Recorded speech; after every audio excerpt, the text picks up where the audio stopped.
Hello.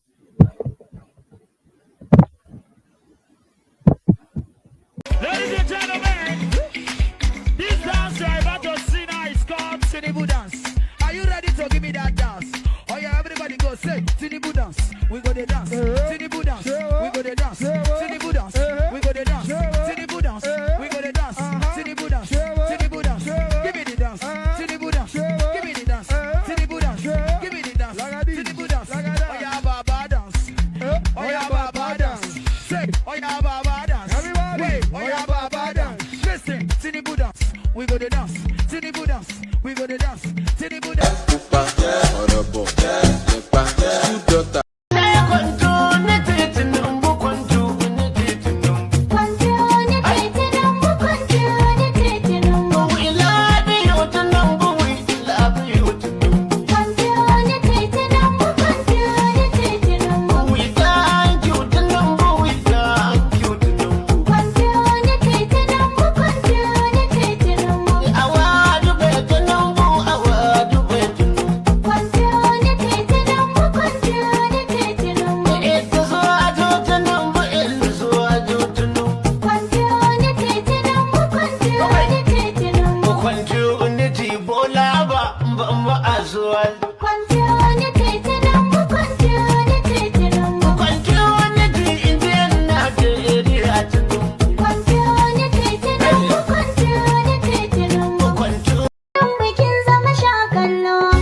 Buhari is dead and buried in a shallow grave in Saudi Arabia.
Tukwese bifi maipe.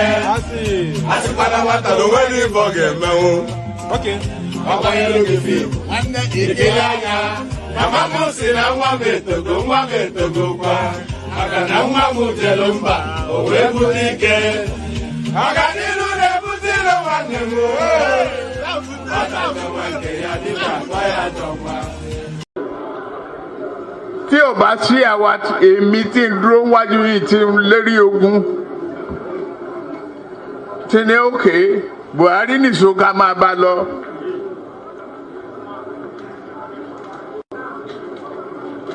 Kò lè di president. Ó ṣe kìíní olùlẹ̀, ó ṣe kejì olùlẹ̀, ó ṣe kẹta olùlẹ̀. Ó tiẹ̀ sunkún lórí tẹlifíṣàn pé láyé òun ò tún rán mọ́.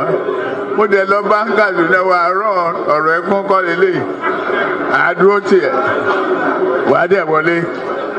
Nǹkan kan ní pé o ò ní fọ̀rọ̀ orílẹ̀-èdè Yorùbá ṣeré. Ó dẹ̀ gbà. Àtijọ́ tó rẹ̀ ti débẹ̀ mi ò gba mínísítà, mi ò gba contract. Mi tọrọ ọbẹ̀, mi tọrọ gàrí, mi tọrọ fúra lọ́wọ́ ẹ̀, mi dẹ̀ ìyàwó ń bẹ̀.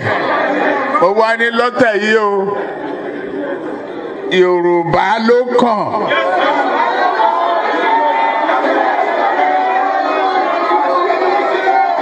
Tá a bá dẹ̀ sa Yorùbá náà, èmi ló kàn.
Tinubu Ahmed of the APC, 8,794,726.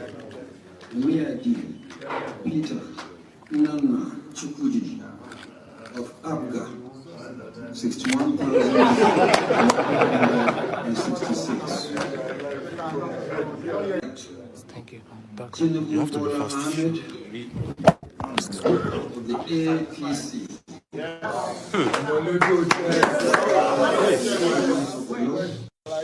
Is hereby declared the winner and is returned.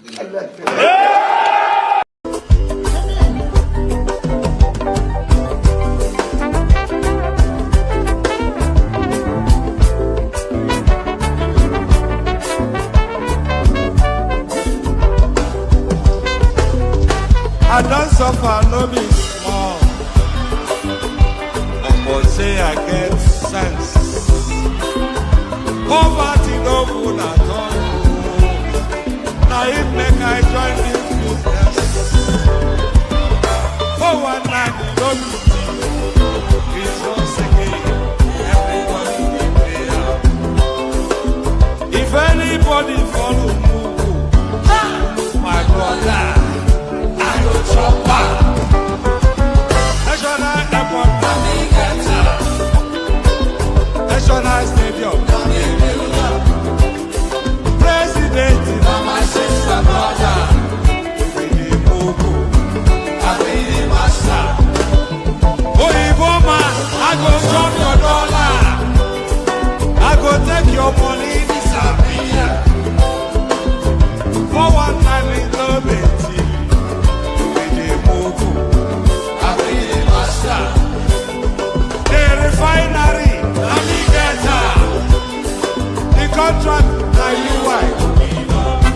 But you won't pay me some more money, make I bring her. You really move, I really master.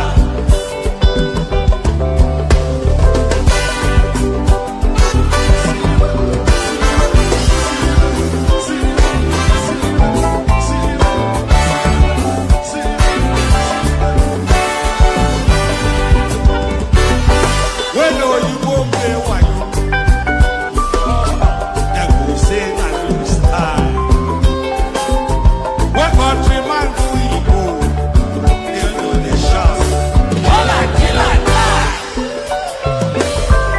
You go back I say, I don't see them fire. That's why when they ever enter my temple, I will show them fire. National airport, National stadium, President, my sister, brother. You be the I be the master. Refinery, the contract that you want, but you won't pay me some more money than I bring up. I be the master. Let me be the master.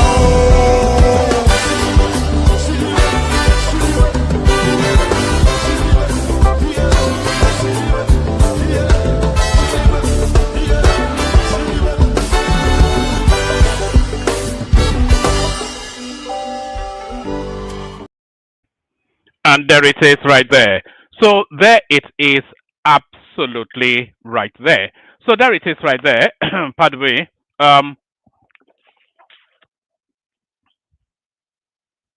There it is right there. Here I am right here. There you are where you are. And here we go. So here we go again. Another day, another session. Regular, not so regular, well, regular as a broken clock. We have to say now, not so much as a Swiss clock, but as a broken clock, because of course, the consistency completely abandoned. It's now just when the mood takes. So the mood takes today, and I hope I find you in good health. Good day to you. Good to be in your company. Or that. Good day to you. Good to be in your company. How are you? Um, I hope you've had a gloriously wonderful day. Cascading, epicing, crescendoing into yet another session. Your friendly neighborhood or your laughing man, one man went to more. So I'm here. You are there. So here we go again. The protocol remains the same. Click on the like button. Just as I invite you to do so, do so. Do it even if you're watching and watch back. We get a good, healthy viewing on watch back as well. So if you are watching and watch back, please click on the like button. Not already subscribed, please correct that. If you want to come and join me on the screen, come in via the hyperlink that says StreamYard. It will be the first line item on whichever platform you are joining us from. So if you want to come and join me on the screen, just click on this hyperlink that I'm sending to the comment section now, and then come in and engage in conversation. So like, share, subscribe. Click on that hyperlink to come and join me.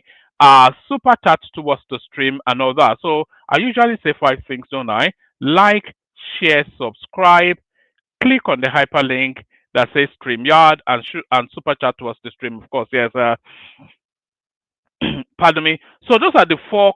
Those are the 5 calls to actions. So sorry, only 4 of those 5 calls to actions do you have to do with any regularity. If you are already subscribed, then you don't have any reason to click on the subscription button again. But you do have every reason to click on the like button. That's a daily chore. Every single time we come out. Yeah, sorry about that, Hassan. So I'm actually going to start off with a clip from Hassan. Let me just learn my opening. There's something I need to tell you that you guys may not be aware of. The quality of the people is just by sheer luck, and I don't know quite how it happened. But the quality of the panelists that we have on this platform is bar none. Not even on Channels TV would you see people of such cranial functioning and intuition and instinct and craft of language. But stay there. I'm going to give you an example of the quality of the people we have here first. But like, share, subscribe, click on the hyperlink that says StreamYard, and of course say hello in the comment section as well. And if you want to say hello in the manner that Hassan is saying hello there, then do that. You can say hello via. Actually, the hellos today, it has to be done via a super chat. So anybody that wants to say hello, you have to say that hello via a super chat. So I was just speaking to the quality. I wasn't even intending to start like this, but I see Hassan there, but you see Hassan here. Look at this, and then this tells you the quality of the people we have here. This is Hassan, as you know.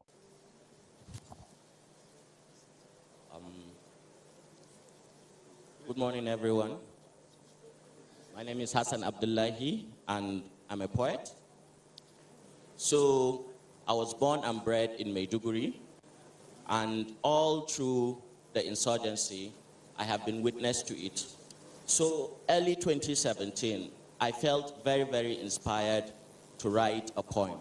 It was originally just a written poem, but the inspiration came because serious achievements have been achieved between 2015 after the appointment of the present Chief of Army Staff. And I am humbled to have the opportunity to present this poem here in this place with some of the people who had been instrumental in that achievement. And today I say thank you to the Nigerian soldier for blood, life, and limb. So there it is right there. That is absolutely Hassan, of course. The guy that you take for granted every single time he comes here. I tell you about the quality. I'll be bringing you the quality people, and I'll be introducing just how quality they are. So that's Hassan, of course, eulogizing to the Nigerian army right there. So well done, Hassan, for that. We endorse everything you said. We take them for granted. We disparage them, but these are people that are actually giving their lives for our liberty. So well done. You speak on behalf of all of us with that little detail right there. So well done, Hassan. So that's Hassan, of course. So that's Hassan, of course. Like I said, say hello in the comment section. So that's Hassan saying hello. So we acknowledge Hassan. That's Abdul Mumin Adana. So that's Abdul Mumin right there, joining us from Saudi Arabia. And of course, the first comment always being put in place by Agbado Motinobu. So that's Agbado Motinobu right there. And that's Ratel family right there who joins us in this instance, often joins us as well. That's Sheson Fashua right there. So that's Sheson applauding Hassan for that excellent little ode to the Nigerian army. That's Ajani Oribayo right there. Good to see you, Ajani. So that's it right there. So keep saying hello as you are coming in. There's not an abundance in the news, by the way. We're just coming out really just to break the, I didn't want to not come out 3 days in succession. So that's why I'm coming out now. So there's not an abundance in the news cycle, but we'll meander through whatever it is that is available. So let's start it off on a slow tempo as we kick it off with this one. So this one here, sometimes we bring you some of these statistical little vignettes. Let me put it that way. Sometimes we bring you some of these statistical little vignettes. So here is because, and of course, he has to pertain to Nigeria. So here is another statistical vignette, but this one might it would jar your senses a little bit. So this one here, it runs through the data then of just how expensive the internet is globally. So the most expensive space to surf the interweb is the United Arab Emirates. And that really surprised me actually, because I thought it would be a lot cheaper. This is globally, by the way. The second most expensive place to surf the internet is Ghana, which is, I think they are actually doing this quantum by measure of, what's the quantum of measure? By measure of megabytes. So median price per megabyte. So in the United Arab Emirates, $4.31 for a megabyte. Ghana, £2.58. Switzerland.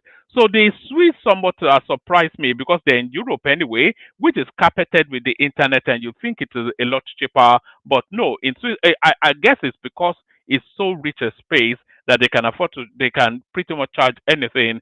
So £2, $2.07. Is it pence or cent? Is it cent they use in America? So $2.07 is the going rate in Switzerland.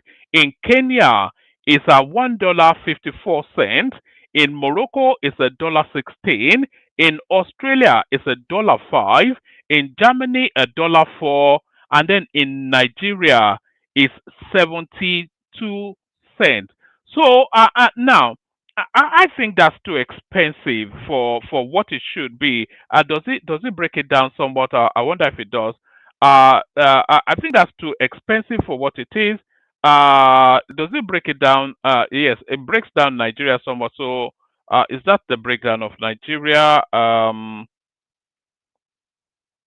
All right, I'm not quite sure where that's taking me to. But yeah. So I think it's too expensive for what it is because the internet needs to be a lot cheaper in Nigeria so that the jobs that the government cannot provide, these young people can go on the international space and afford their own income.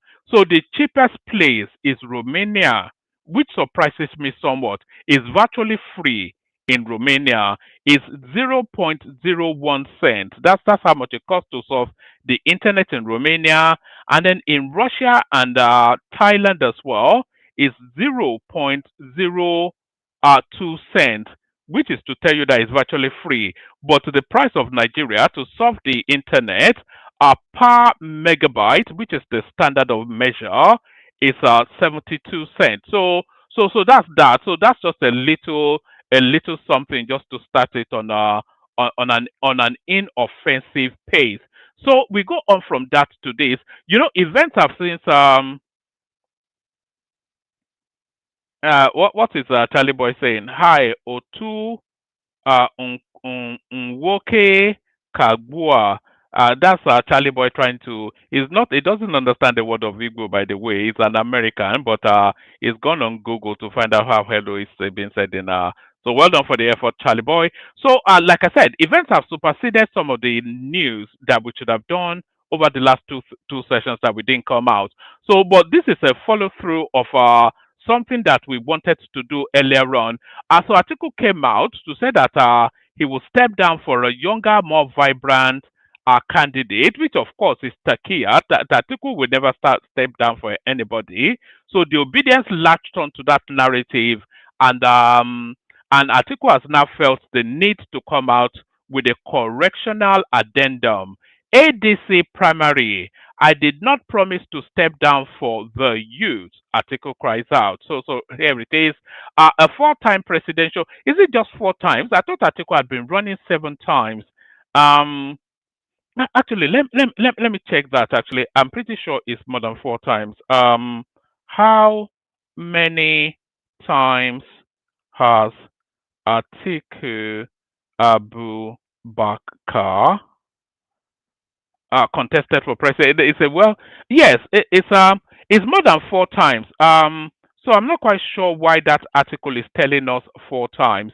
So it says a four-time presidential candidate and former vice president of Nigeria, Alhaji Atiku Abubakar, has denied ever promising to step down for younger presidential aspirants in his new presidential party, the ADC. So we continue with that story, but let's just document that Atiku has actually run more than 4 times. So we just did a quick search. Atiku Abubakar ran unsuccessfully for president of Nigeria 6 times. So not 4 times, 6 times. He first ran in 1993, and then he came out again in 2007, 11, 15, 19, and 23. So that's 1, 2, 3, 4, 5, 6. So I'm not quite sure why they are saying is I mean they it pretty much since the birthing of democracy in Nigeria that guy has been running. So a four-time presidential candidate and former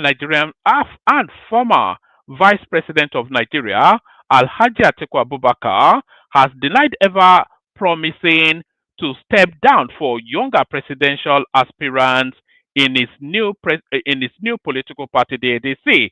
In a swift press release by the media advisor to the 78-year-old presidential hopeful, Paul Ibe, the media reports of Atiku's comment on BBC Hausa Service interview insinuating that he will step down for and support younger aspirants in ADC to challenge President Bola Tinubu in the 2027 presidential election is false. It has become necessary to clarify certain misrepresentation arising from the reportage of an interview granted by His Excellency Atiku Abubakar to the BBC Hausa service by some sections of the media, Paul Ibe wrote. After a thorough review of both the video and transcript of the interview in the original Hausa and English translation, it is evident that at no point did the former vice president expressly state, suggest, or even imply that he intends to stand down for anyone. So it looks as though that story has been completely made up by the Obidients, as we now know them for. They just make up random shit. What Atiku Abubakar clearly and unambiguously said was that young people, as well as other prospective presidential aspirants, are free to enter the contest. He further stressed that if a young candidate were to emerge through a competitive primary, he will readily support such a candidate without any hesitation. Whilst interpretative journalism is a legitimate aspect of reporting, stretching interpretation to the point of mischief is unacceptable and must not be encouraged. For the records, therefore, the insinuation attributed to the Waziri of they still continue to call him the Waziri of Adamawa. I thought it was the Waziri of Abu Dhabi.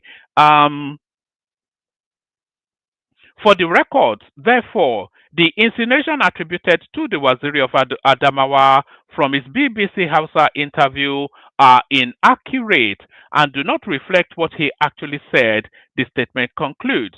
As the commencement of the 2027 electoral cycle nears, there are growing tension within the ranks of the opposition coalition on who would be the presidential candidate of their adopted political party, the ADC. So far, the battle for the ticket is shaping up to be between former Vice President Atiku Abubakar, former Anambra State Governor Mr. Peter Obi, and former Rivers State Governor Chibuike Rotimi Amechi. However, Mr. Obi, who was the presidential candidate of the Labour Party in the 2023 presidential election, is reluctant to fully commit to the ADC unless he is given an automatic ticket to run as the ADC presidential candidate. Atiku Abubakar, on the other hand, sees the coalition as his brainchild and has laid all the groundworks necessary to see his emergence as the ADC presidential candidate without any strong challenge. So there it is right there. You know, they call that a Faustian pact. Do you know what that means? A Faustian pact. A Faustian pact is a deal with the devil. So what they want to lock Peter Obi into is essentially a Faustian pact. So if Peter Obi ever dares to step fully into that ADC, is done. So they will primary him, return Atiku as the candidate, but then Obi, of course, he cannot now leave because it would look like a sore loser and a spoil sport and all that. So if Peter Obi goes into that space and he gets primaried, then he has to surrender his support to the movement, and that is the game they are playing with him. So if they get him to come into that ADC and he goes into a primary, then that's Peter Obi done. So that's the game right there. So that's Atiku then coming out to debunk that narrative. We go on from that to the next one. This was going to be the headline for yesterday's session, which I abandoned. Buy AK-47 rifles. Former Lagos State governorship candidate Babatunde Gbadamosi urges Nigerians to arm themselves against Fulani Muslim jihadist terrorists. So he drew no punches, did he? Really? I wonder who he's talking about. Both the ethnicity and the religion he wants you to rage against.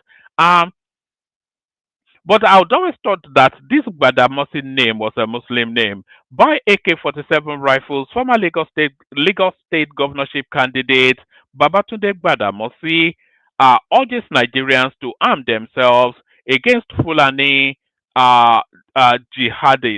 So let's just leave it as that one. Babatunde Gbadamosi is people call it Gbadamosi, but the actual pronunciation I think is Gbadamoshi.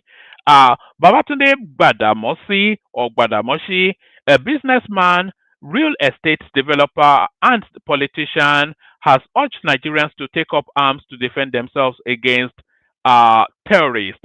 He shared the advice on X, sparking divided opinions. He wrote, "Dear Nigerians, arm yourselves, buy crossbows, buy AK-47 rifles, buy GPMGs, buy RPG launchers, buy LAVs.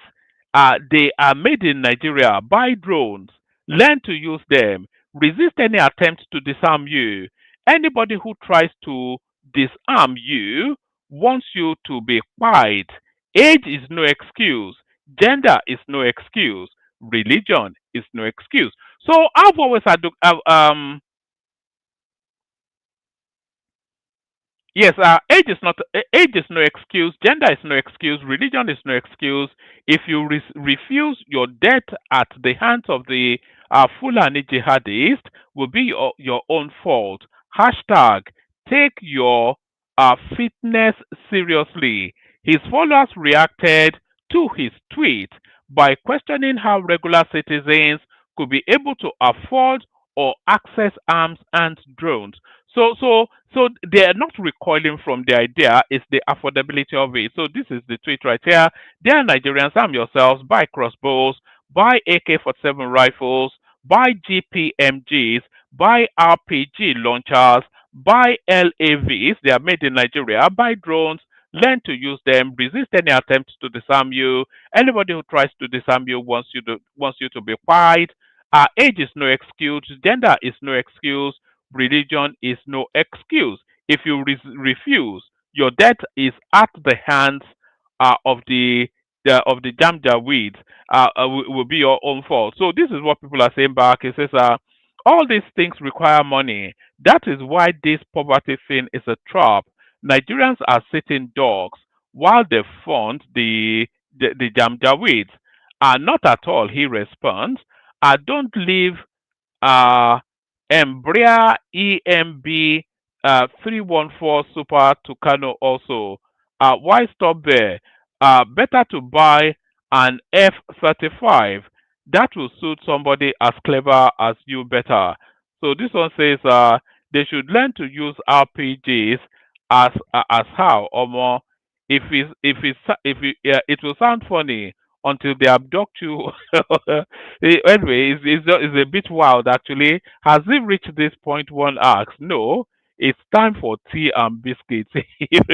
So I think but a true was spoken in jest. Actually, I've always advocated that Nigerians should be afforded the the the right to bear arms. I've always advocated that Nigerians just really for a fighting chance, because as one of those as that guy actually said, as we stand at the moment, we're just sitting dogs, just to be picked off as these marauders as they will. Um, Naira is overvalued by 30% against the dollar. So this one somewhat it concerned me when I saw it, because I'd always insisted that Naira is undervalued, and I still insist that Naira is undervalued is it overvalued or undervalued? It still has a movement of.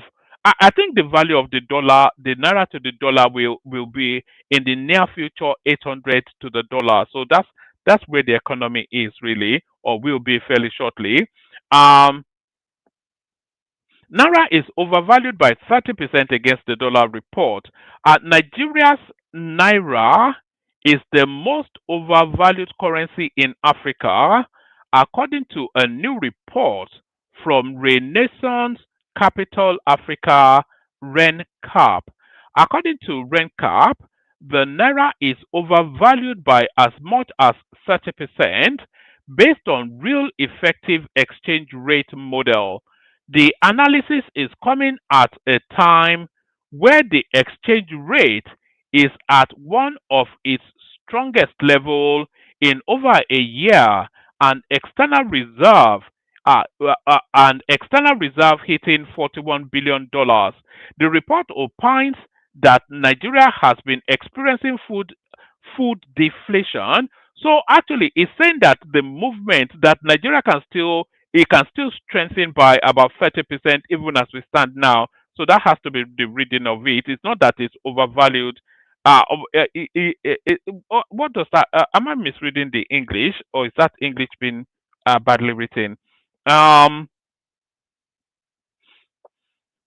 Let's take it from top again, actually. Naira is overvalued by 30% against the dollar. This is the report. Nigeria's Naira is the most overvalued currency in Africa, according to a new report from Renaissance Capital Africa, RENAP.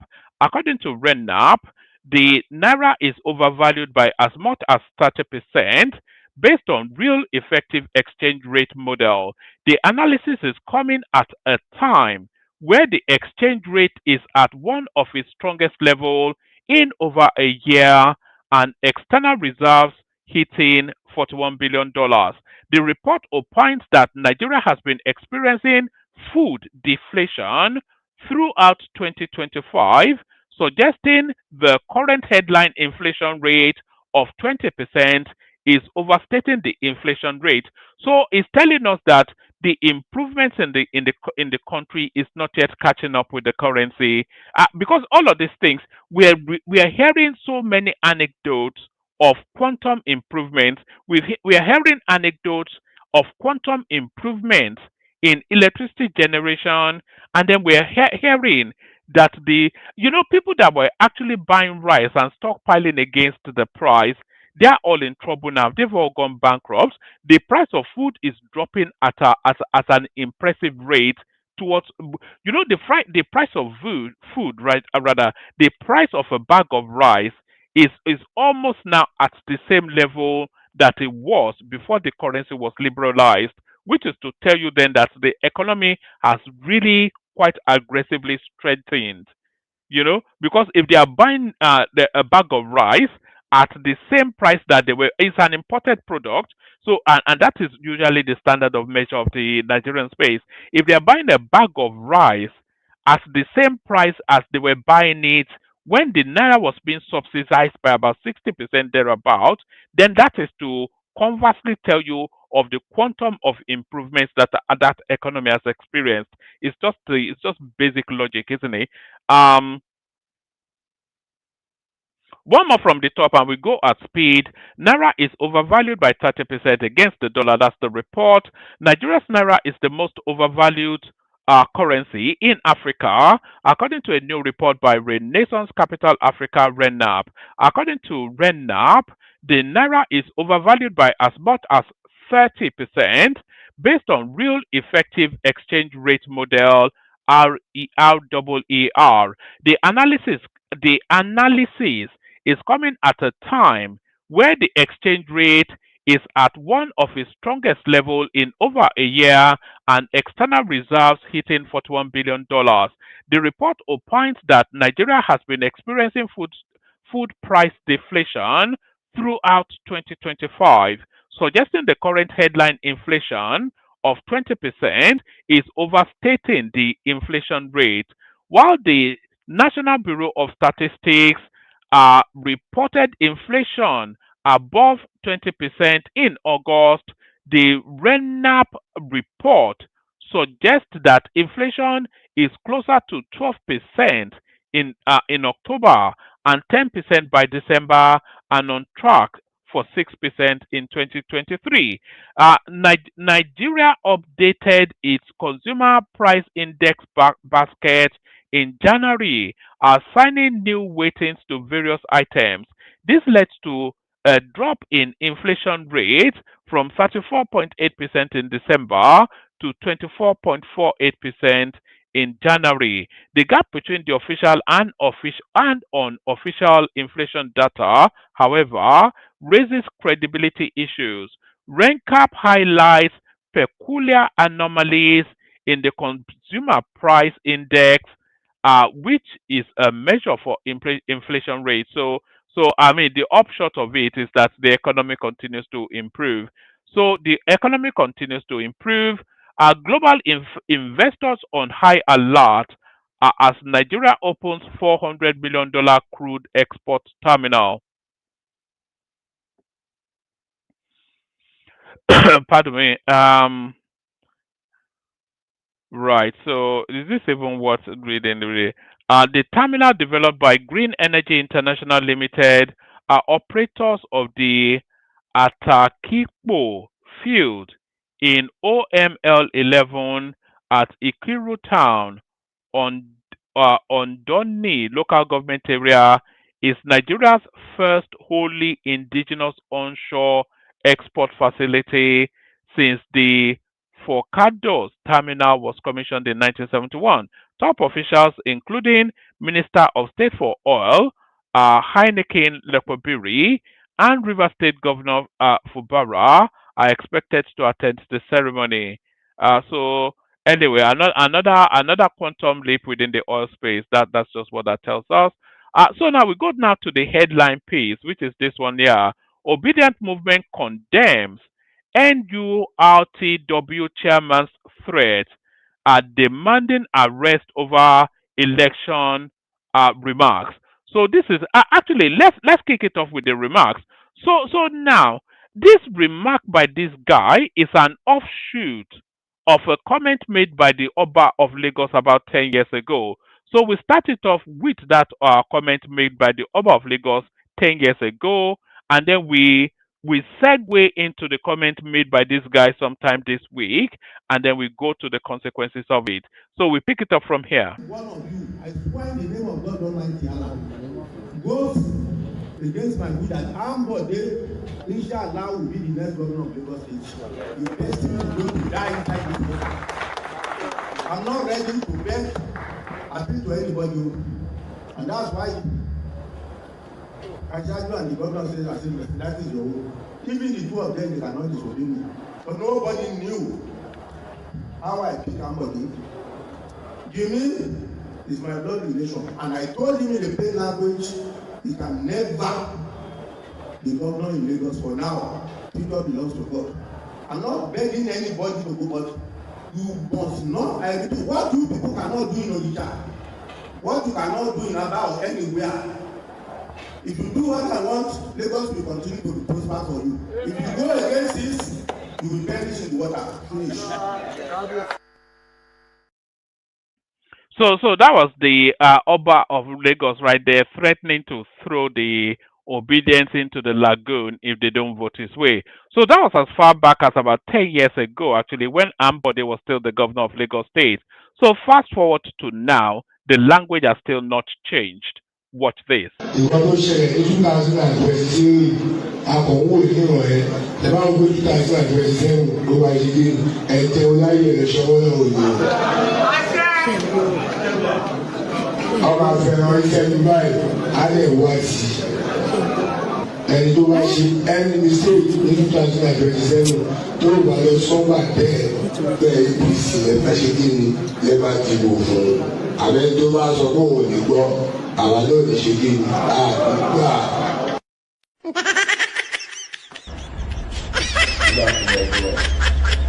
Orúkọ mi ni Alhaji Mustapha Adékúnlé Iwájú popular leader sí Sego. Mo wà lọ́dọ̀ TSS látàárọ̀ láti stand for wales. Mo ṣe ń kó lẹ́bọ̀ this time ní time ní ìran yìí this after 7.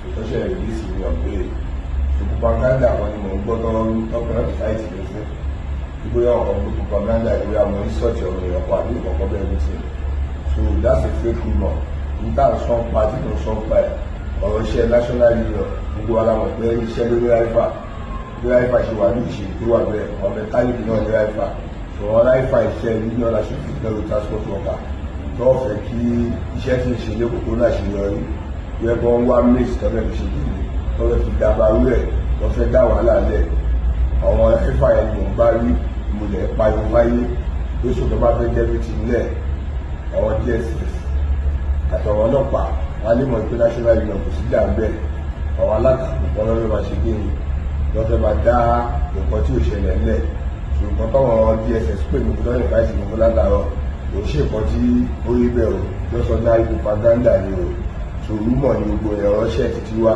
lèmi pọ́sẹ́sẹ́sì ọ̀rọ̀ ṣẹ́ tiwa lè là ń sọ́n pa ìwé by day so ẹgbẹ́ tó bá wù ẹ̀ lè belong sí ṣe ọ̀dà sáà so àwọn alámọ̀ pàtì tí ó wù wá láti ṣe so ìtàn sọ́npa yẹn àtàárọ̀ báyìí tó ẹni wà lọ́fíìsì ni ọ̀dọ̀ DSS fún wa ń bẹ̀ wọ́n ṣe ẹ̀rí sí wọn gbé yín sí látàárọ̀ ni so propaganda ni gbogbo ìtàn sọ ọ̀rọ̀ pàṣẹ wa àwọn ráìfà lórí iṣẹ́ títí wa ó jẹ́ national union road transport worker ní Lagos state chapter so òun lè mú sọ́npa ẹ̀ tó lè lọ́ọ́ ní kí n ṣe nínú ìbí lọ́ọ́ ní kí n jẹ lídà lé lórí àwọn èèyàn ní wá síbẹ̀ láti wá dàrú.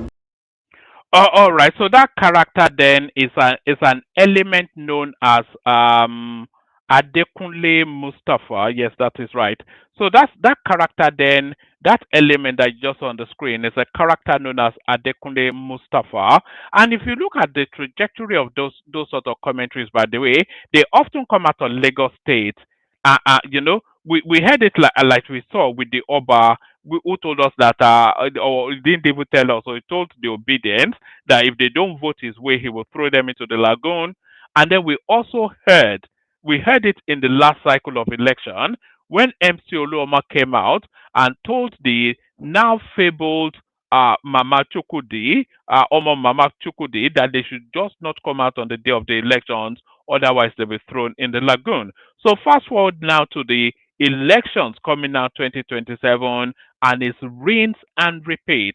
So the guy, of course, Adekunle Mustafa, he made those commentaries. He was summarily invited by the DSS, and then it was a case of catch and release. So you know, because that clip that I played you, it was in two halves.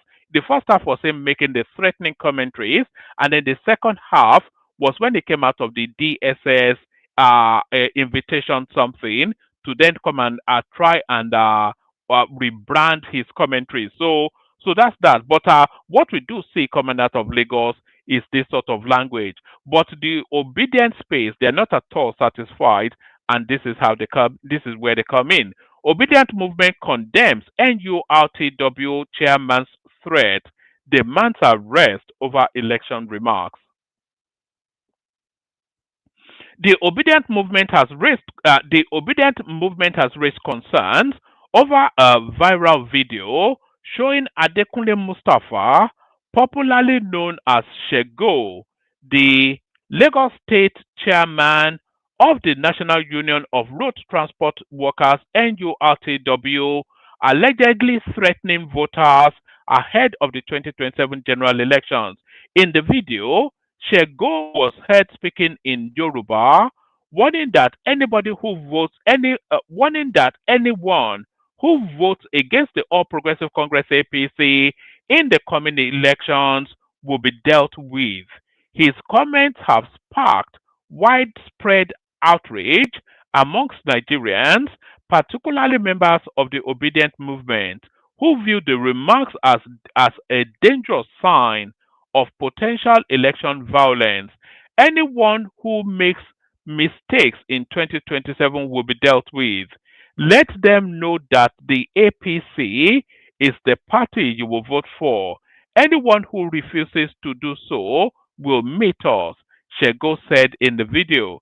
Reacting to the clip, the national coordinator of the Obedient movement, Dr. Yanu Satanko, condemned Shego's remarks and by the way, you can be certain that Obi will be coming out very soon with his now famous tweets.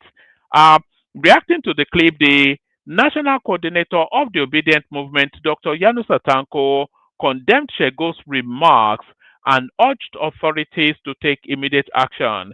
Tanko recalled that similar threats and acts of violence occurred during the 2023 elections in Lagos, especially against supporters of Peter Obi, the Labour Party's presidential candidate.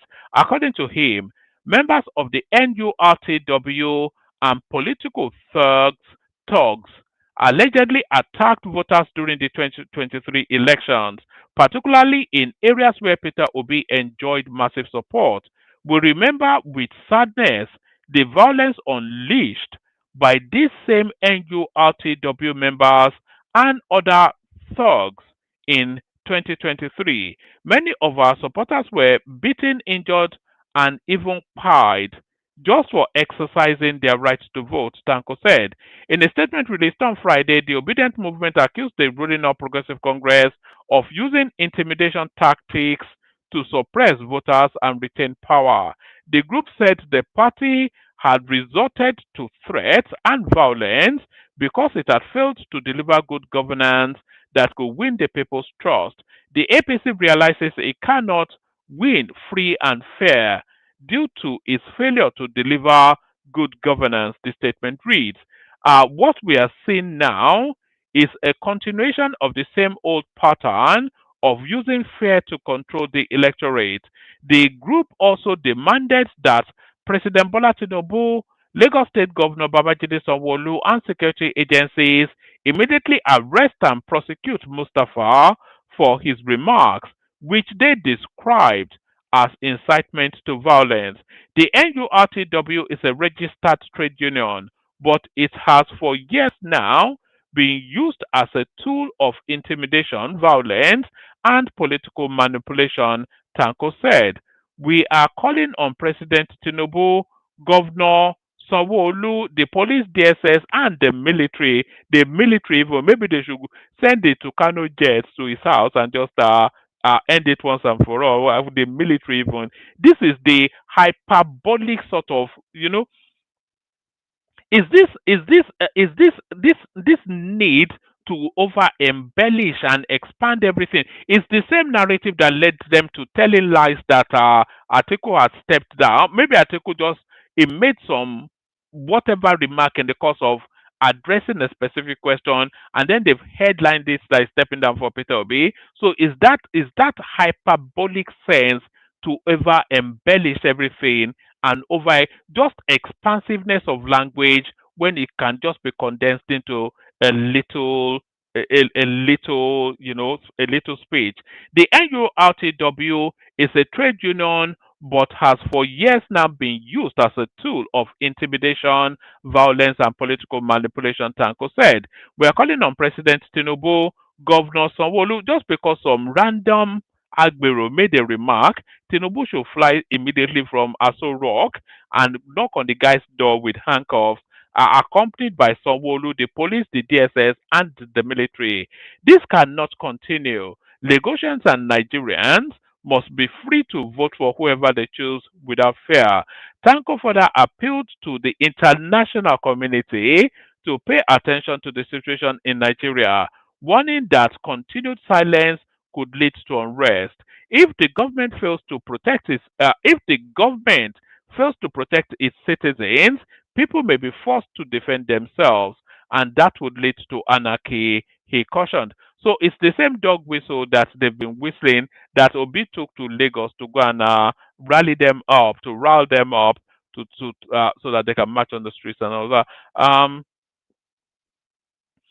Following public outrage, the Department of State Services (DSS) reportedly invited Mustafa for questioning. He was later released on bail after making a statement to security officials. In response to the controversy, Mustafa denied threatening anyone, insisting that his words were taken out of context. He said his remarks were directed only to union members and not the general public. This afternoon, I was invited by the DSS over false allegations that I insulted some groups whilst addressing our members, he said in a statement after his release. These rumors are baseless These rumors are baseless. I have always been a man of peace, and my message are directed only to our members. Everyone has the right to associate freely and choose their affiliations, and I fully respect that. He also claims that some people are trying to use the situation to discredit him and the NURTW in Lagos. This is clearly an attempt to destabilize me and the NURTW. I remain committed to peace, unity, and the progress of our organization, he said. Mustafa urged media outlets and bloggers to be fair in their reporting and to verify information before publishing. I appreciate online bloggers for informing the public, but I strongly warn you should not be biased. Verify information before posting about me or the NURTW. Meanwhile, the Obedient movement has maintained its call for accountability, insisting that such statements cannot be ignored, especially given Nigeria's fragile democracy and history of electoral violence. So they are really pushing hard for blood, as they often do. Actually, they always push hard for blood. So that's that. I think we now go on to the last one. So this is the last readout now. I'll send the link again. If anybody wants to come in, come in. It's entirely up to you. So that's not the link I want to send, but I can send that anyway. But let me send the link that actually brings you into the studio. Let's send the link that actually brings you into the studio. So yes, we go on now to this now next one. So this is again a case of a statement and then rebuttal. So they make the statement and then they very quickly deny it. This seems to be the form of politics in Nigeria. I never accused Buhari of links to Boko Haram. This is the man from the creeks, Goodluck Jonathan. Former President Goodluck Jonathan has denied reports claiming he accused the late President Muhammadu Buhari of having links with Boko Haram, saying his statements were misconstrued. In a statement issued by his media aide, Ikechukwu Eze, on October the 4th, Jonathan said he never suggested or implied that Buhari had any connection with the terrorist group or supported it in any way. On Friday, while speaking at the public presentation of Scars, a book written by Lucky Irabor, former Chief of Defense Staff, CDS, Jonathan said Boko Haram once nominated Buhari, his successor, to negotiate on their behalf with the federal government. Jonathan, who served as president from 2010 to 2015, said the insurgents mentioned Buhari after his administration set up committees to explore dialogue with the group. However, Garba Shehu, former spokesperson to Buhari, refuted the claim as false and politically motivated. Eze said Jonathan's comments were part of a broader reflection on Nigeria's security challenges and were meant to highlight the deceptive tactics employed by Boko Haram in its early years. The attention of the office of former President Goodluck Ebele Jonathan has been drawn to misleading reports circulating in sections of the media suggesting that Dr. Jonathan alleged that Boko Haram nominated the late President Muhammadu Buhari GCFR to represent them in dialogues with the federal government and therefore made him somehow complicit in the Boko Haram crisis. We wish to make it abundantly clear that the former president's comments were grossly misrepresented. At no time did Dr. Jonathan suggest, imply, or it's almost verbatim, suggest, imply, or insinuate. Where do we even just read those exact words now? Suggest, imply, or insinuate. That was the article storyline. Suggest, imply, or insinuate. That seems to be the standardized political pushback in Nigeria.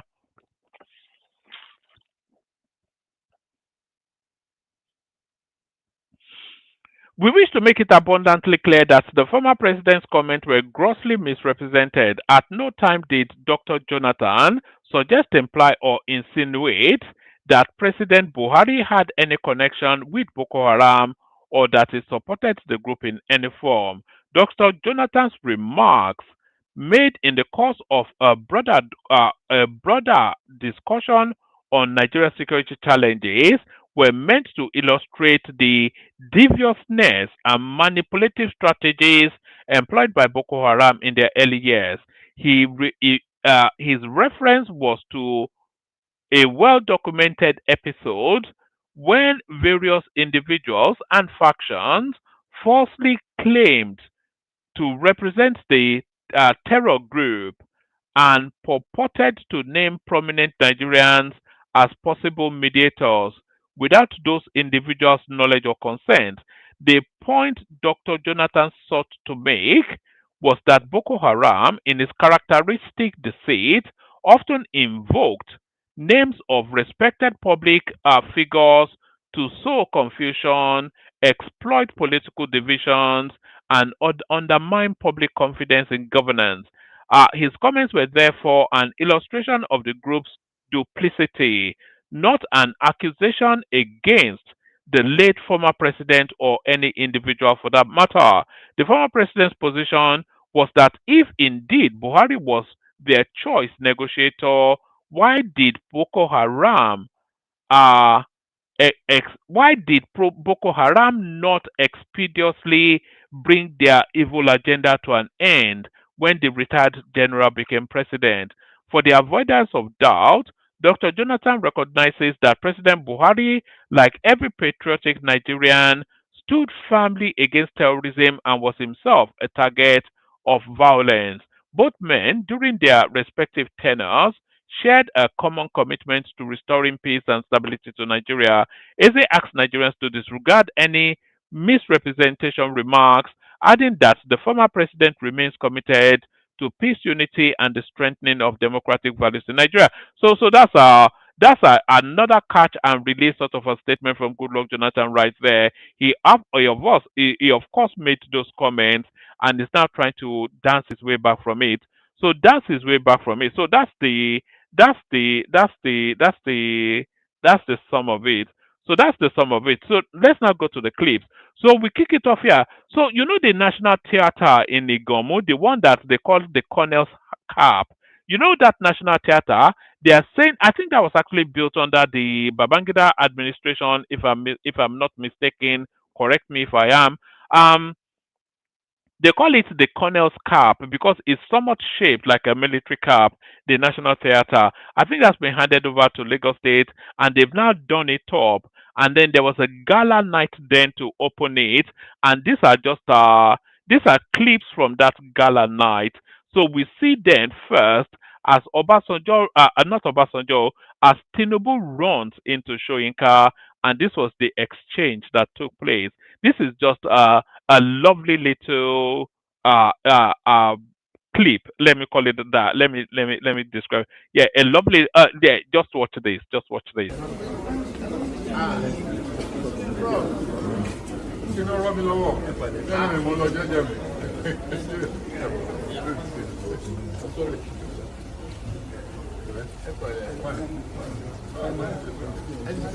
I don't know, this one is not the final one. The major one is down there. So, but you can have a train or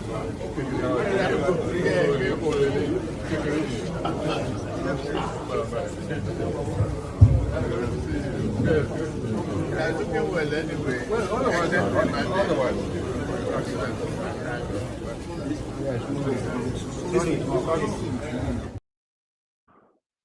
So that was I had a super chat on the screen. I hope you saw that. Anyways, that was Tinubu running into by the way, the National Theatre was actually built under Obasanjo in 1977 when we held the Festac festivals, as has been corrected in the comment section. So thank you first for that. So still staying within that reopening of the newly renovated, Lagos State is just taking, so there's the Randall Gallery, there's the National Theatre, There's the O2, the Nigerian version of O2, almost near completion. The rail service at close to 80%. The networking of it all almost complete. They are carpeting the whole of the roads in Lagos. By the time we get to, the second 30 December is coming. They are fast internationalizing Lagos State, just with all of these trinkets. So still stay within that space. This is Abike Dabiri Arewa, spending your dollars on a good time.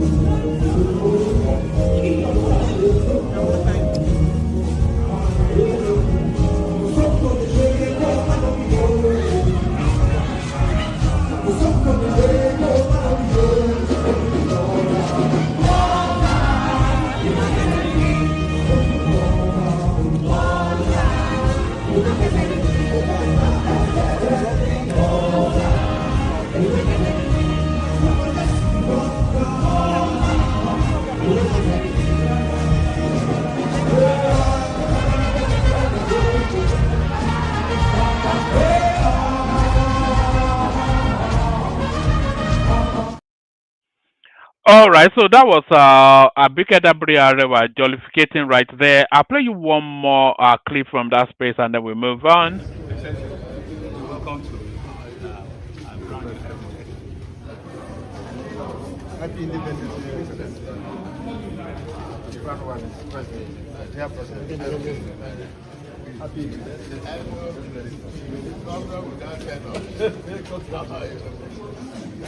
Excellency. How are you?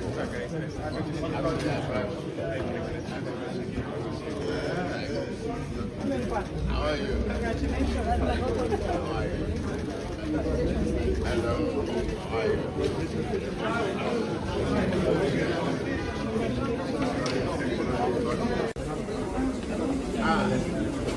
Bro, you know Robbie Lowo. Tell me, Molo, judge me. Sorry.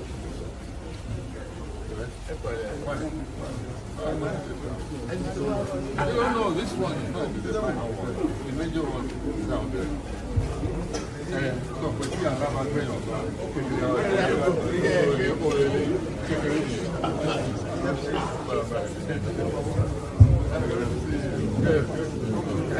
well anyway. Well, otherwise.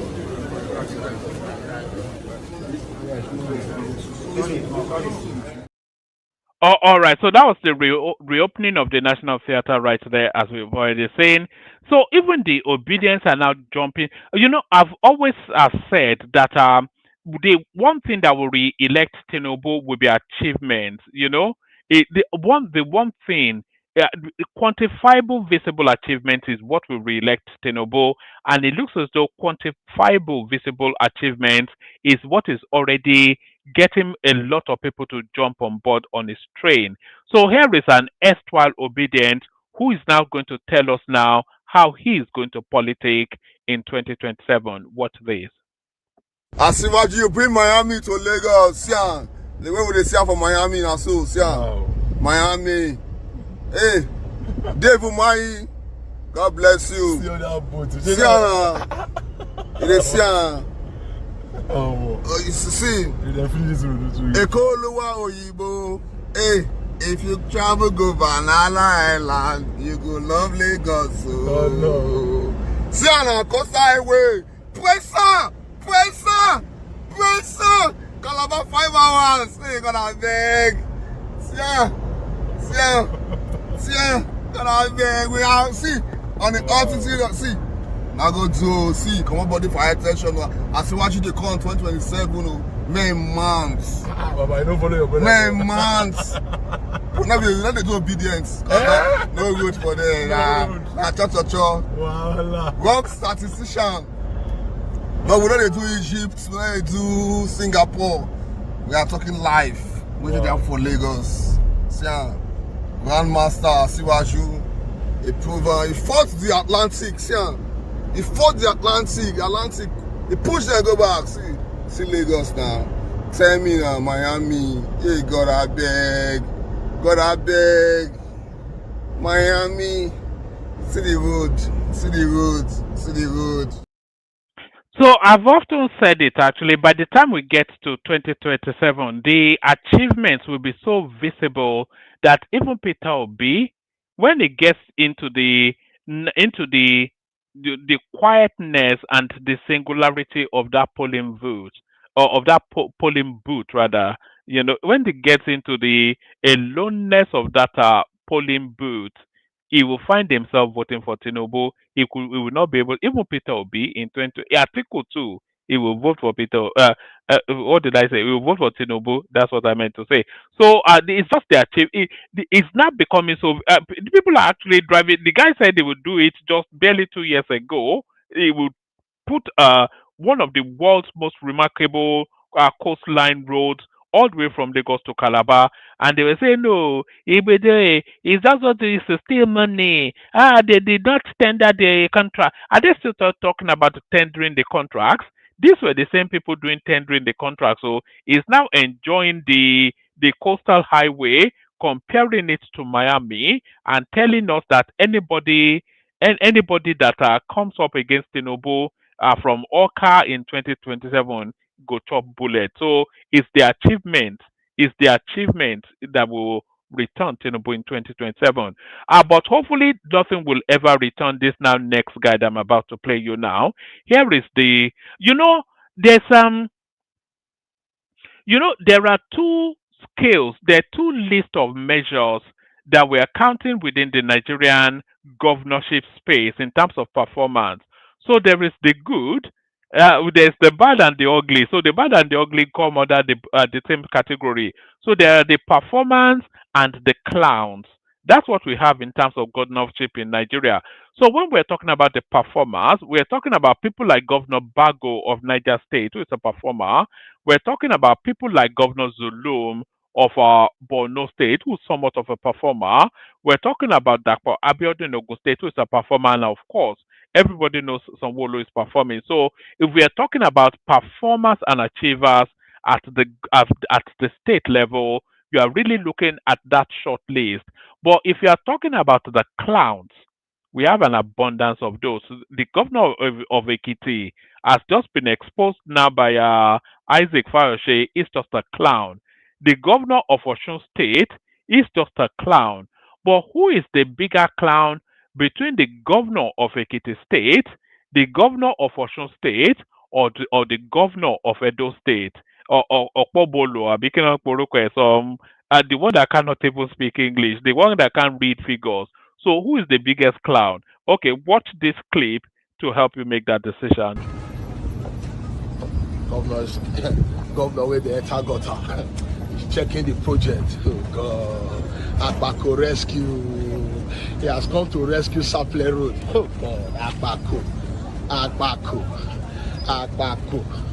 The light of Edo.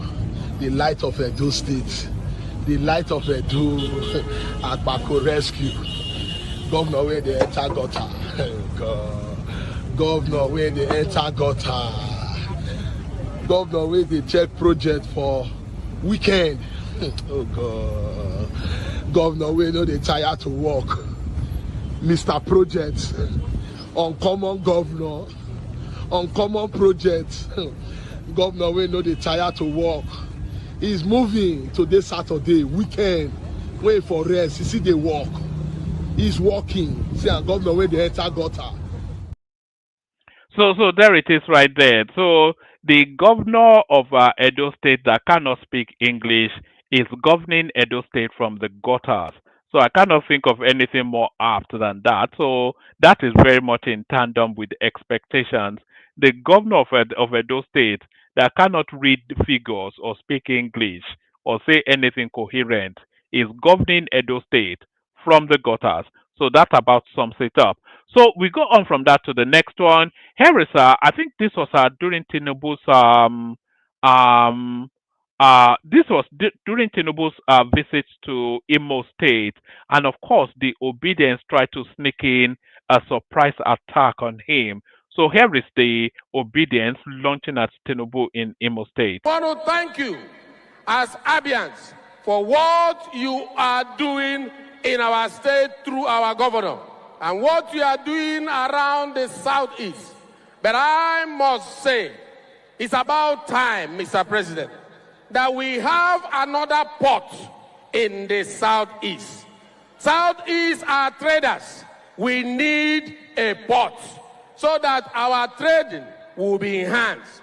Mr. President, I also want to say that the destruction, demolition of the houses, of the offices of our brothers in Lagos makes our heart bleed. Mr. President, for some of them who has not gotten the right document, my plea to you is to appeal to the governor of Lagos State to keep accommodating our brothers and please allow them to rectify their document instead of destruction. So that sounds just about right. It's inviting Tinubu to build a seaport within the landlocked southeast, the dot in the circle, that is the southeast, and it's inviting Sanwo-Olu to look the other way regarding illegal structures put up by people of his own ethnic stock. So that is their own understanding of how things should be done. So that just I don't even need to add more to that. So I was saying that Tinubu will be re-elected solely on achievement, and to just to nail that even further down. Let's watch this. I just had an excellent meeting with Mr. President, where we talked about the fundamental transformation that has happened in the last 2 years. Think about it: removal of subsidy, tax reform. We have a refinery that's operating and exporting aviation fuel, unification of the road ownership system. And so the next step is, how do we encourage international investment in Nigeria to drive economic growth? And I had a wonderful meeting with Mr. President, talking about exchanging ideas about how we can do that, how we can put Nigeria front and center on the map for international investments. And we had some very good suggestions and discussions about that. Apart from the suggestions, personally, what are you bringing on board? We're making investments in Nigeria. We explored additional opportunities. I'm not going to tell you what they are. You just wait, watch this space, you will see them. But look, Nigeria is now a place that is exciting to invest in, and that's what we talked to Mr. President about. And of course, as you would expect, he was very encouraging of international investments in Nigeria. Okay, I'm not expecting you to tell me how you told the president, but what sector particularly are you interested in? No, but you think about all the sectors that we invest in. Energy. So we invest in energy. We're building LNG plants in Texas. We're building LNG plants in Australia. There's gas in Nigeria. Nigeria is a huge gas province. People describe me as the guy who bought Gatwick Airport. I didn't personally buy Gatwick Airport, but the aviation sector is also an area of interest to us. I confess to Mr. President that one of our companies has ports in Cotonou, and it has a port in Lomé, none in Nigeria. So I asked for his forgiveness and understanding, and being the gentleman that he was, he forgave me, but said, you have to bring port investment to Nigeria. So that's another area we're looking at. Renewables, that's another area. So lots of investment opportunities in Nigeria. You just have to be serious about making the right moves. I think when Nigerians in Nigeria and when Nigerians in the diaspora invest in Nigeria, it can only be a great signal for the international community to invest in us and make our country greater. We thank President Tinubu for his policies. They have made Nigeria investable. We wish him all the very best, and we give every assurance to the President and every assurance to the Nigerian people that we will do our very best, and it will create a fast-growing Nigeria which will achieve its objectives. Our President has done fundamental reform, and that reform on its own invited all these people that you are saying. We've done the fundamental. The next thing for us is to lead export-led economy, which is why you see these are great Nigeria. And they have committed. Mr. President has given them go ahead, and the only thing I can say is the hope is very on rise.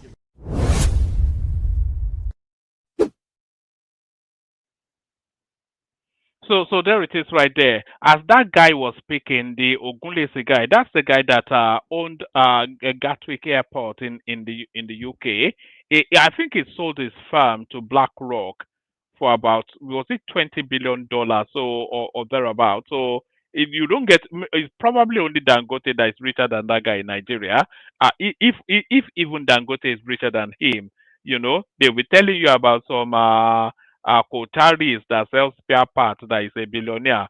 That's what a billionaire looks like right there. But if you are putting a price tag, as that guy was speaking, I counted at least $10 billion in investment just on the areas that he's admitting he's going to put money into. So, like I said, the enabling environment, the conduciveness of it, the policies.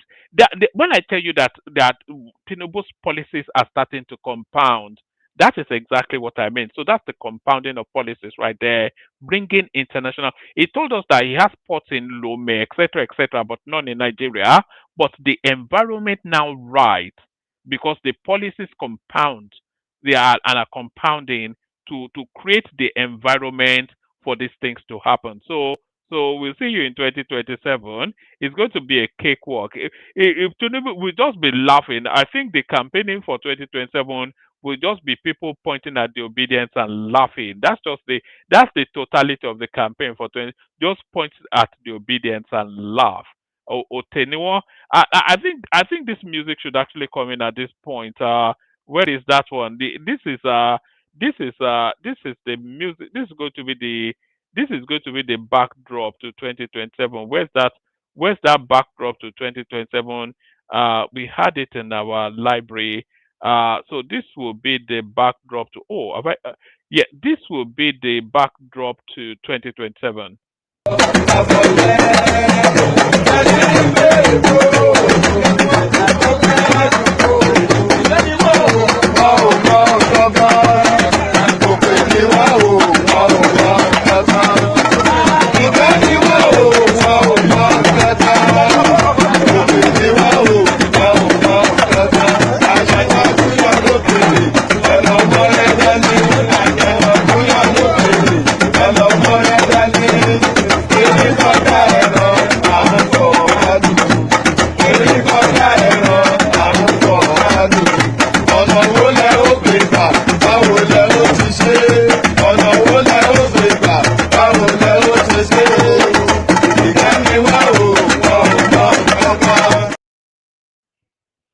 So that song right there, it tells us that Okpe ni won mon kankan, Okpe ni won mon kankan. The closest to a translation is that they are slow-witted people and they don't know anything. So that's what that song tells us. They are slow-witted people who don't know anything. Okpe ni won mon kankan. So that's the. Do I have anything else to play you? I think that might be sufficient enough to be going with. I think I've played you the Asan clip, haven't I? So yes. So that's sufficient enough to be. Oh, let me play you this one. This is that little spat between Dangote and the senior gas professionals or whatever it is, some trade union organization that was threatening to shut down the economy. So here is them positioning themselves in the media. Remember, we've tried it. Look at even this Pengasan. In a way, they should be ashamed of themselves. How come, in all this agitation, how come the 3 Nigerian refineries, they weren't able to agitate them into production? Are their workers not the ones, are their members not the ones manning Port Harcourt, Warri and Kaduna refineries? How come in the last 60 years or however many years, since the 70s, those Pengasan has not been able to agitate those refineries into production? Why didn't they hold government to ransom when those refineries were not working? Because their members were collecting salary, despite the fact that one single drop of oil or diesel was not coming out of this place. Their workers were collecting salary. And when the workers collect salary, the union, guess what? Check off dues. As long as the union is getting its own, the workers are getting their own. Here with Nigerians, if we don't get any petrol out of it, who cares? So that's a very selfish point of view. So it won't be a very good precedent. If see, at the end of the way, nobody wins it all in any contention. There has to be give and take. So Pengasan cannot have his way fully. Dangote too cannot have his way fully. There's got to be a middle of the road solution. So they are trying to squeeze Dangote for some money, but Dangote has now got his crude for Naira deal, so you can tell them to F off. So we play the Kegite music. I'll send the link one more time. If you want the conversation, you hop on the Kegites. Only water, where they see ma. Water,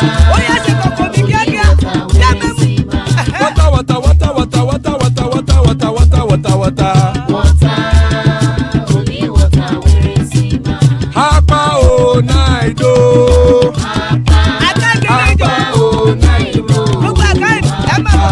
Hapa you don't come o.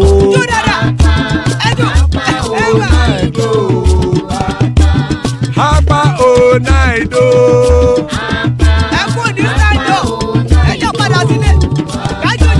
Oro kẹ̀kẹ́ ẹlẹ́mù yé o. Ilé sọ́dí àkẹ́kẹ́ rẹ̀ ẹlẹ́mù rè o. Bọ́bí Master kẹ̀kẹ́ rẹ̀ ẹlẹ́mù rè o. Chifu Wáìlà tí kẹ̀kẹ́ rẹ̀ ẹlẹ́mù rè o. Eruku lẹ̀lẹ̀ ẹlẹ́mù dé. Eruku lẹ̀lẹ̀ ẹgbẹ́ ẹlẹ́mù dòde ojàre o. Eruku lẹ̀lẹ̀ Ghana ti dé ẹgbẹ́ bọ́dì o. Ọmọ ẹlẹ́yẹ ẹyẹ o ó dìlé o. Odúyẹ̀lá ẹyẹ o ó dìlé o. Petrosonama ẹyẹ o ó dìlé o. Petrosodúnkẹ́ ẹyẹ rẹ̀ ó dìlé o. Ẹlẹ́kọ̀ ọ̀run mú ìní o.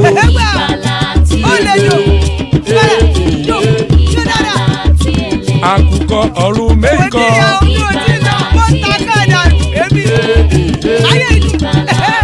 Ikú kò ní ríwà gbéṣe o.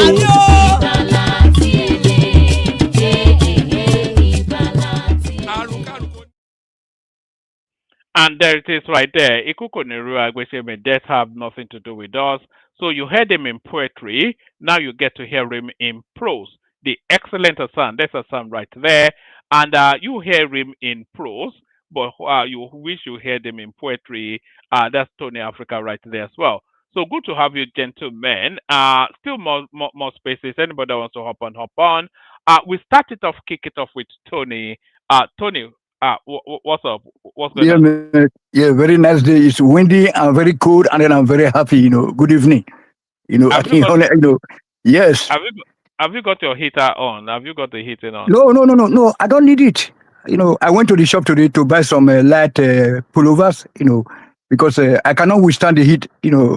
Also, I just like it cold. You know what I do during winter? I put the heating on.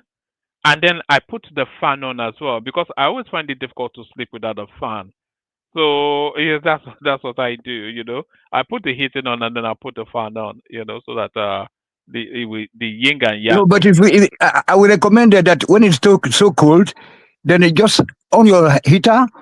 After 2 hours, you then switch it off. You know what I'm saying? Like you can open your window also half. I don't know how the windows are like over there. Here we have a different style of opening our windows, three style. So we have you can teach it. You can teach it, or you can sideways. If you are not genetically made for such an environment, that's why you suffer. Yeah, but no. Let me tell you something. No. Okay, right on. Yes. Germany, hold on, sir. Germany is a very special country. Hold on. If you look, it was in Germany that I got to know that you are, once you ring the bell, they can open the door from you right from the top, wherever they are living. It doesn't have to be a house with a lift or whatever. But the system is. Do you know what is called Germany? All there are something isolated. Hold on. Tony, hold on. So slow down. Yeah. He's trying to engage with you now. You don't have to just be hitting. He's just trying to engage with you. So okay. Right on. Okay. Not all the time. Yeah. Okay. What did they call my friend? Yes. Have fun with you. Alaji, right on. No, be matter of right on. Adapting to environments like that. After years and years, you still are doing this, doing that. But people who are meant for that environment, you will see them dressing casually sometimes in such it's not even like winter now in Marseille. Yeah, you know that. Just to add to what you're saying, Hassan, there's this YouTuber, very big YouTuber. She's called Soma Aku. She lives somewhere in Ireland. So she's lived there for years and years, and then suddenly she decided to go back home. And then when she went back to Nigeria, within the first week, all of the medications that in this country, you always have one thing. They will lift you up, Or and the the other. uppers and downers. You Yeah, are on yes. all manners of med. She just found that she didn't need. Sertraline, all those things. Yes, she didn't find. She just found that she didn't need any of those medications anymore. She was eating organic food. The sun was on her back every single day. That day, she was, the breeze, the air, the comfort, the comfortability of being amongst your own type. She just found that she wasn't needing those pills anymore. And then when she went back to Ireland, she was back on the pills very quickly, and then she moved permanently back, Credit. and she's never looked back since. You know. Yes, So now. yeah, She prioritized the her weather. happiness. This weather is not this. Europe is not suited for the African. I can just tell you. It's not. And I'm It's not. not. I'm not It's even not. talking about It's racism. not The even funny. It's not the even food is funny at bad. all. The weather is bad. The Still, people are nasty. There's just. It's not suited for. It's not conducive for human living. Europe. and some people take it as achievement that they are living there. What out of economic necessity? Yes, I can understand. But somehow, and when they come back to Nigeria, they begin to foam and looking at us as if we are some form of hot dwelling. Hunter gatherers in the jungle. Now, wow. But the attitude is beginning to change because the economy of these Western countries are beginning to really shake. Very soon, we go they hear better talk. They come out from the mouth of people where they degrade and downgrade Nigeria as if say people within Nigeria no get access to happiness any longer. Make I leave the floor for Ogatoni. Ogatoni continue. Me, I will talk about Jonathan and Buhari later. Okay, thank you. What I was trying to say is like Germany. They are kind of a unique country. That's why we pray that that among the future ministers, because to be a president or governor is not it's not my mind. So then, if you have somebody from Germany, Nigeria can be regulated within 12 months because the system here is just too crazy. They are too intelligent. Just the way they regulated Namibia, and no, their system. Hold on. As where you cut me off was a point. Let me hold on now. Oh, let me look. It's a school. It's a school. It's a training. Hold on. Now, let me speak now. It's a training ground. You know that. Look, hello, my brother. I'm from Edo State too, and Ibadan also. So when I'm speaking, hold on. You don't know anything about technology or whatever. You are you are a dictator. Sorry. You learn by dictation, by dictating. They tell you A+1 is B. But me, I'm telling you that. Do you know what it's called Ibadan? To be brought up in Ibadan, and they're from Edo State. So whenever I'm speaking. I was living, look, hold on. I was having a diplomatic passport. I went to many countries, as a student. You know what I'm saying? Okay, hold on. I was sponsored. Yeah. You don't let me speak. I was sponsored to South Korea by the federal government. Hold on. To Brazil, to go into recycling plants. I understand, Oga. Pipeline, hold on. Pipeline technology. Only Patrick knows me a little bit here. Patrick, you know what I'm saying? Hold on. Pipeline technology. You see that? You see that? You guys don't. Okay, right on. All right. One of you have to let the other one speak. Otherwise, yes. Okay. I was a man. Right on. I know they bring us back. Continue to speak now. It was Babangida that cut us. I agree. Now we own the keys to the padlock where they open hellfire. You see what one man was doing just now? One man was just kind of. But just listen. You know what happened in Berlin in 1917? But I know that it was in Berlin that they shared our continent. I know that. Do you know? And then hold on. The Germans also hold on. The Germans also started experimenting with black people in their zoos. Hold on, I know everything. Hold on, sir. Let you talk now. We will discuss now. I know one more. Yeah, but we're trying to take the good things out of Germany. The two, you see, they are good. They are good side. They are good side. Oh God. Do you know that? Hold on, Hassan. I have an opportunity to speak with you today. Hold on. You don't have to run away. Hold on. Hold on. Hassan, it's often difficult to conversate with Tony, so just let him flow. Patrick, Yeah, yes. woman. Yeah. Woman, sorry. Can you allow me to speak? So maybe I'll set the pace. Then we can. Yes. Yes. The way it's going. Let Pastor kick it off, because all we were just hearing is we were hearing sound, but we weren't hearing words. Hold on. Yes. Yeah. So let's. I'm going to speak about the performance of the governors, which was, I saw you that video those things that I sent to you. One thing I noticed generally in this life, people are born to complain. Why? Because social science said that human need is unlimited. No matter the level that we are, we always think that, we are suffering. But most of the time, as individuals now, let's forget about maybe Nigeria. If you look at yourself when you were young and where you are now, you might be dissatisfied with yourself now. But if you look at where you are coming from, you will discover that you have made some progress. Maybe 10 years ago, you were just single. Now you are married, you have children. That's progress. And then 10 years ago, you probably had only maybe secondary school, or 15 years ago, you had secondary school certificate. Now you have a postgraduate degree. That's some progress. You might not have that job that you want, but you have made progress. And that's the way I want us to look at Nigeria. Because in the midst of that progress, people will always complain. Even that time, that like 10, 15 years ago that you think was better than today, people were complaining. But those who took time to read the signs of the season and see the opportunities that is available in that season are the ones that took it and that built the current future that they are enjoying now. 10 years ago, people were complaining about 15 years ago, so they were complaining about Jonathan's, this and that.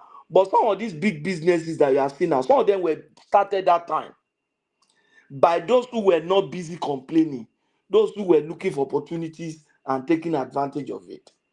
The same thing now. As we speak now, people are complaining, Tinubu is this, Tinubu is that. There are some governors that are looking for the opportunities for their state, and they are keen into it, and they are taking advantage of it. There are some individuals like Oyema, there are some other businesses that are looking at, okay, in the midst of this chaos, there's some light, there's some opportunities, there's some stuff that they are taking advantage. I'll give you a good example. This recent Naira appreciation. Do you know that if you had like $1 million investment in Nigeria just before last week, that your $1 million had automatic, assuming you just put it there, you have not even invested, it's just there.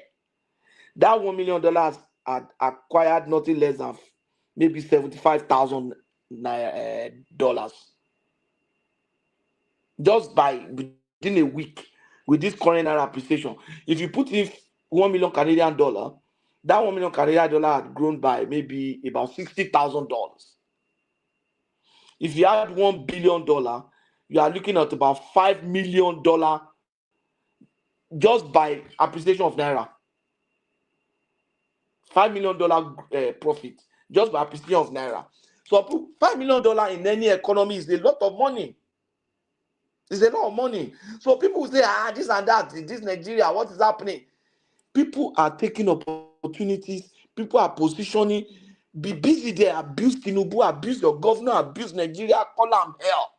If you call them hell, it will be hell for you. It will be hell for you.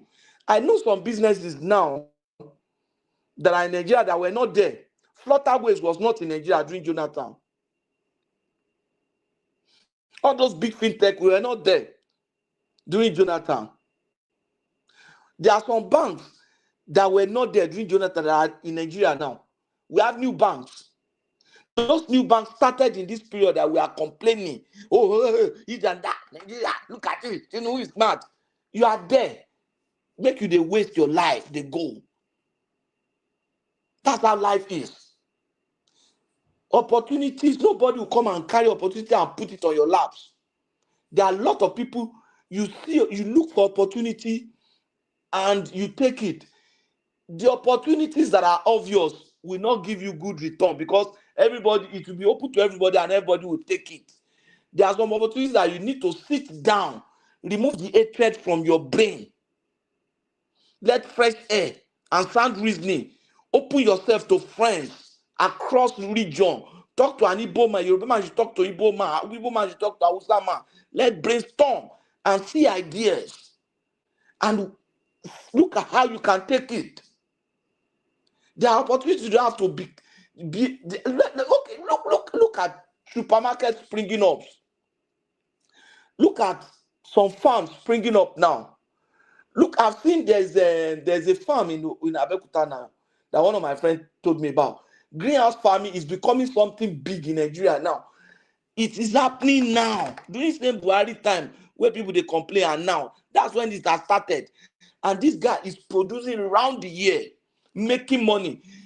I'm talking to the guy, they are bringing their products to Canada, to Europe, and they are growing it around the year.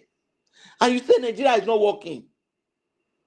There are some Nigerian doctors who are building clinics in Nigeria now. Those clinics are working on people. People are coming from other West African countries to get treated in those clinics.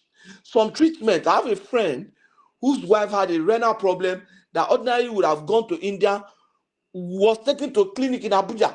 That clinic was not there 15 years ago. So during this complaint time, that was when that clinic came. Those are the things that people should start looking at. The quality, the age, if I look at the age bracket of people that are come on this platform and talk about Jonathan, those are the people in the age bracket that should be doing proper reasoning. Their brain should be top notch. Thinking of how to create the future that all of us, even some of us that are old, can even be part of. But irony is that we hate negativity will destroy anybody. It's not only the country you are destroying yourself. If you look at okay, now look at your age. Since you have been complaining, what has happened to you? Since you have been complaining now, since when you don't complain, 10, 15, 20, what has happened to you? Nothing. Some people are building futures. Some people are Nigerian fintech owner is buying club in Europe from businesses in Nigeria. Are you not surprised? Are you not surprised? I saw a northern guy building cars now. I saw one girl, the guy finished from Badopoli. Then went to learn mechanic. The guy did mechanical engineering in Badopoli, automobile, went to learn mechanic. This guy now, this girl, they are building, they reconstruct cars for Formula One in Nigeria.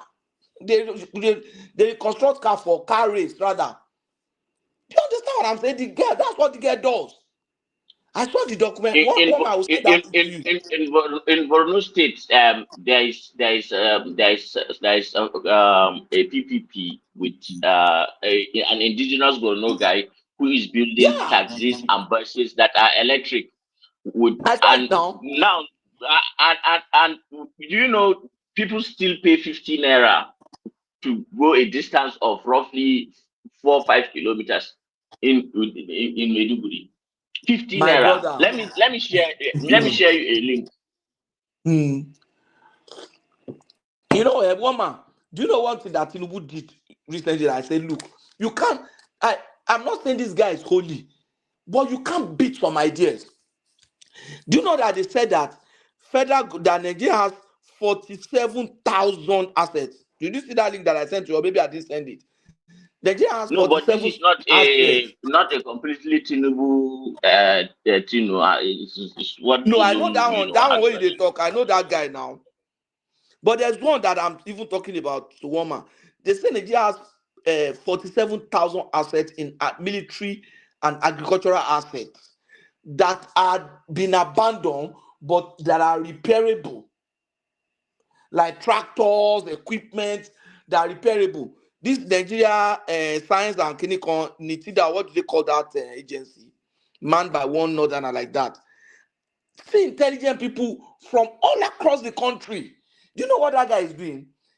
They say Nigeria, they will revive, they will repair all those assets and make them serviceable. And they are going to save Nigeria over 10 trillion naira. They started with Maiduguri, 470 something tractors have been brought back functional. Those tractors were affected by that flooding that time they opened the dam in Cameroon that time. The vice president just went to commission those assets, those tractors. You know what that is? About almost 300, yes, 400 and something. One I would look for that. I think it was part of one of those things that I sent to you earlier. It is on the That is screen right lost. now. It is Nassini, isn't it? Was it not Nothing Nassini? exactly. Yeah. So tell me, what do you want? When we talk of Europe, Germany, do you know the evolution, event, sequence of events that led to German innovation? 2 world wars contributed to that creativity that you are seeing there. 2 world wars. Whether you like it or not, that's what wars also do. Put away with Sudan that eventually became a personal computer and business instrument. Was it not originally to decode German signals? And you can't say, oh, it was war, sequence, systems, some systems, circumstances that they build down. Not say, let's sit down, let's build a system. There are instances where you do that. But all those systems that are there, they are points. Just like we have had series of events in our own national life that have led to this current system that we're having. And we are still evolving, we are still growing. We are still growing. If you like, continue to complain. Continue to say, oh, your country is bad. Your country is this. Leave them. People will be doing well. Do you know how many private universities have been Sorry, built? Patrick. And not be politician build them up. Just on that abandoned assets, are you aware of some British science fiction program called Doctor Who? Yeah, that time now one old movie like Yeah, that. yeah, he has the big one Yes. in the 90s now. There was Before a he moved time down.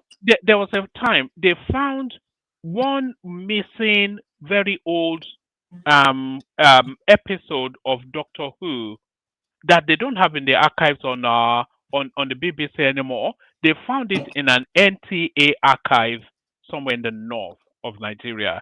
Just some of the assets that Okay. we they just abandoned, you know. Exactly. You see, some of these things, this guy that said they are going to do it nationwide.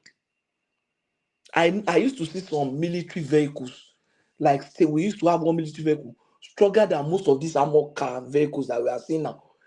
In those days when I was in secondary school, my brother was in military. It's called stare pooch. Nigeria means stare pooch.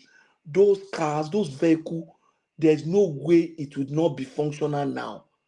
So I was surprised to say, why are we not seeing them again? They are going to revive those things. We had so many of them. Boats, gunboats, different things where Nigeria get. Somebody saying no. We can change things, we can make things work, and we are saying, look at Germany, they are crazy. Nigeria, which will they talk? Tony, you said Yeah, recently that you Nigeria see, invested so much in you. Sorry, now I finished with Tony said. to add Nigeria to your invested so point, much in Oga, to add to your point, you. you see, the Yeah, I'm listening. Nigerian arms industry is developing at a very geometric fast rate that is giving some people heart attack in the West. And that is why the last time I was advocating that Nigeria needs to build up military strength, because we are being looked at as threats. Because the moment Nigeria has enough weaponry to defend itself, then we are no longer susceptible to, this gross, the way our sovereignty is just the Chinese, the people who come here to mine and do all sorts of things. If we can get there and we are on the right trajectory, I'm telling you, right now we are not buying bullets. We are not buying AK-47s. We are doing our own armored personnel carriers. We are making progress. We are doing our own drones, and they are made for our own environment. Man, we are making progress. So, especially on that military front, I'm very, very, very, very proud of that. My brother, when I saw that Nigeria, Can I interject a little bit, Patrick? Patrick, can I just, I want to tell you something that, I'm not expecting, or rather, I was not even expecting Tinubu to come and make things, anything good in economic wise. Okay, but what he's doing right now, that I've scored Tinubu already 70%. You know what I'm saying? Positively, I mean, I'm very happy. I'm proud to have such a president since the so-called independent. Nobody has performed like this guy. I want to tell you one thing: all what you are all those goodies can only be achieved if you have structures on ground, government structures on ground, and the established, governmental institutions for that matter. So right now. So we don't need to be going to the president or go to the governors. There should be local government that are functioning. These things are off the point. So you know what I'm saying? So we don't have anything like educational board. We don't have anything like student union. Everything is just gone. And then if we're to be like that before at the beginning, then I don't have an issue with that. But why is it that things were functioning or to the point where this Babangida came in to take the capital to the north? You know what I'm saying? And then I see one man also praising him just now that he built the National Theatre. No, you know how old I am. I corrected myself. It was Obasanjo. Yeah, I know you corrected yourself, but I was still very angry because because you like to always praise the Northerners, even though that you know from the deep down of your heart that these are people that have killed that country. You know that that Abuja project was expected to cost to take 30 years to develop. Hold on, please, sir. The 30. Look. This is for educational purpose right now. I read the book. Hold on, Tony. Sorry, Patrick. Hold on, Tony. We now have all of us speaking at the same time. Okay. You know that Abuja project. And there are, what they did in Abuja is not unique. There are about 30 countries that have been trying the same thing to move their historic capital to a new capital. Nigeria is probably one of about 3 countries that have been able to successfully do that. So that's number one. The first to do it. Yeah, that's an important metric. Hold on, Hassan. So that's number one. Nigeria, the success of Abuja is universally acknowledged. That's number one. And then Abuja also is the first African, certainly Black African, indigenously built capital city. Every other capital, especially in Black Africa, they are relics of our colonial vestiges. Nigeria is the first country that has successfully built a capital city indigenously by its own people. So forget the North, just as a Black achievement. Yamoussoukro, Ivory Coast. Yamoussoukro. It's not even Babangida. It's not even Babangida. It's a Murtala initiative. It was even Gowon. It was Gowon that first muted the idea. Shagari did not even. I'll let you finish. So one man, please. Sorry, guys. Hold on, everybody. No, hold on. Let's not do this for the rest of the session with 3 voices at the same time. So if somebody is insistent on speaking, just allow the window and then we carry on. Please, sir. I want to make a point. Then I will let him talk. Okay. This rosy description of Tinubu that you have scored him 70%, blah blah blah blah blah blah blah, and all the problem of Nigeria is the North, blah blah blah blah blah blah blah. You see, while Tinubu may have done well, is because he's standing on the shoulders of other giants. The reason why some of Tinubu's policies are working is because he is continuing with policies that are good. One thing that Buhari did that was good was he strengthened the TSA and continued with it. Tinubu took it further. Now, most of the time what we have is that when governments come, they completely abandon what their predecessors started and start something completely new. This keep resetting the country. But building up on what the last person stopped, as far as policies that have, you have gotten good feedback from, that is good policy making. That is the way policy is being made. You base it on facts and not what you imagine or what you emotionally feel like. The reason why Tinubu is succeeding is not because he's Yoruba or anything. It's because now this manufacturing of arms that you are talking about, who started it? Who do you think started? Who do you think gave it a room to? It's Buhari now. You see, but your interjection is always too long. Okay, right on. No. You keep talking about the Northerners anyhow. No, let me say something. I'm not. Look. Hassan, let me just come in a bit, and you come back. Everybody, hold on. Hassan, can you hear me? No, sorry, let me mute you. So, because I'm not sure people are hearing me, and I did say let's not cascade over each other. But Hassan, if you want to do a northern argument with Tony, you can never win it. We just allow Tony to say what he wants. If you want to go, the northerners are not as bad. Tony he would never accept anything. We are not fighting. No, we are not fighting. We are just trying to speak to the fact, sir. To the fact that what I'm saying is like, hold on, Hassan. You wouldn't get me now. When you. But why are you struggling? Why are you struggling? You don't have to struggle. Guys, I did say now. Let's have a friendship conversation. That is on a spectrum. You sound like somebody who is autistic. No, hold on. Let me just put this one in.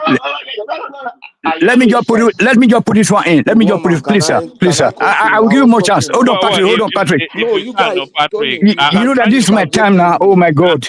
I'm trying to control it, but they won't let. Yes, but easy. Please. I wouldn't take more time. I will just be quick. So I want to clear that, make some clarification. I'm not saying that Tinubu is performing, economically. That's why I'm giving. So the reason why I'm giving him that accolade is because that he's addressing the fundamentals, of all the root causes of all our problems. Like you see, he started to set up his institution or whatever, and then the fact that.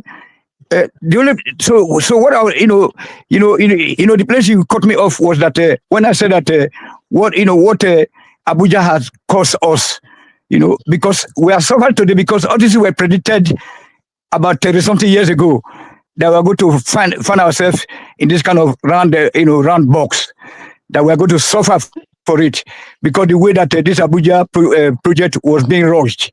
You know what I'm saying? So, and then if you look, I want to give you what General Buhari said. Major General Buhari said. He said that Abuja is the way they are rushing it, that it was meant to unite us, but this time around the way that they are doing it is wrong. So, and then because of the Shagari corruption. That's no, hold on. Something like that. Yes, sir. Something like that, sir. You are right. You are read a lot of books. Listen. No, it's not about reading a lot of books. It's about understanding things in context, the way they are. Yes.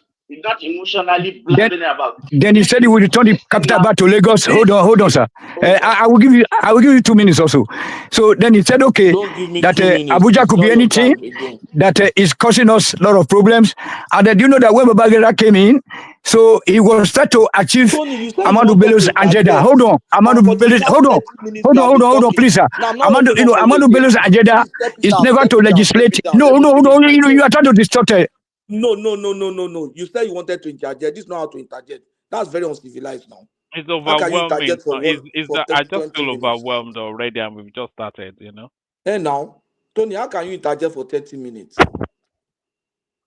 You people were not having a discussion. I came in to step things down. Let us have a discussion. And you wanted to interject, and then you spiraled into He into started that by again. calling me brother, then maligning me. How can you call me brother and malign me, and call me brother and malign me? Okay, I'm sorry, And everybody. are you Hold bipolar? on. Hassan, I'm listening. Let me Hassan, just finish. you just have to surrender to Tony. We've all surrendered to Tony. You just suspend disbelief when you're engaging with Tony, and then you have fun. Just have fun with him, rather than don't take it. Patrick, has anybody No, No, ever won against Tony? You can never but win against we Tony don't need now. to win, but we have. noted. Thank you, one man. Noted. That is We noted. don't That need is to noted. win, Thank you. but we can correct him. Let me tell you He won't something take that corrections now. Just let him let do his me let thing, me and then you make move on. let me make one statement that all Nigerians must find out and must understand. To think that the other person is your problem, even at individual level, that is a sign of an irresponsible person. You as an individual now, forget about nation. As an individual, I think my life is like this because of one person.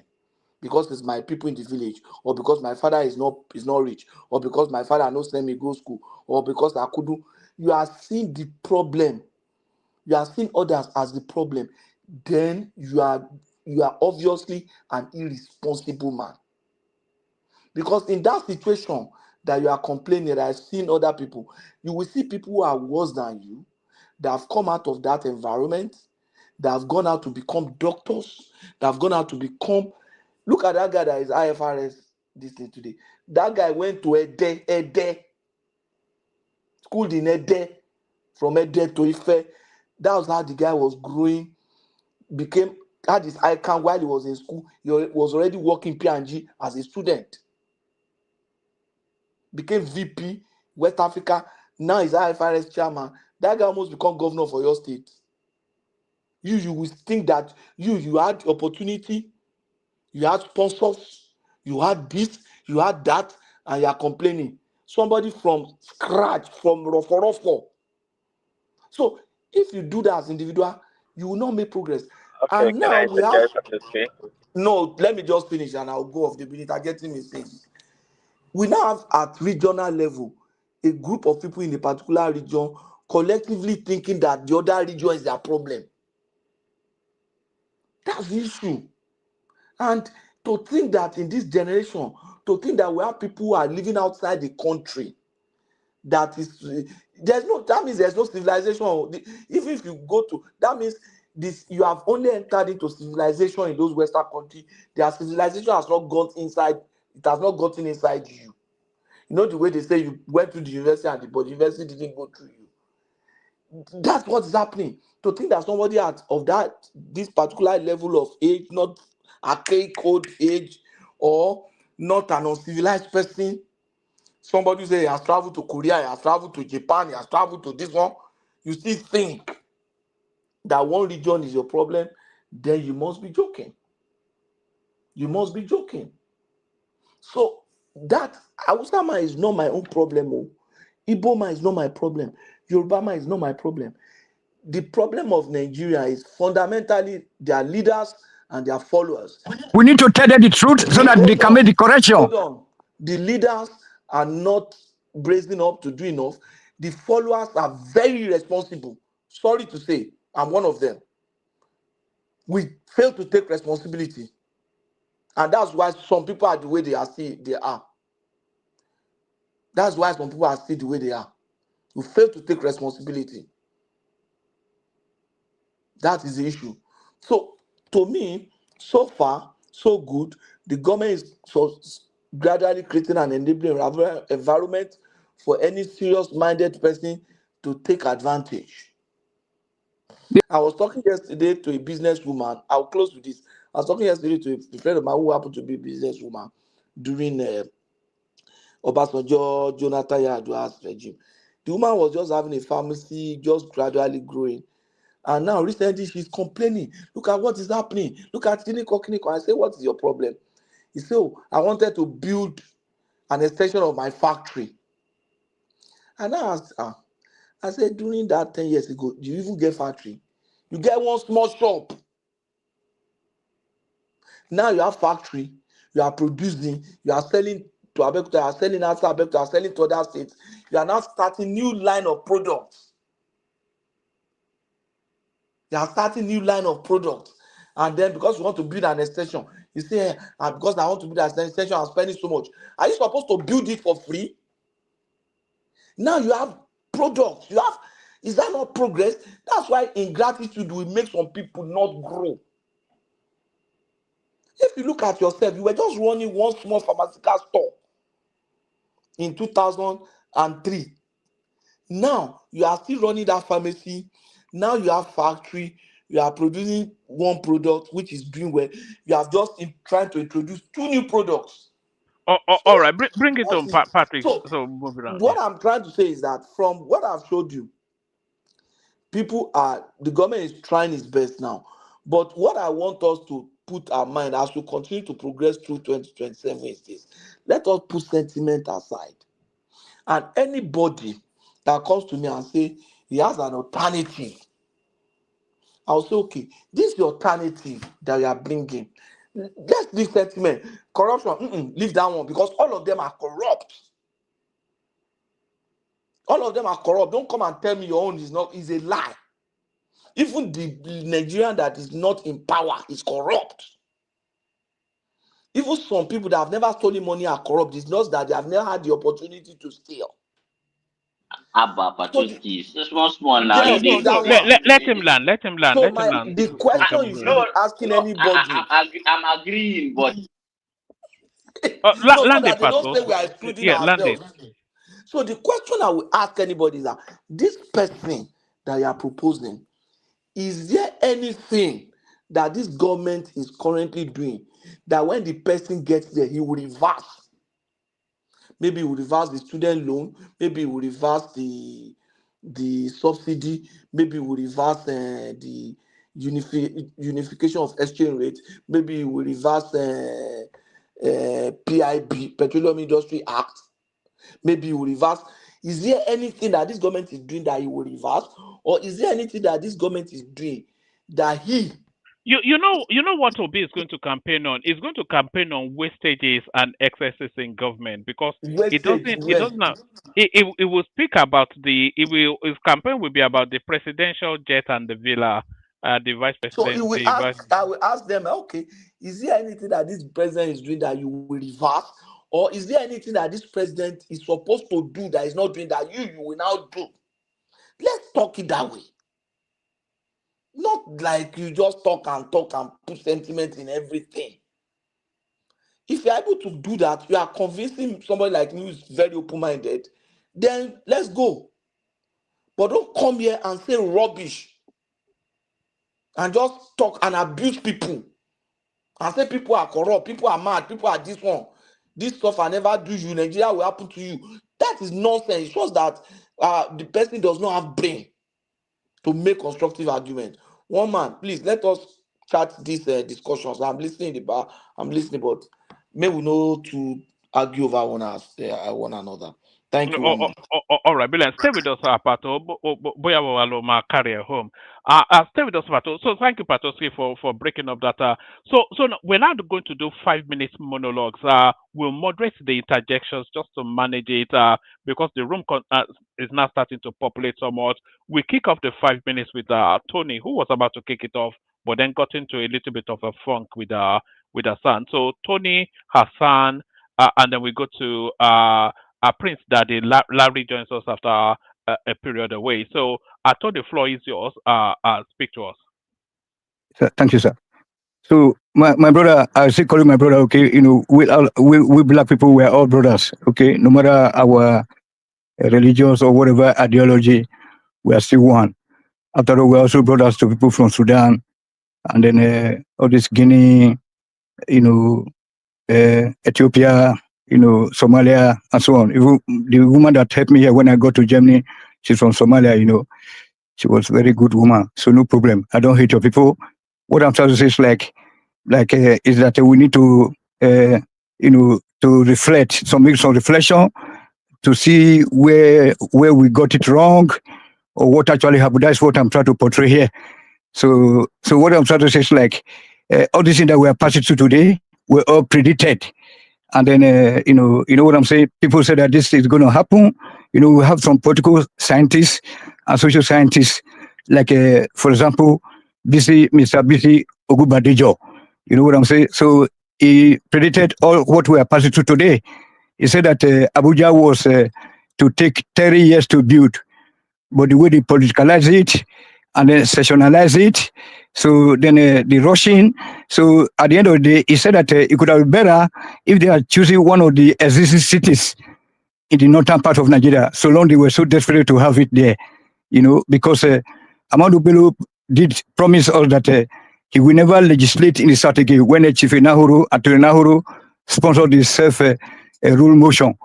So, and then there was a scuffle at the national, the so-called, the previous National Assembly called Council, Nigeria Council. So, and then they fought, physical fight to play because they said they don't want independence. Then the Awolowo group, so they said that they want it.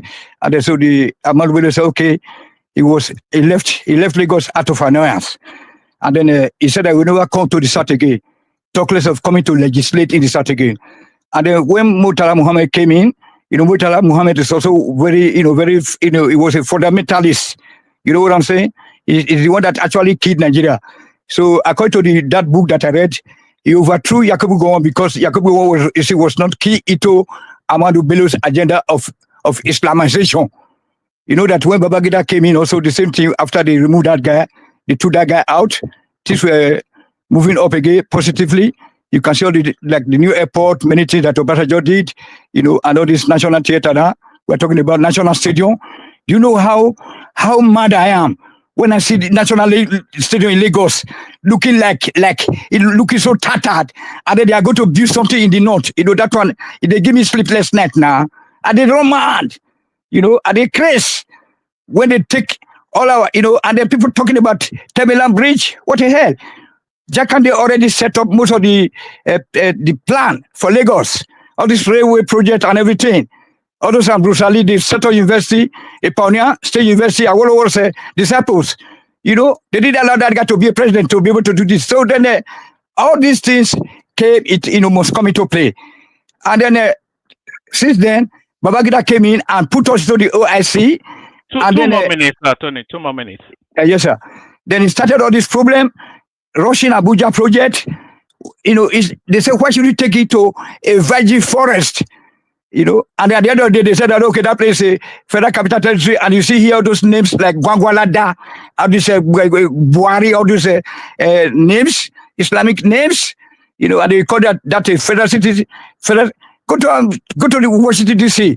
You see District 1, District 2, you name many states. You can say Edo Street, or you say Oyo Road. You see our road, not all these northern names. And at the end of the day, they say that, the citizens, the indigenous want to claim me back. You know what I'm saying? That place is not our place. And that is what is causing trouble. That's why I'm happy that Tinubu is systematically and unknowingly restructuring the country. And then, I don't give a damn if we land into separation so that we can live together as a fellow African countries. You know what I'm saying? So that, this system is bad. We have no local government system that is functioning. They have captured the system because Babangida killed it. He killed it with structural adjustment programs. You know what I'm saying? All those kind of stuff. Many things. That's why that the country is not moving forward. So we don't start from top, bottom. You have to look at it from the bottom up and then see where we can make the adjustment, where we failed. And then when we need some adjustment, and then we can be able to move ahead.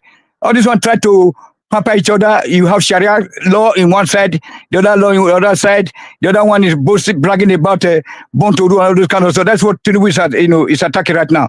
I don't give a damn. But he loved power. He loved using 200 cars, motorcade. It's okay.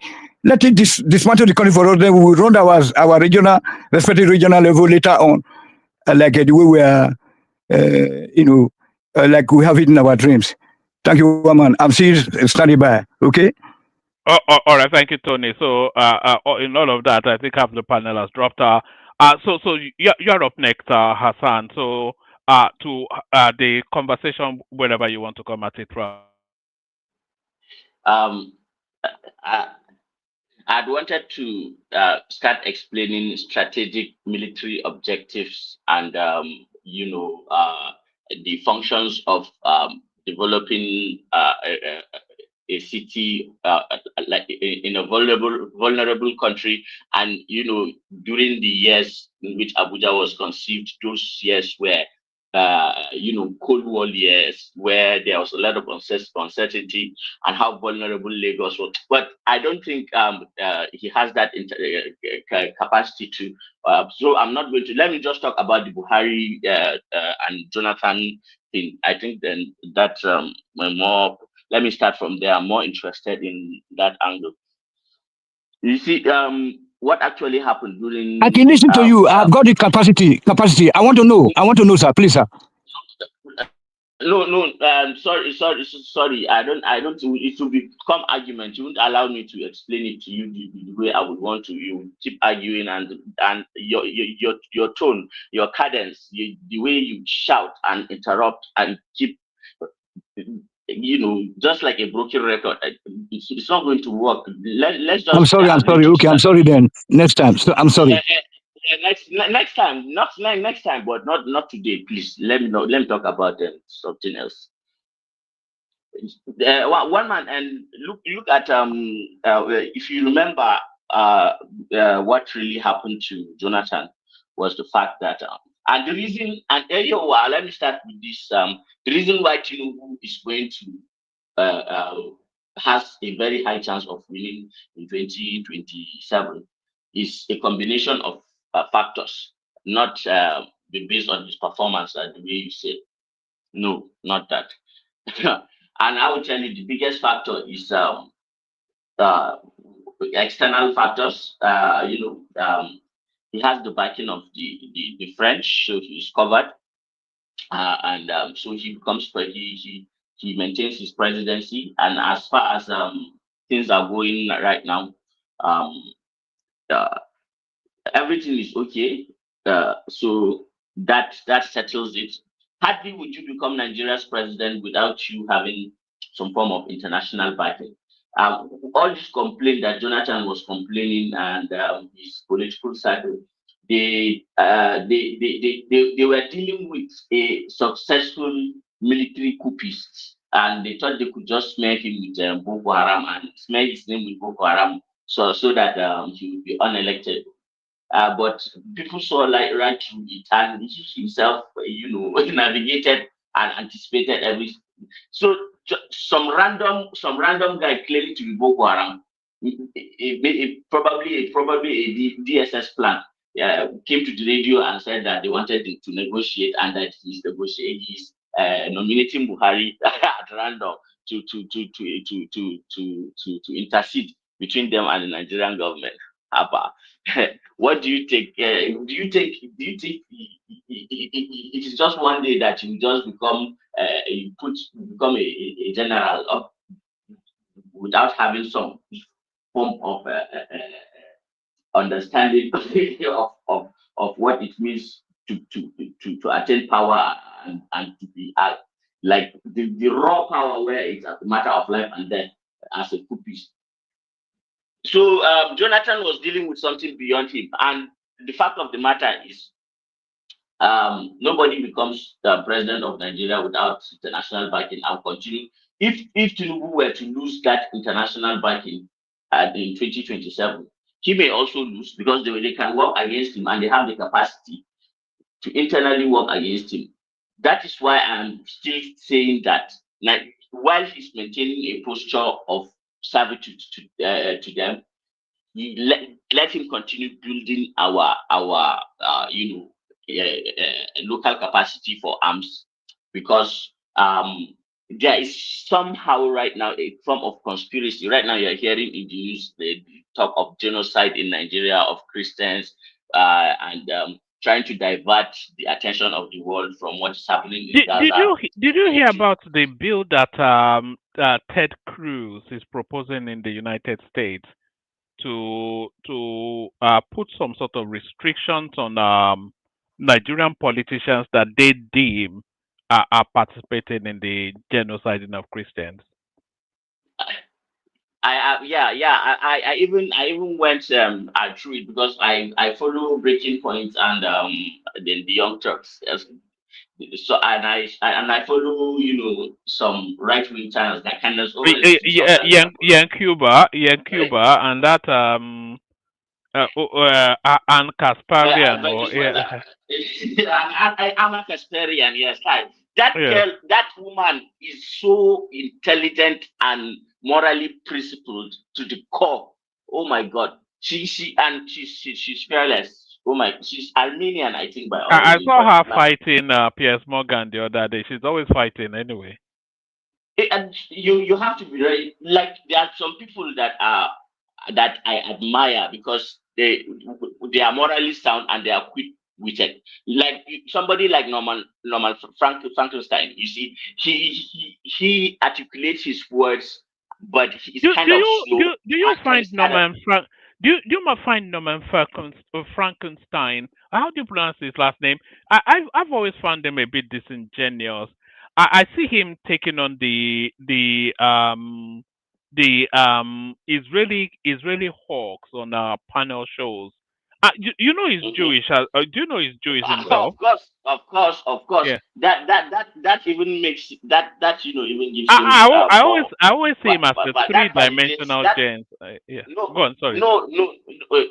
Look at his academic records. Like, this is somebody who always deal with facts. Hardly would Norman talk about something that he wouldn't prove it to you factually. And that is the way of the world. That is the way to carry this argument along. Okay, talk about somebody like Mehdi Hassan. Mehdi Hassan is one of them too.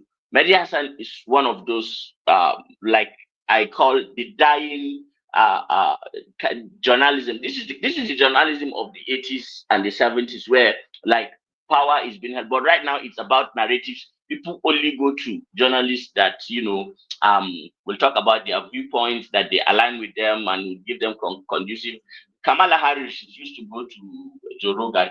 Trump went, and that probably made a difference. Like, these things, a lot of things have changed. Like, the world that was what was normal in the 2000s is archaic now. And let me tell you, the world will still change in the next 5, 10 years to a degree that a lot of us will find surprising. And that is why it is important for us to build our internal military capacity. Now, you see all this No, talk no, but about Nigeria. hold on, Hassan. You keep talking about this change, but that change actually is not. It might not be in the direction that you're thinking. I agree with you that the world will change completely within the next 5 years or so, but that is going to be a technology change rather than a world order change. The world order Displacements. the world order will still be the same, but how the word is administered will No, change no, according to no, no, technology. Yeah. no. I don't think. I think the world order will be different, and there will not. It's not going to be unipolar. It's going to be multipolar. Because that's already the foundations have already been laid. It's Yeah. already no. No. It's going to be a duopoly rather than a multipolaric world. It's going to be a duopoly, and what you'll Okay. find is sorry, let me just. What you'll find is it's still going to be a left-right divide, just like we had under the Soviet Western inflection. So it be a reimagining of that, a reworkings of that. So you're already seeing the alignment. The alignment will go China, Russia, and people aligned to that mindset. And then you have the European Union, the United States, people aligned with that mindset. And then that's still going to be it's still the Others. historical it's still the historical fault lines. So that's why I'm saying the world order is Well, not going to change. yeah, yes, but then this time around, the eastern side, doesn't it has teeth? It has teeth to bite. Do you know that at the rates at which the world is going, um, China is a country that would rather hug you, than put a bullet to your skull. You know, And it's a completely different philosophy of understanding the world. Just consider how the Vikings behaved and how bloodthirsty and how brutal they were, and consider the philosophy that the art of war of Sun Tzu, and compare the manner of approach, the manner in which the philosophy of war, the philosophy of engagement. China is going to conquer through trade, but where China holds monopoly is the technologies that would matter in the next few years. China has a monopoly of pushing those technologies at scale to the point that There's only one technology that matters, Hassan, and that's the technology of warfare. Whoever controls the guns, whoever and controls the I guns keep telling controls you guys, and everything. I keep Yeah. telling you guys about our arms, and you guys still selling economy and that Yeah. it is not acquired. Is your arms industry sufficient enough to take on the Americans? Can even take on the J? If the You Chinese, can't even if the bring the Chinese J to had this order. Never. mentality, if the Chinese had this mentality, they wouldn't have gotten to where they were now, because that is a defeatist mentality to think that just because somebody is far ahead, that you can never catch up. Yeah, sorry, I'm joking. I'm actually eating something. 7 What minutes are don't you? pass What, to Prince what Daddy are the you waste. eating? So it may actually take some time. It may actually take some time. It's not kuli kuli, it's farah. What's Farah? Grasshopper. Grasshopper. God. Yes. I like it. Is it roasted or is it in Yeah, a yeah. vegetable? It's roasted and then peppered too. And there is some kind of fruit that we call guli. It is a local cucumber like so it's a mixture of all those. Wow. You know that let me tell you something about diets. That the best form of protein, the best form of protein is the one that you find in insects. That's the best. It's the best. Nothing beats it. Just that people don't know that. Anyway, let me continue. So the problem with China dominating is that China is going to be already is a surveillance state. Your cars cannot, if they want, will not cross a border. You cannot cross one state. It will just turn off. They can control you. You are being, anywhere you go, anything you do, you are being seen. So if the government wants, and like biometrics will be everything. So if they have your biometrics, like now you cannot sign in into your computer or on this show without like scanning your eyes or something like that. So when they want to punish you, if you don't align, they just restrict you to your money, to everything. So when the world becomes that digital, and unfortunately America is also towing that part with their planter and what the CIA have been doing, and the NSA, which Snowden has exposed. So one way or the other, the world is going to be quite dystopian. That is why I say let us protect ourselves, because this talk about a genocide happening in Nigeria of Christians, it's that it's a narrative to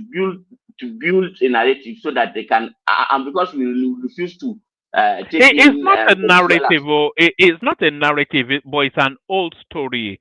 It's not an immediate urgency. It's a long-standing urgency. All of the indicators are that the Christians are being genocided in Nigeria, especially in your part of the country. Well, I wouldn't say that they are not murdered. They are unfortunately murdered. But those who murder them still murder Muslims too. Yeah, but is that not as a matter of a deliberate position to? It's somewhat like a religious cleansing going on there. No, you guys ignore basic like facts that like it doesn't like life is not black and white. There are a lot of colors and different shades of gray. Competition over resources, global warming. I keep coming back to these things. A changing world, a changing world order. Certain narratives that politicians put into the hearts of people, arms proliferation, and a lot of these things like the government of Nigeria has certain control, but is incapacitated to a large degree because it doesn't have its own. Okay, for a country of 250 million people, being policed by less than a million, where is that done? Our problems are not like the genocide is not like it's a systemic problem that the government has not addressed that has caused these things to continue to happen and to spiral. Now, the amount of people who have died who are Muslims is probably more than those of Christians. But of course, the Northerners are not tech savvy. They are, if anything happens, we have the notion of qadr that, okay, it is time, Allah qadara, and they don't go on social media and do hashtags and shout hallelujah to and sing to the world that this is our world. Even the Chibok girls thing, the reason why it went viral is because of this woman, this Igbo woman that does that cuts her hair. What's her name? Obi Ezekwesili. She was the one that took it upon herself, like to put it out there, and those are one of the reasons why Obama started about. Let me come back to Jonathan and and Buhari. One man, don't you see it as weird and that John Kerry, who was the state secretary of the State Department of the United States of America, actually came to Nigeria, like to prove a point that this is their preferred candidate. So all these things that people are saying, Buhari sponsored Boko Haram, Buhari sponsored Boko Haram, is just a southern propaganda. If you were to say anything, who sponsored Boko Haram, is if you have the guts, say it's America.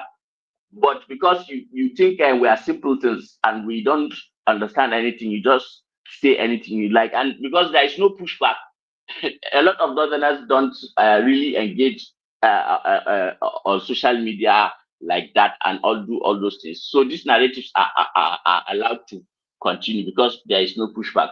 But I tell you, all right, start to bring it home, Hassan. Hold on, Hassan. Start to bring it home because Larry says well. Okay, so Buhari got that backing. Tinubu has that backing, and as far as I'm concerned, he still has that backing. So it's a multitude of things. Some of the policies that he's doing that are working, that backing, and political savviness, and so it's going to be all those things. But they are talking about that 70%, 90%, and there no corruption. No, all those things are not true. People are still suffering, but then it is what it is. We have to deal with the world as it is, not as we imagine it to be. Let me just keep quiet. Oh, all right, brilliant, excellently put. So, and that last point right there, I endorse the world as it is, not as we imagine it to be. Larry, do you live in an imaginary world or in reality, as Hassan is inviting you? Say, No. Oh man, I'm fine though. I've been in and out. I've been in and out. Business none, but it's good. Well, that billion must land in the account. That billion Yeah, dollars, yeah. no naira or dollars. No. I think I do more of Naira now, right? I have things in Nigeria. I've been in and out of Nigeria for some time now. But it's good. Before you get into the politics of it, if you've been in and out of Nigeria, what's your assessment of the state of play there. So start from there and then give us the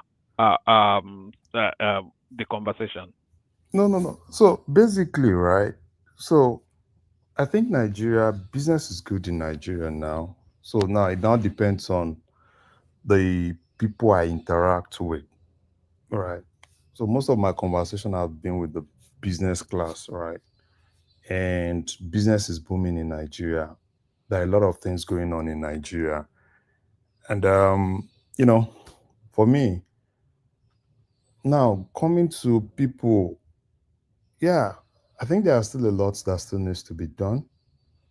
You know, not just the leaders, right?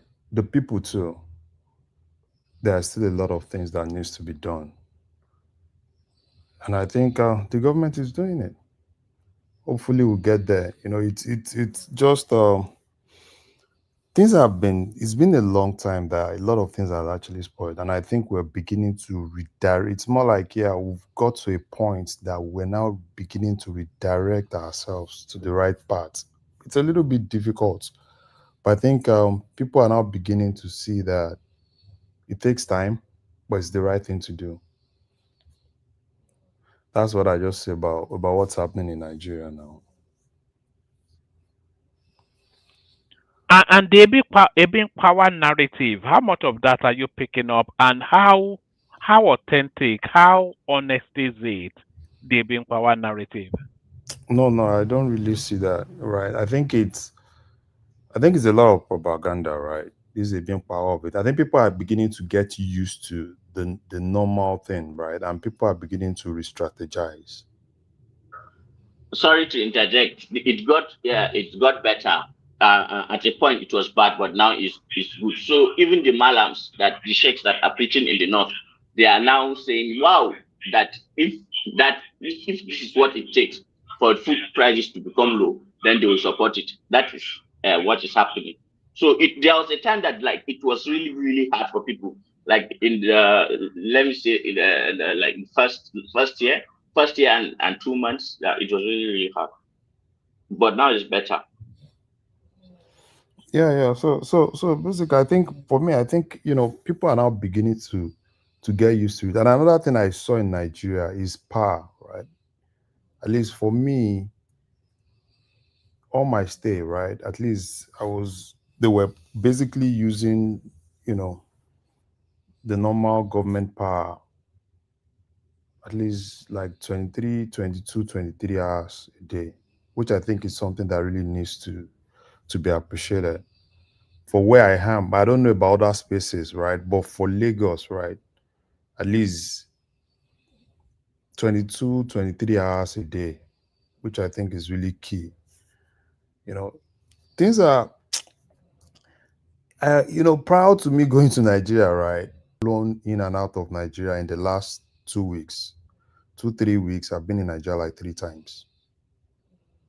So, I see how it is, and prior to that time, it's been a long while that I've been to Nigeria before this recent thing.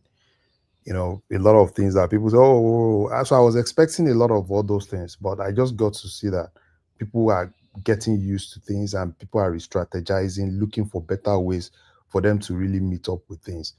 I think Nigerians are more of well-pampered people, right? And people are now beginning to see the reality of things, that we can't keep living being pampered. At every point you expect things to be done for you. You expect everything. You want power, right? You don't want to pay for it. So and I think it's gotten to that point that people are now beginning to see the reality and they are facing it. That's what I see all around. So, one man, that's just my assessment of Nigeria.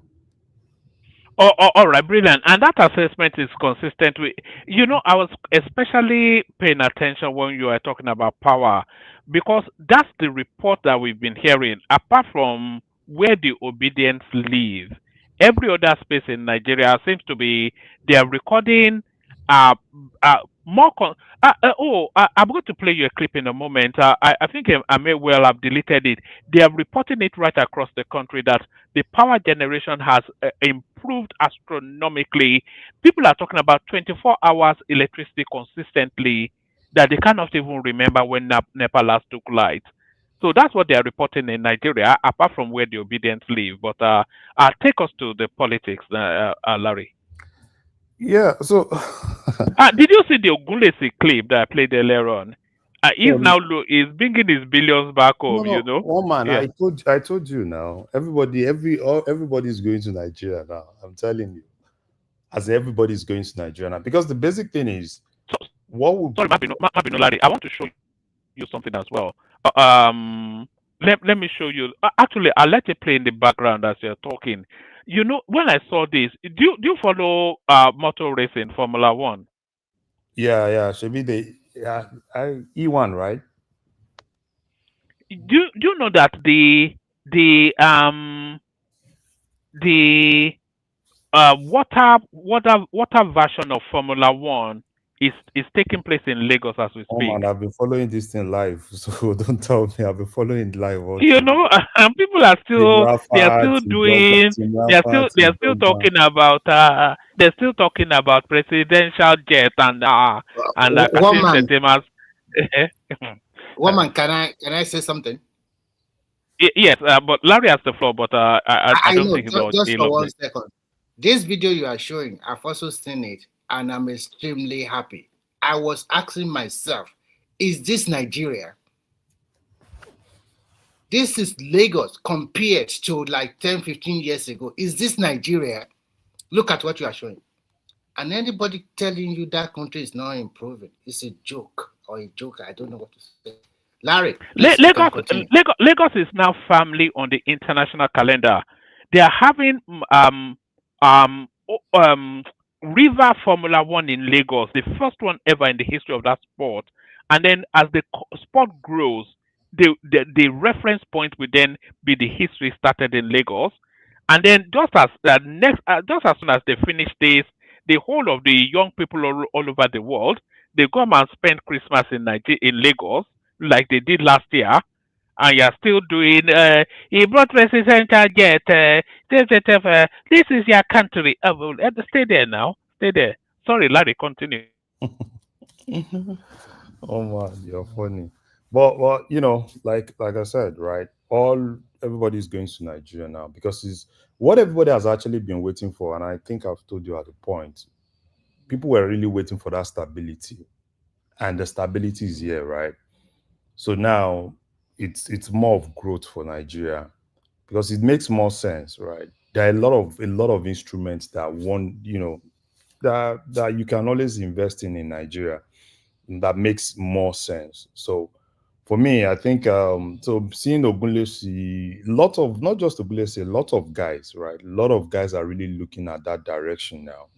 And I think it's something that is really key. It's really key for that economy. Yes, let me just interject just a minute, please, about Ogulesi and while I give Tinubu the credit somewhat, you guys still have to give Dangote a very big credit because Dangote is a pioneer who has the risk like invested in Nigeria, showing people that, especially that refinery, that level of investment, it's showing the world that look, this can be done here. Don't be afraid of anything. Come and do it.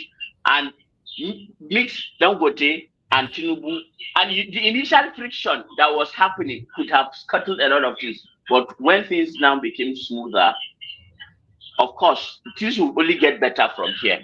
And there's another thing too that you need to talk about.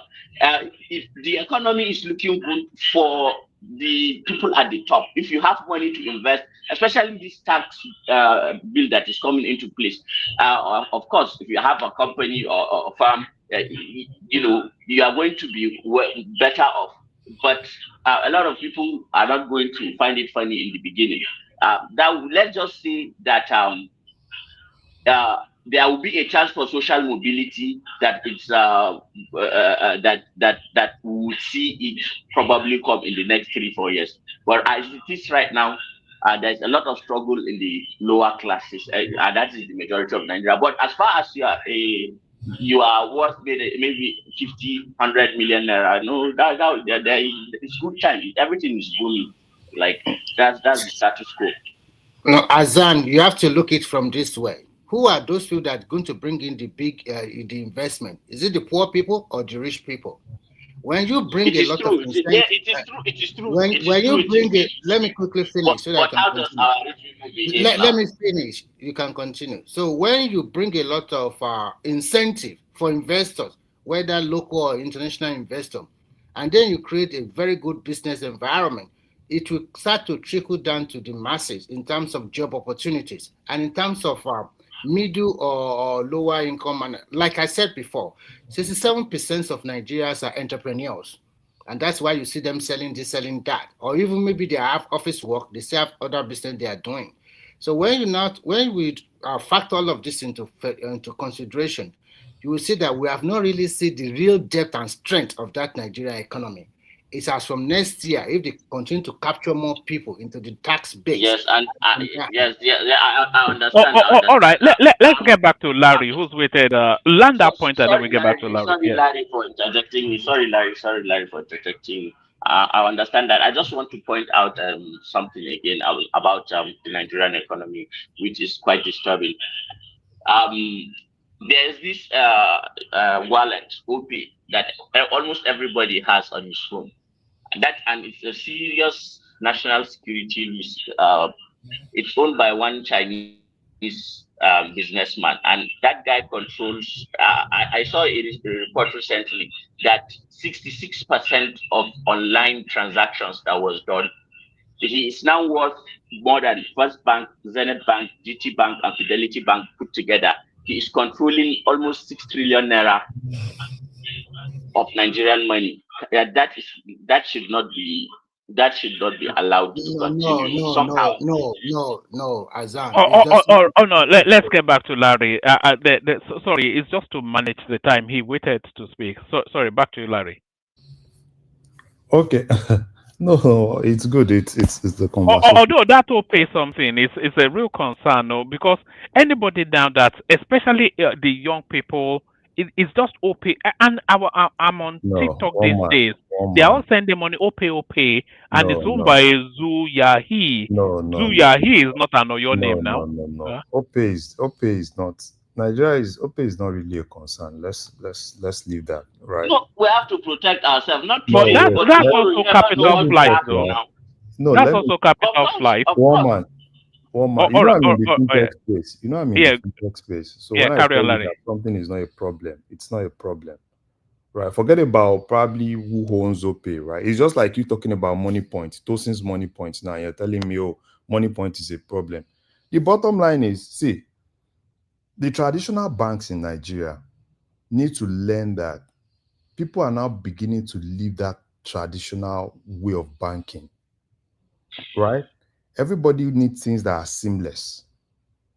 And another problem that a lot of people are having, right, with banking in Nigeria is the charges. At least, Larry, let me say this, please, about this OP stuff. Are you hearing me? Oh, all right, that will be the last interjection, though. Good to see you, Kenna, by the way, long time. But that's the last interjection, and because Larry doesn't like the interjection much. The reason why many Nigerian banks are losing their customers to OP, Money Point, and Pampe, and all that. Nigerian banks thinks they own the the seamless transaction with OP cannot be compared with Nigerian bank. Just even before you do your transfer, you have already got your alert. And if you save money on OP, it's 50. I think 15%. No, 8% interest. Why Nigerian banks continue to take away from Nigeria? When let's say you save 1 million naira a year at Nigerian bank, you can come back and be taking maybe 980,000 80,000 naira. But you see this OP, their interest is their interest.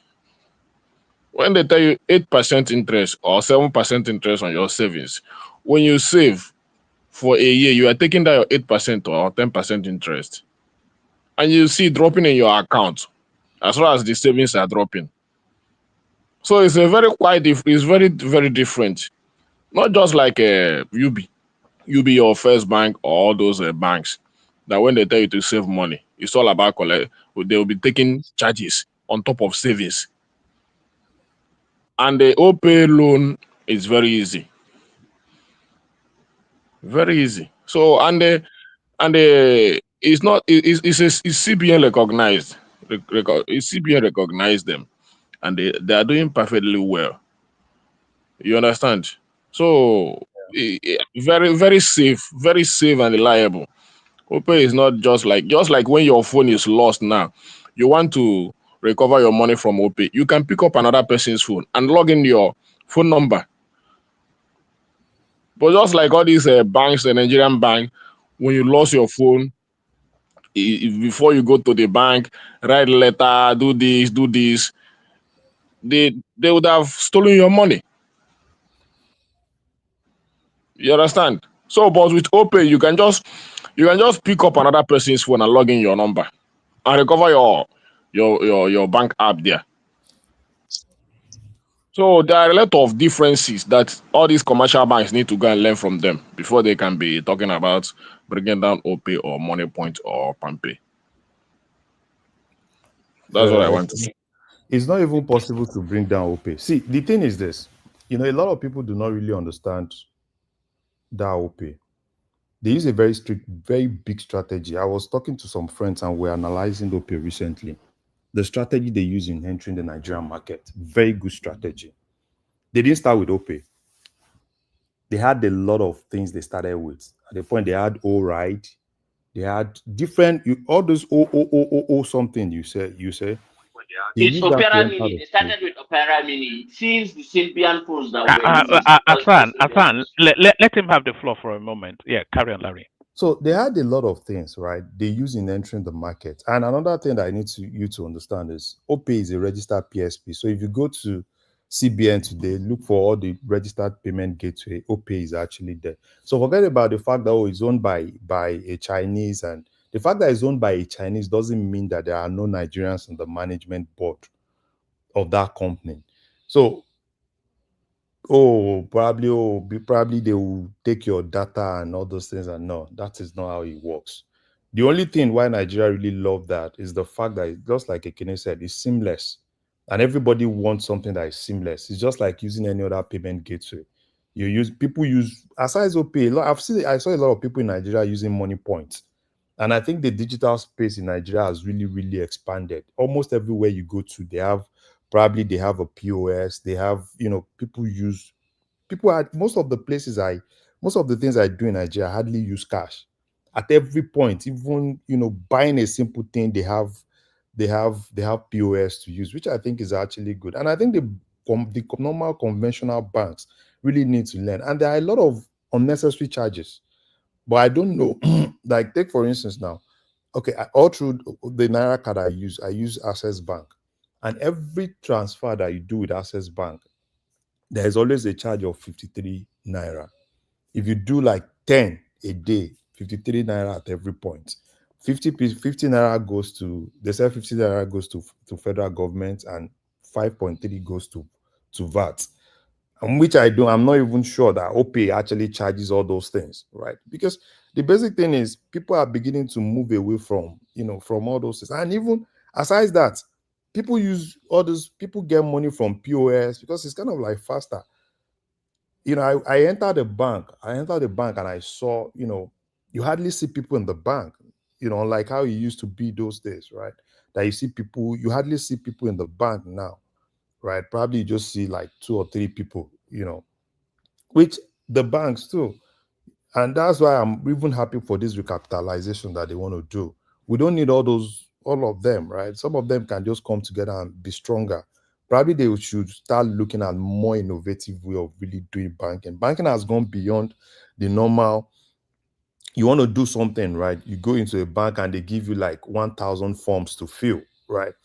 People are tired of some of all those things. So which I think some of the banks are beginning to now see ways to get into that space.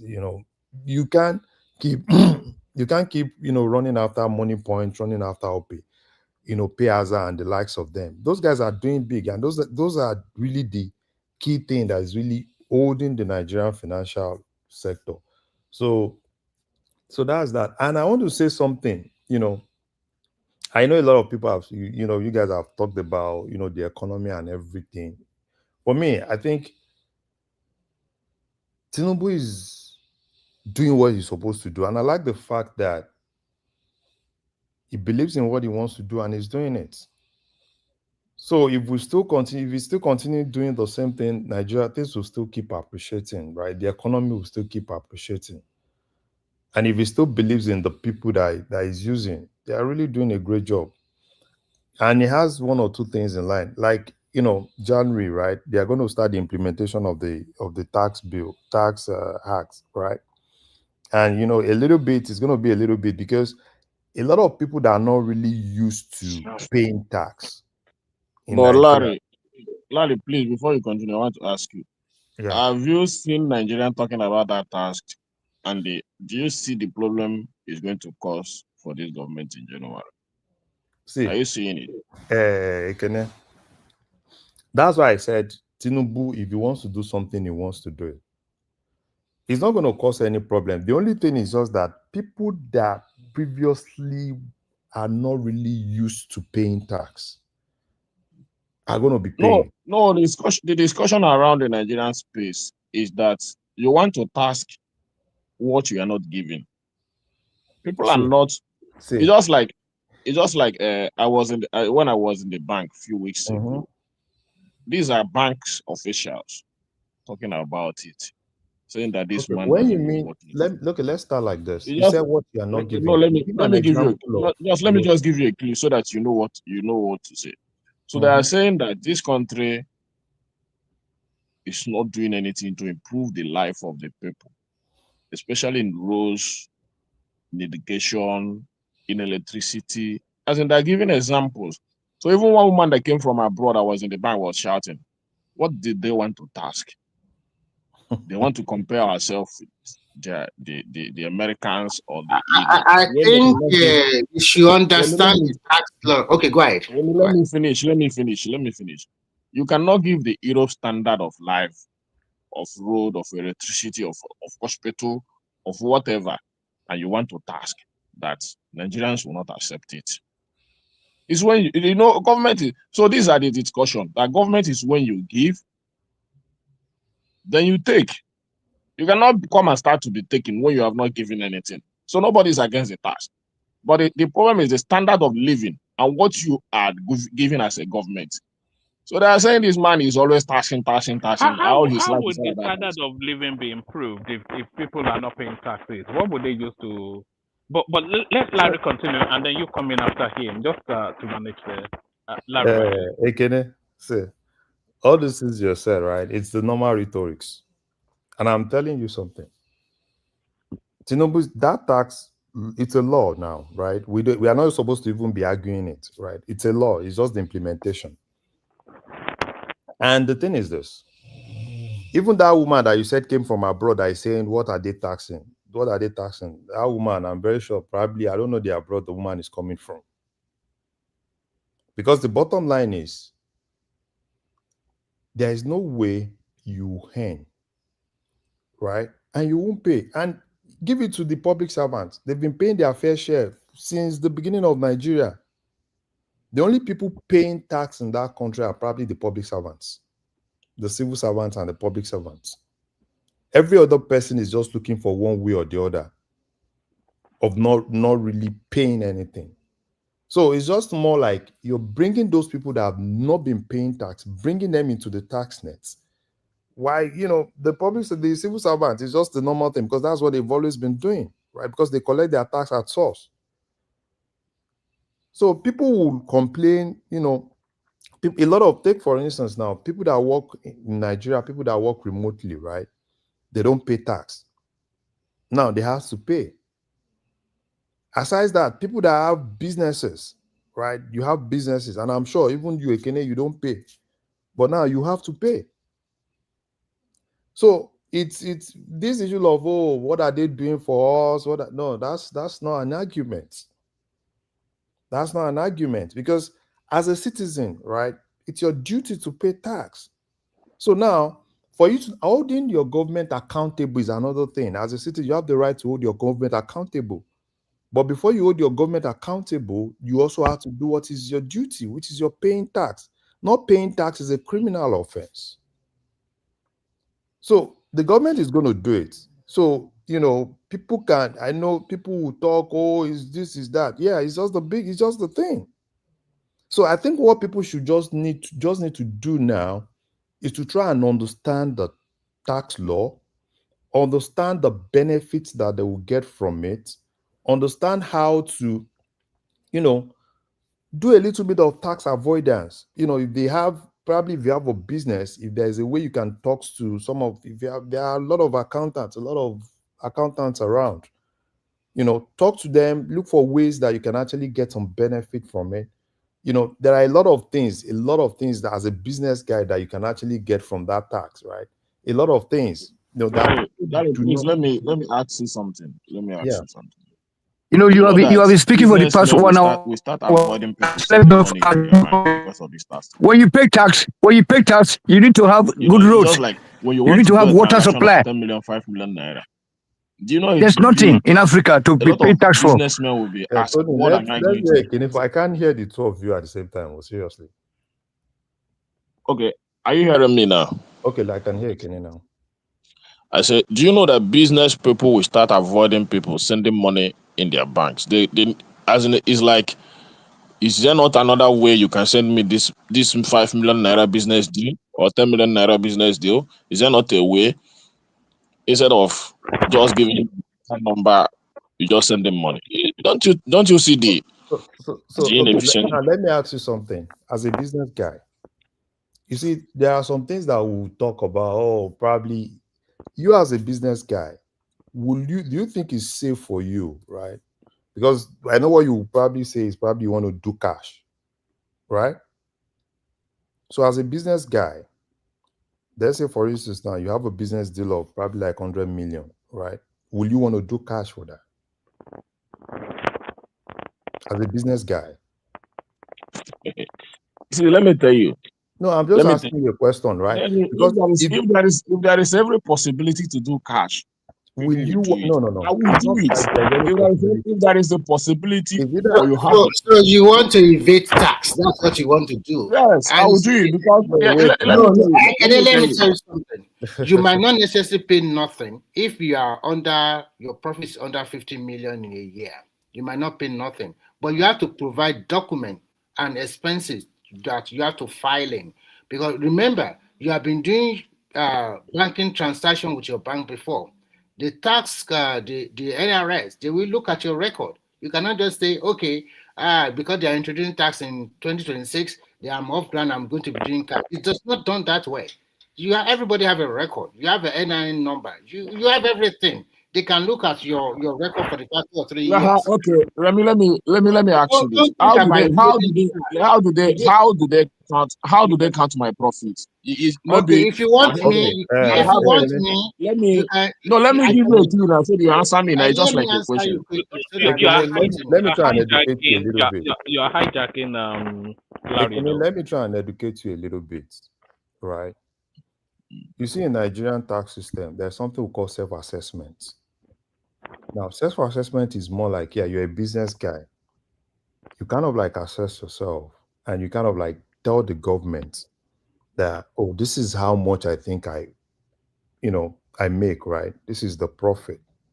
And with that, it makes more sense for you. But if you don't do that, the government has the right, right, to now assess you themselves. Oh, Ekene, this is Ekene's business, right? Ordinarily, if you assess yourself, do your normal self-assessment and you file in and you say, oh, probably I make a profit of like 10 million, right?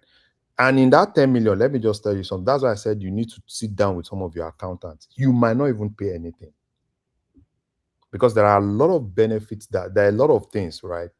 Your normal cost of running your business, that are deductible. There are a lot of things that are deductible. That plus or minus, you might not even pay anything. But in a case where the government itself looks at your business, right, and they kind of like assess your business. Probably if you've gone to government, you say, oh, probably I make a profit of like 10 million, right? They look at things plus or minus. Okay, what are the cost of running your business, right? Do you have things that are deductible? They just deduct those things. At the end of the day, you might not really be paying anything. And in some cases, right, you might have 1 or 2 holidays from even paying some of those taxes. But in a situation where you're trying to evade that tax, the government comes to you, they look at your business on their own and say, okay, probably this business, they look at you and say, okay, probably you're making a profit of like 100 million. And at that point, they slam you that tax. And you kind of like, oh, no, this is not how much I paid. Okay, they say, okay, fine.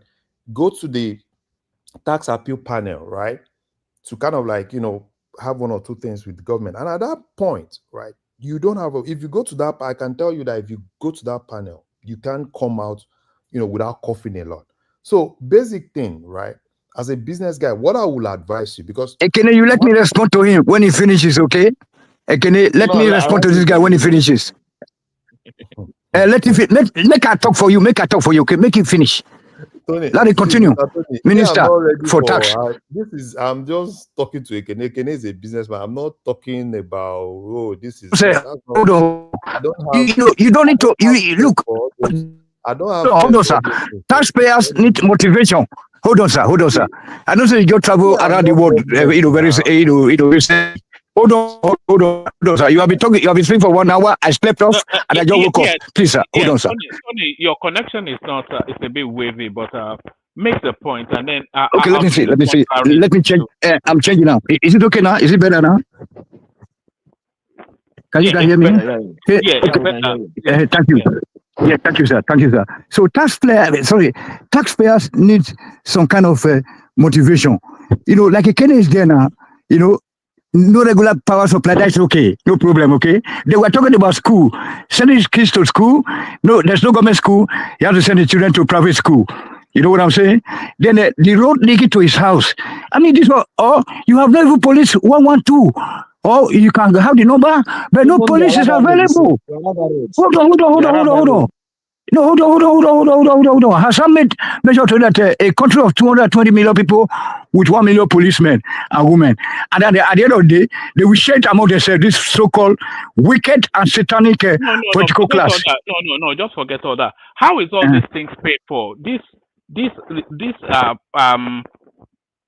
Policing, all of these things, how is it paid for? Yeah, it's paid for by the tax means. But what we are saying is like, those services are not available in Nigeria. Yeah, so how will they be available? They will be available first for the government to provide them, and in order to keep maintaining with them. With what? No. There's enough money. The money they have collected for the companies, self-employed people. No. One voice, guys. Yeah, one voice. Let me finish. Let me face one man together now, and me and you will do for abroad. So one man.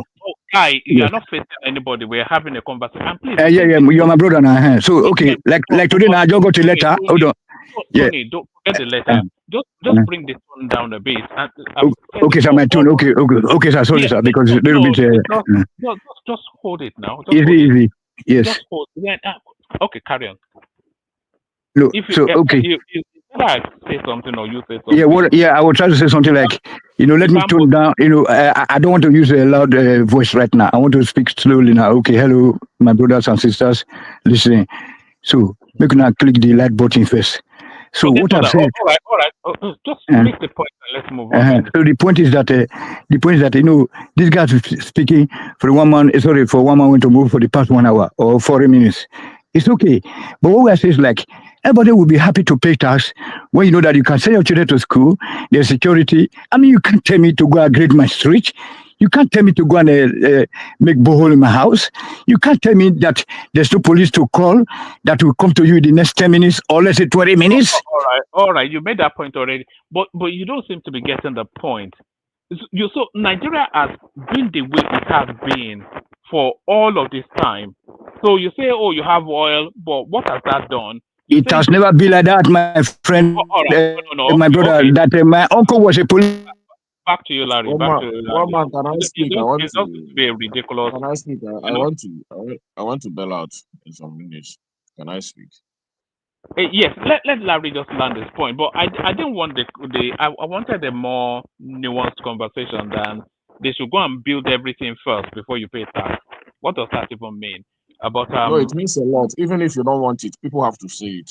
If you don't want no, it, but it doesn't. No. The point I'm making is the money you say. Oh, they should go and cut corruption. It's just nonsense now. We've it's been not going for. nonsense. One man not say it's nonsense. I don't like the way you say things sometimes. No, we've been going How is for. it nonsense? We've been Calculate going our for. loan from even All start right. Okay. calculate the money Nigeria has borrowed from 1999 to date, and even calculate Right. the one Tinubu has borrowed. Right. What have they used it for? We all know So what they've used. nonsense. We all know what they've used it for. But if you want the services, you have to pay taxes. It's just it's a basic norm. The government have to give us ambulances. You know that we run on the street. People see the ambulances run on the street. They will pay. You have dispensary where you can take your children. All right, carry on, Larry. See, no matter how much we will, number one, the tax law is a law now, and it's going to start by January. So the government has not done this. See, you have a duty, which is you have to pay tax. Now, holding government accountable to do those things that you want them to do is also your right. But that right comes after your duty has been done. So which means that by January, you need to start thinking, if you're a business guy, if you've not really paid tax before, you need to start thinking about what you need to do, because you can't run away from it, except you do not want to do business in Nigeria. So, and Ekene, another misconception is probably, it's only when you do your transaction through banks. No, it's not only when you do your transactions through banks. There are several ways in which the government can always give you your bill. There are several ways. It's not just your transaction through the bank. So if you've probably been hearing some people telling you, oh, it's probably if you do your transaction through the bank, it's not right. So what I would advise you as a business guy, if you do not have a tax consultant, or if you do not, there are a lot of pro bono, right? A lot of some of all those guys that just got chartered in CIT and chartered in ICANN, and all of them are doing pro bono now. Take some time, sit down with one of them, let them understand your business, and they'll be able to advise you properly on what you can actually benefit and how you can, some things that are deductible in your business, so that peradventure, if some of all those things come, you take better advantage of the tax law to your own benefit, to your business benefit. So that's what I would just tell you. Larry, in this tax law now, because when government is doing something, you cannot only be thinking about the government, what the government is going to take. Because it's just like, since I know Nigerian, it's always what government is going to take from the people. Okay, now, what is the benefit attached to this tax law to Nigerian people? Because these are what will motivate the Nigerians to say, okay, let me pay this tax, maybe. And that benefit has to have a timeline, not just on papers, just like what they used to say to us. You're in Nigeria, you know what happens in our government. They tell you they will do this. At the end of the day, they will not do it. That is why I said, so that benefit, if the government really wants to be transparent and not just to collect from the people, what are the benefits attached to this tax law that has a timeline? A timeline, very important. Ekene. Because your tax law has a timeline, so the benefit has to have a timeline. Ekene. Also. Ekene. Now, this is it. What is the implication of government getting that money? The implication of government getting that money is more money is going to go into that federation account, right? And when more money goes into that federation account, that money is still going to be shared across all the, If that is the see, let me tell you, Lali, if that is what you want to roll out to me, then we Nigerians will not accept it. You cannot tell me that money will go to the federation account. Let me tell you something. So it's going to send me. It's going to send me very Sorry, Larry. I kind of you don't seem to understand what's been said. It's not a special purpose tax now. They're taxing you for a specific project or a specific thing. It's a generalized tax to raise income for the country, for the administration of the country, and all generalized income goes into a central pool, which is then divided. But did you think it was targeted at a specific No. project? One man, let me tell you. One man, let me tell you. See, if Tinubu wants to do a tax law in a different manner, then he has to do the sharing and the benefit in a more different and transparent manner. Because now you want to tax Nigerians. Yes. And it's not as if Nigerians are not paying tax But before. that's not done anywhere in the world. So what Okay, would be? no, it's done everywhere in the world. You must be transparent with the people's resources. Yeah, but You that's the understand? transparency now. Look, you're not paying attention. The transparency, the taxation is no more different from the money that the country get from um um royalties from natural resources, value added tax, importation duties, all of these things. All of those money condenses into one central pool. There's no facilitation in the constitution to ring fence taxation, and then what are the states going to say? You know that the federal system is a consensus of agreement between the states. It's not like they have the fiat to just. What about the federal projects? Well, Let's yes. What let's about forget the? about the state Yeah, no. projects. The What federal about the projects. federal Look, projects? when they share the money, whatever goes to the federal government then goes towards those federal projects. That's how it's always been now. Okay. Let me help you. If what goes to the federal project, we want to have as Nigerians, what will be the direct impact to the citizens, especially in the federal project, to the common man. When you talk about the federal project, you talk about the federal hospitals, the federal schools, the federal roads, and all that. So can I What come will in be quickly here so that I what can will tell now you what be is the for the benefit that normal has a people? timeline? Okay, that Because is not the kind. Listen first. First, government is a continuum, and the benefit of all this federal government spend, I will tell you. One, the student loan is benefit for the lower end of the people. The what do you call it? The technical college that you don't need to pay for tuition fee when you are in federal government technical school, and they also give you stipend every month. The kidney dialysis is also part of the federal government is doing in most of the health center across the country. The road intervention, whether repair or reconstruction of new road, is also part of what the federal government is doing. It's not going to benefit the rich alone; it's benefiting everybody. So what you are trying to talk here is immaterial, to be frank, because at the end of the day, the money that the government get, they also give to the state government, and that's why you see some governors they are doing their best. Some are performing, some one are more, not really performing. can I have a time to talk? I want to But you bail out. okay, go ahead. No So problem. Go ahead. whether what I'm saying is immaterial or not immaterial, the government is all about the people. And when government is not for the people knows that this government is not for them.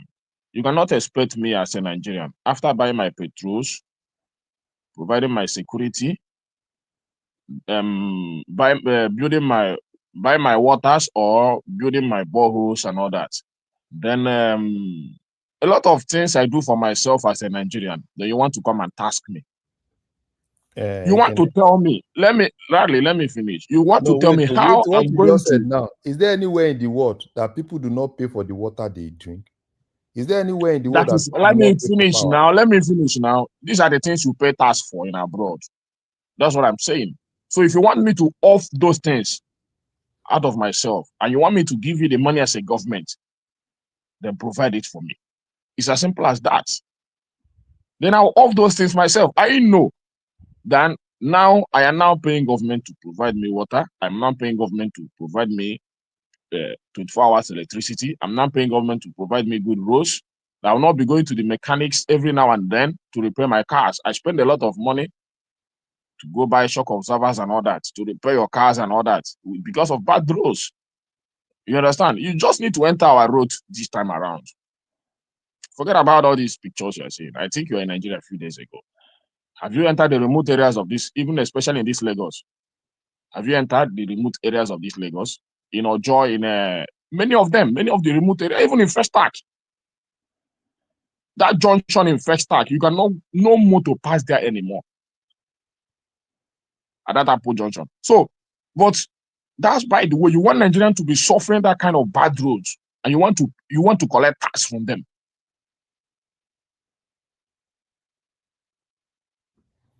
After applying those bad roads, you go for car maintenance, and you still want the person not only suffer. People study suffer for this country. When are they going to enjoy the benefit of good governance? See, I understand you, but the thing is this: you can't change this thing, right? It's already a law. So I'm not saying that I'm going to change it, right? But definitely, the way it is in the heart of Nigeria, Nigerians are going to respond in a very different manner, and we are very optimistic about it. I'm not even somebody like me. I'm very optimistic about it. The Nigerians are going to respond. Okay. So in a very different manner. The Nigerians that are going to respond are basically non-Nigerians that have been paying tax before.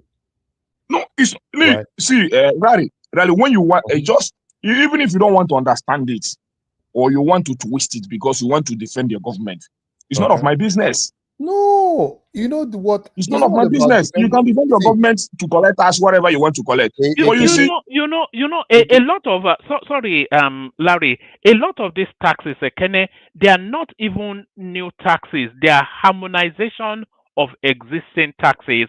You may well even find that at the end of the process, you are probably paying lesser in tax than like all those duplicitous taxes that you pay at the local level. That's harmonized.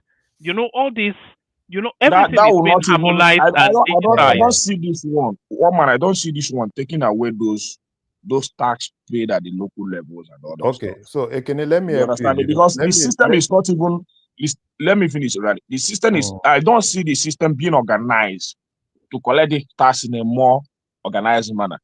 The system is not even organized. It's still that aboro. It's still that aboro. One day you will be walking at the street, you see aboros stopping you to pay your tax. That's what I'm seeing. Yes, but then you wait to January then to see how they run it.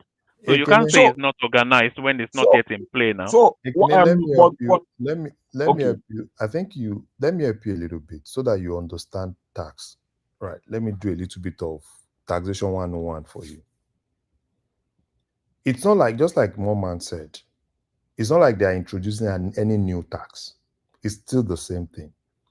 Personal income tax, which is tax that people pay on their salaries, right? I don't know where you live. I don't know if you live in Ogun State or probably you live in Lagos. So if you still work take for instance now, somebody that lives in probably Sego, right? That still works in Lagos and collects salary and tax is being charged on that. That tax being charged on that does not go to federal government. That tax goes to Ogun State government. You have a business, fine, your company income tax can actually go to the federation account. But people that work with you, which is expected that you have to charge tax, right? If you are paying them their salary, tax has to be charged on it. If they live in Lagos, that tax still goes to Lagos state governments. And some local levies, right? I think they are trying to consolidate some local levies too. Those will still go to where they are supposed to go to. So it's not everything. I think what you have in your head is that, probably they just take everything and probably goes to the federation account. No, it doesn't go to the federation account. Larry, let me, whether it goes to the federal account or it goes to the state or local, it's still government. So I don't care where it goes to. What concerns me is the service they're going to render to the people. That's what concerns me. Now let me ask you something.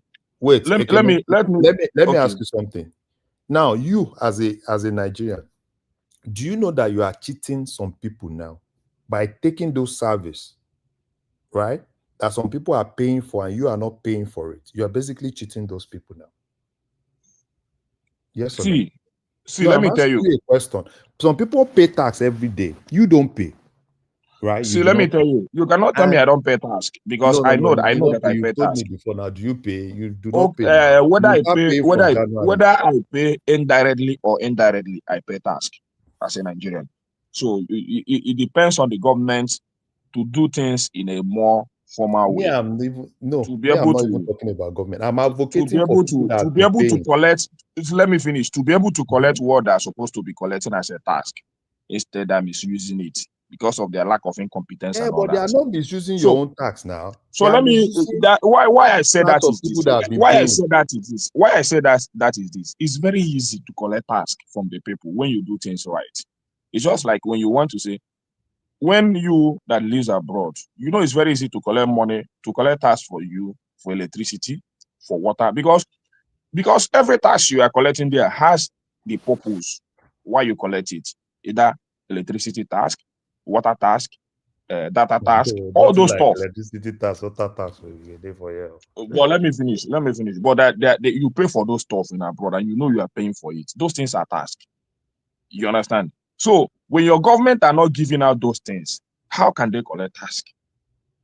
Okay, now let's look at it like this. Government provides you as you are now, right? Government just decides like, okay, fine. They want to provide you water. And you have All to right, use.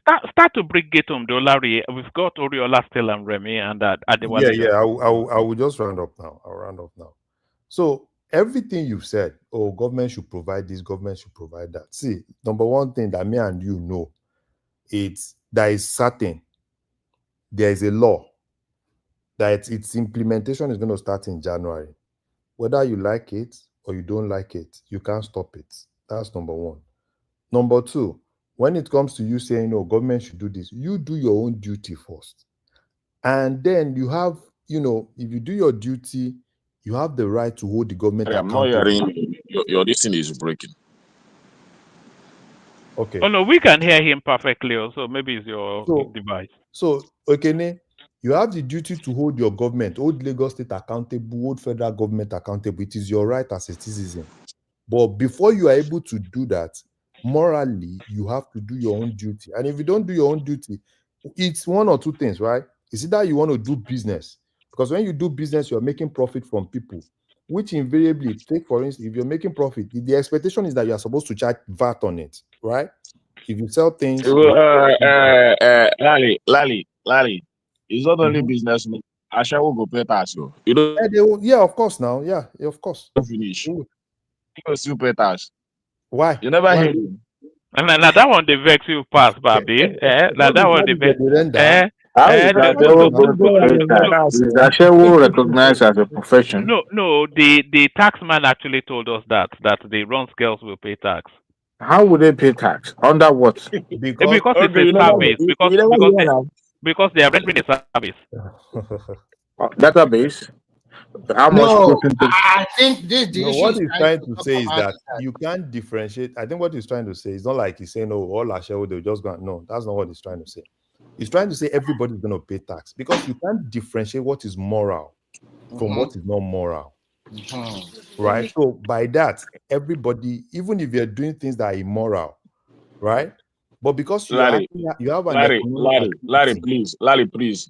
That I think you differ. You see, let me tell you, there is no way explaining it more than the tax man. The tax man has already told you that Asha will pay tax. I heard him So now. you don't want to explain it. Yeah, they ask him again. You mean I'm Asha still will trying pay to tax? figure out how would Ashewo pay tax for Larry, Larry? can I help Tell you me there? another thing. I don't want to have your explanation.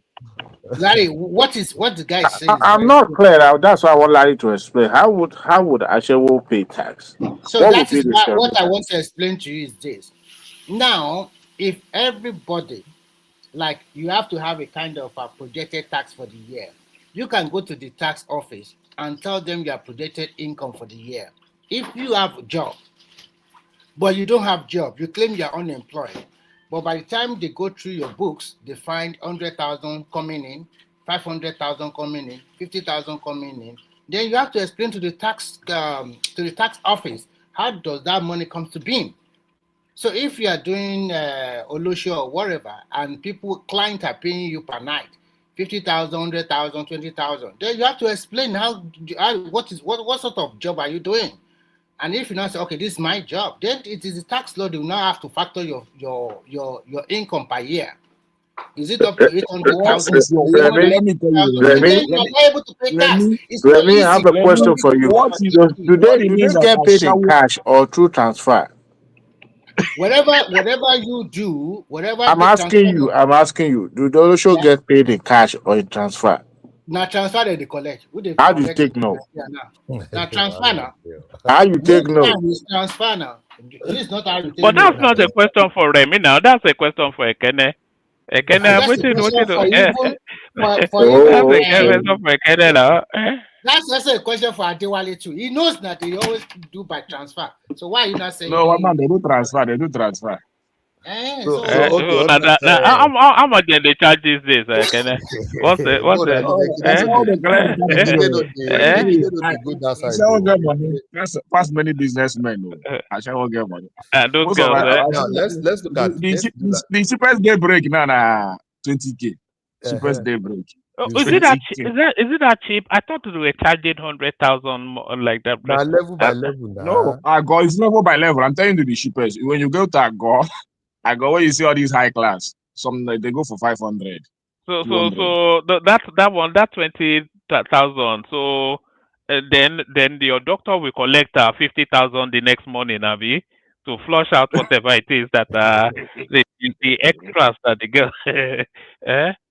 Anyway, all right. Let me play you this. And then after this Larry landed, we go to Ekene. Ekene, you only get about 3-5 minutes because Remy and Oriola and Prince Daddy, everybody's here now. So you end here as well after a long time away, but this is what they were referencing. So you earn a certain amount of money and you have to send upkeep to your cousin, your brother, or even a stranger. It doesn't really matter. If the amount you're sending to someone is money you are giving to them for, how do I explain it? It's not because they have done something for you, right? Yeah, so it's a gift. Yeah, thank you. Like a gift. We say non-exchange transaction. You gave someone not because they did something for you, then that's not taxable. It is you that should have paid tax before giving them a gift. But if the person is rendering a service, and there's this, extreme example that you probably should not even say in a church, but just to bring it home. If you are doing, not you, if somebody is doing wrong girls, right? They go and look for men to sleep with. That's a service. They will pay tax on it. See why I did not want to use the example before. One thing about the tax law is it does not separate. So there it is. Olosho will pay tax and then get arrested by the police still. So what will be that argument at the police station? I'm a taxpayer. How dare you? I mean, how does that even work? What is your work? They're going to start demanding cash. In And other also words, that works in a strip club, right? Get paid, right? If a girl works in a strip club, she gets paid. She gets paid. Yes or no? Yeah, she gets paid. Yeah, but it's a cash. It's very difficult for them to tax cash businesses, though. It's just because even in this country, all right. When I was having my conservatory done, the guy gave me two quotations. He gave me a quotation on the books, and then he gave me a quotation off the books, and the difference was near £10,000. So the ones that run through, because he will run his books, but then he'll probably make 80% extra outside of the books. That's how people usually run it. Basically, right? Government is not even telling you that they are sure that they are not even going to get everything, because I know people will do more of cash transactions, right? Like even here in the US, a lot of people want to, some of all those small things, right? They quickly want to do cash transaction so as not to go through the books, which is normal. But government will still get their cuts. If you have an hotel, probably you have a strip club, right? Who are those people that comes to those strip club? You have strippers. And each of those strippers that you have, you're paying them. Okay, And There are tips. For So, example, would the Olosho be able to file for unemployment and get government benefits? I don't know. I don't know. That's for Zach to tell us, right? So some of all those things, I know the implementation will be a little bit rough when they start in January. You know, it will be a little bit rough. They will get some, they will not get some. But I think with time, they will be able to harmonize things. You know, I think it's a mistake, Larry, for them to bring it in at this point after they've shaken that country with so many policies, and then on the eve of the elections, they are going to bring in another policy that will agitate the space again. One man. And then is the muscle memories One of man. that people will take No, into. one man. See, you're thinking as probably a politician. I understand your bias, or probably even actually affecting. The bottom line is this: let them bring it, because you can't run away from this thing. See, part of why I like Tinubu, right, is the fact that he's bringing some of all those things on board, and he want to stand by it. He's not chicken out. They should bring it. Let people pay what they are supposed to pay. Larry, you remember this guy? This guy will. All right. So, sorry. Is that Dewale? All right. Yes, Make that actually, point. I actually and then have land, a Larry, and then we move it around. Yeah. Larry. Before you go, maybe help me factor this. It's a question, okay? Do you know if this is included in this new tax policy? You mean those corporate or individuals donation to charity? That's a loophole. Do you think it's part of this? Everything is covered now. Everything. Even bricklayer. Everything. Even barrel pusher. Because that's the loopholes the rich people, get through so that they won't pay. Everything is covered now. So, I think by January, I think the major thing is people, take for instance, it's Nigeria that you see that somebody has like 4, 5, 7 Rolls Royce, which you hardly see here in America or even in the UK, right? You have like 7, 5, 10 Rolls Royce. The garage is packed and everything. You're not paying anything on those. That's denominator for you, though. You're not the government official. Did the government official include? Larry, can I come in? Yes, I think you guys are doing some misconception here. Actually, the taxman said by January, if you don't have a tax identification number, through your NIN or BVN, or you can go to the tax office to create your tax identification. Actually, the implementation of the tax will start at the first quarter of 2026. And everybody have a right, when you file for your tax with the tax office, either to pay your tax annually or you want to split it to monthly. So it's not that, for example, most of the traders or whatever, they are not even troubling you. But this kind of what they introduce will bring accountability to Nigerian space. If you're a trader, let me finish. If you're a trader and then you register a company, so it's the onus now on you to continue to get the right document for your businesses so that it will help you to file for your tax return and to get a refund on your tax if you are making more than 50 at the end of the day. What is the benefit? You know, Ekene, if Larry doesn't land, then we don't get to you. So he has to land at some point. Man, I was supposed to go before Larry, but I'm not going to spend much time. If I could get like 2 minutes, I just have a question after Larry. All right, you can come after Larry. Ekene, apologies, but Prince Daddy has been in and out pretty much since the start. So Larry land, and then we'll move it around. Let me just say something to Remy. Remy, tax system in Nigeria uses preceding tax basis, right? So the fact that they tell you that it's going to start in January does not mean that probably it's going to be progressive, right? It starts in January means that they are going to look at your tax in 2025. Yeah, I understand that one. I know what you are talking about. I know. I'm trying to say, basically, that people should not be afraid. Nobody needs to be afraid now. It's only Ekene that is afraid. Just make sure that everything you are doing now, if you are issuing your invoices, get it ready, file it. Get an accountant to help you, especially for traders or some people like that. So, all of those people collect tax. Let me give you an example. I was in Ileyon. I went to Ileyon 2 times, right? And every time I was in that Ileyon, do you know that those people collect 3 types of tax on every Iyon that I eat? 3. But Larry, those people collect on the wrap of Iyon. ahead, right? Are the government going to try and make sure that they dish out those old system of collecting tax? No, now there are better Because ways now.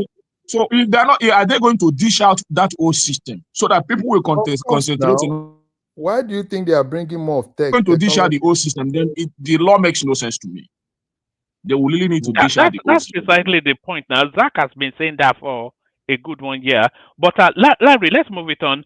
And by the way, good to see you too, Niger. I've been seeing you on the main streets of TikTok. You're a brave man. No, that place is not conducive for human living. What are you doing on TikTok, to Niger, all over there?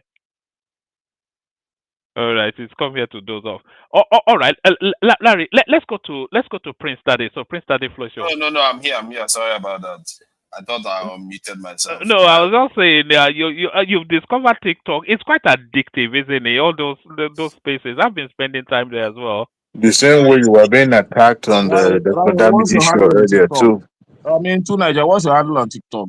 Drop it on the comment section, please. Let me You are get not following me on TikTok. Why you want to follow to Nigeria? Are you following me on TikTok? I don't think I'm following you. Larry, drop your this thing, your handle on It's on the the same. I comment. didn't change it. It's just two Nigeria still, really. I am Okay, still just using Niger. that for fathers, yeah. And yeah, greetings everyone.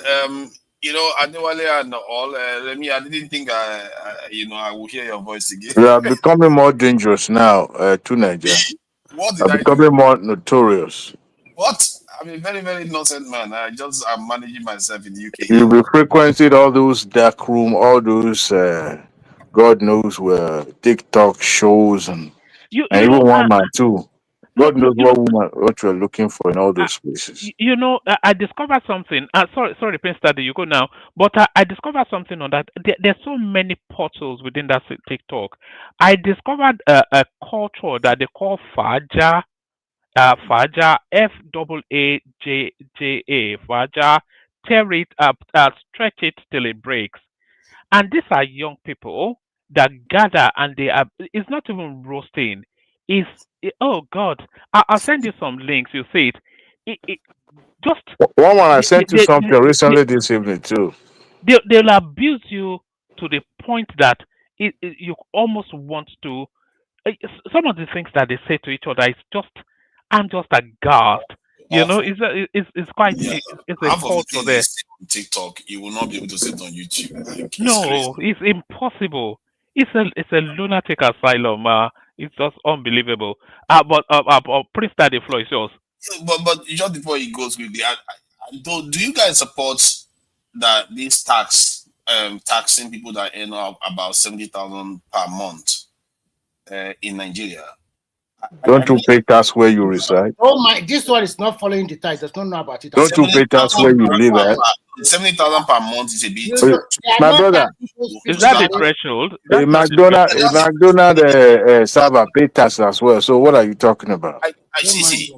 Before, when the tax bill for businesses is good in terms of you have to earn 100 million before you start getting taxed. No, 100 million. But for individuals, 100 million for businesses. But for individuals, it's 800,000 per annum. It's the bracket you should look at. Man, are you not paying tax where you live? No, but 70,000 is barely enough for anybody to get around in Nigeria. You are learning. Go and read the tax law by yourself. Nobody. He's taxing some of the poorest people. You shall find something to criticize. We're talking about hate on how many people earn that in a year? Almost 60-something thousand every month. What are you talking about, man? A lot of people earn up to 100,000 now. Minimum wage in public sector is 70,000 now. So you can see that almost everybody is coming on that tax. They hardly exempt anybody anymore. Ogalari, what is the penalty for not paying tax? Maybe we should remind the two Nigerians. Ogalari, Not paying. Okay, what's the penalty for doing a crime, right? It's kiri now. It's a criminal offense. So, not paying tax is a serious offense in any country now. Yeah, it's a criminal offense. That is really putting a lot of All Nigerians. right, guys, let me come in. The manager did not let me. Anyway, all right. Oh yeah, carry on, Prince. Yeah, I was just gonna talk briefly on the video you played last time it came online. One man, the Bill Maher's video about Christians being killed in Nigeria, up to 100,000 or so or more Christians killed. And when you brought up the topic of the video, there comes Adewale from the left side, pretty much minimizing the video that it's a non-issue, like it doesn't happen that Christians are killed in Nigeria. And today, if I'm not mistaken, I thought I heard Hassan also may have minimized the same notion about Christians being killed. And last time Adewale talked, he never presented any numbers to counter Bill Maher's number about over 100,000 Christians being killed over a decade or so. And I'd like to submit that it is a reality that Christians are being killed in Nigeria. It is a thing. But I'm not going to dispute that the individuals or people of Muslim background too are killed in the process. But the main point here is that Christians are being targeted and killed. That's a fact. I don't think anybody's going to deny that.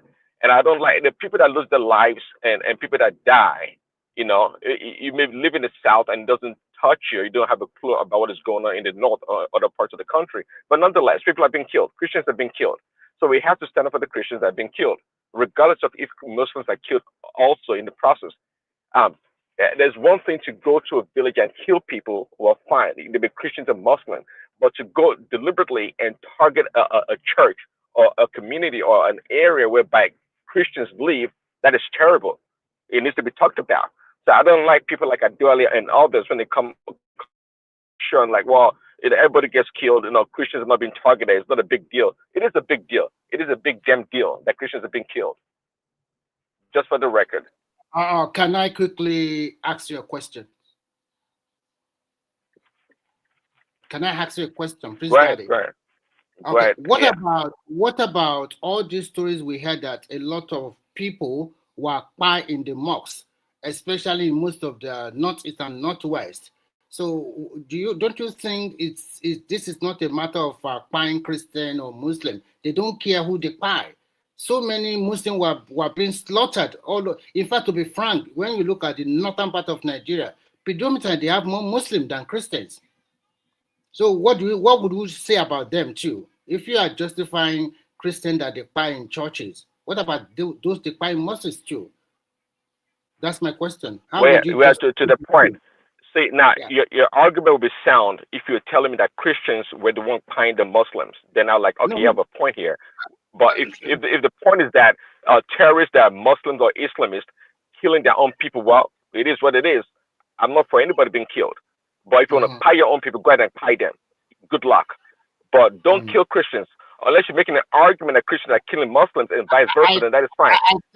I think the way you are channeling your submission today look to me a little bit biased. That means you don't care if they buy Muslim, but you do care if they buy Christian. I see a little bit of unfairness in that. This is not everybody know that everybody that have a religious ideology to the extreme. These are not truly people that are worshiping God, if we must say the truth, whether in Christianity or in Islam. We cannot say, because Christians also do their own. Maybe the way they buy people is not directly like that. Maybe it's another way. So I think when you marshal your submission, you must also have, if you are putting an Iman angle to it, then I don't see any reason why you are unnecessary bias, like the way you are doing this submission. You can go ahead. Well, please. Just like I said, I'm not for anybody being killed. May I just respond? 1 second. Sure. Hold on. I'm not for anybody being killed. What I said. No, I have to correct you. You see, just the way you said, I minimized it. Okay. You forget the intersection, like Nigeria and the way we live, especially in that northern Nigeria, and it's not the way you guys live in the United States. Okay, it can be instantly changed to be say Nupe kill Gwari. Okay, Northerner kill Southerner. Okay, Southerner kill Northerner. Different things can happen, and there are so much things that are happening that the narrative is not that so much And where is the origins of this? Where did this even start? Where did this narrative even start? And where is it leading to? What would you propose to be the solution? To fight a religious war, to do another crusade, for United States to come and do a crusade? No, Hassan. Yeah, I said I didn't hear you earlier clearly. That's what I said. I said you might have minimized. I know for sure Adewale did. I said you might have. I didn't hear you clearly, but I know you tried to justify that also that Muslim people are being killed also. No religious war. Yes, it is true. It is true. That is the reality. Everybody is being killed, not only Christians, Muslims too. And yes, sometimes the Christians do the killing. There are videos, horrible ones, of Christians eating raw Muslim meats, like raw or like cannibals on the streets of Jos. You guys don't want to go into this and just like start painting this as black and okay, white. I hear you, It's more complex than that. That may be retaliatory for the most part, because for many years the Islamists, people fight over water resources, people fight over land, people fight over, but when the West want to create a narrative so that they can invade a country or create a distraction or a false flag, like now, probably there is something about the Gaza genocide that they're trying to divert attention to now say, okay, I did not Bill Maher that actually started, emphasizing this. Who is Bill Maher? Bill Maher is some leftist Jew in the United States that is the boring. What do I say? Is it a podcast that he does or an interview? And you guys just swallow these things hook, line, and sinker. You see this photo that you have of Trump on your status. It gives me a sense of somebody who accepts conspiracies quite easily. It's not a good look. That is just what I would just say. Hassan, can I just come in and say, it's rather hard that Nigerians would even say this. I think I can remember sometimes in 2000, between 2014 and 2017, let's say, there was a spate of revenge attacks between Taraba, especially Taraba, I think was an Adamawa or notorious, where a lot of there was a particular attack where some Fulani women and children and elderly were slaughtered. I think it's over 60 in Taraba. Plenty of that.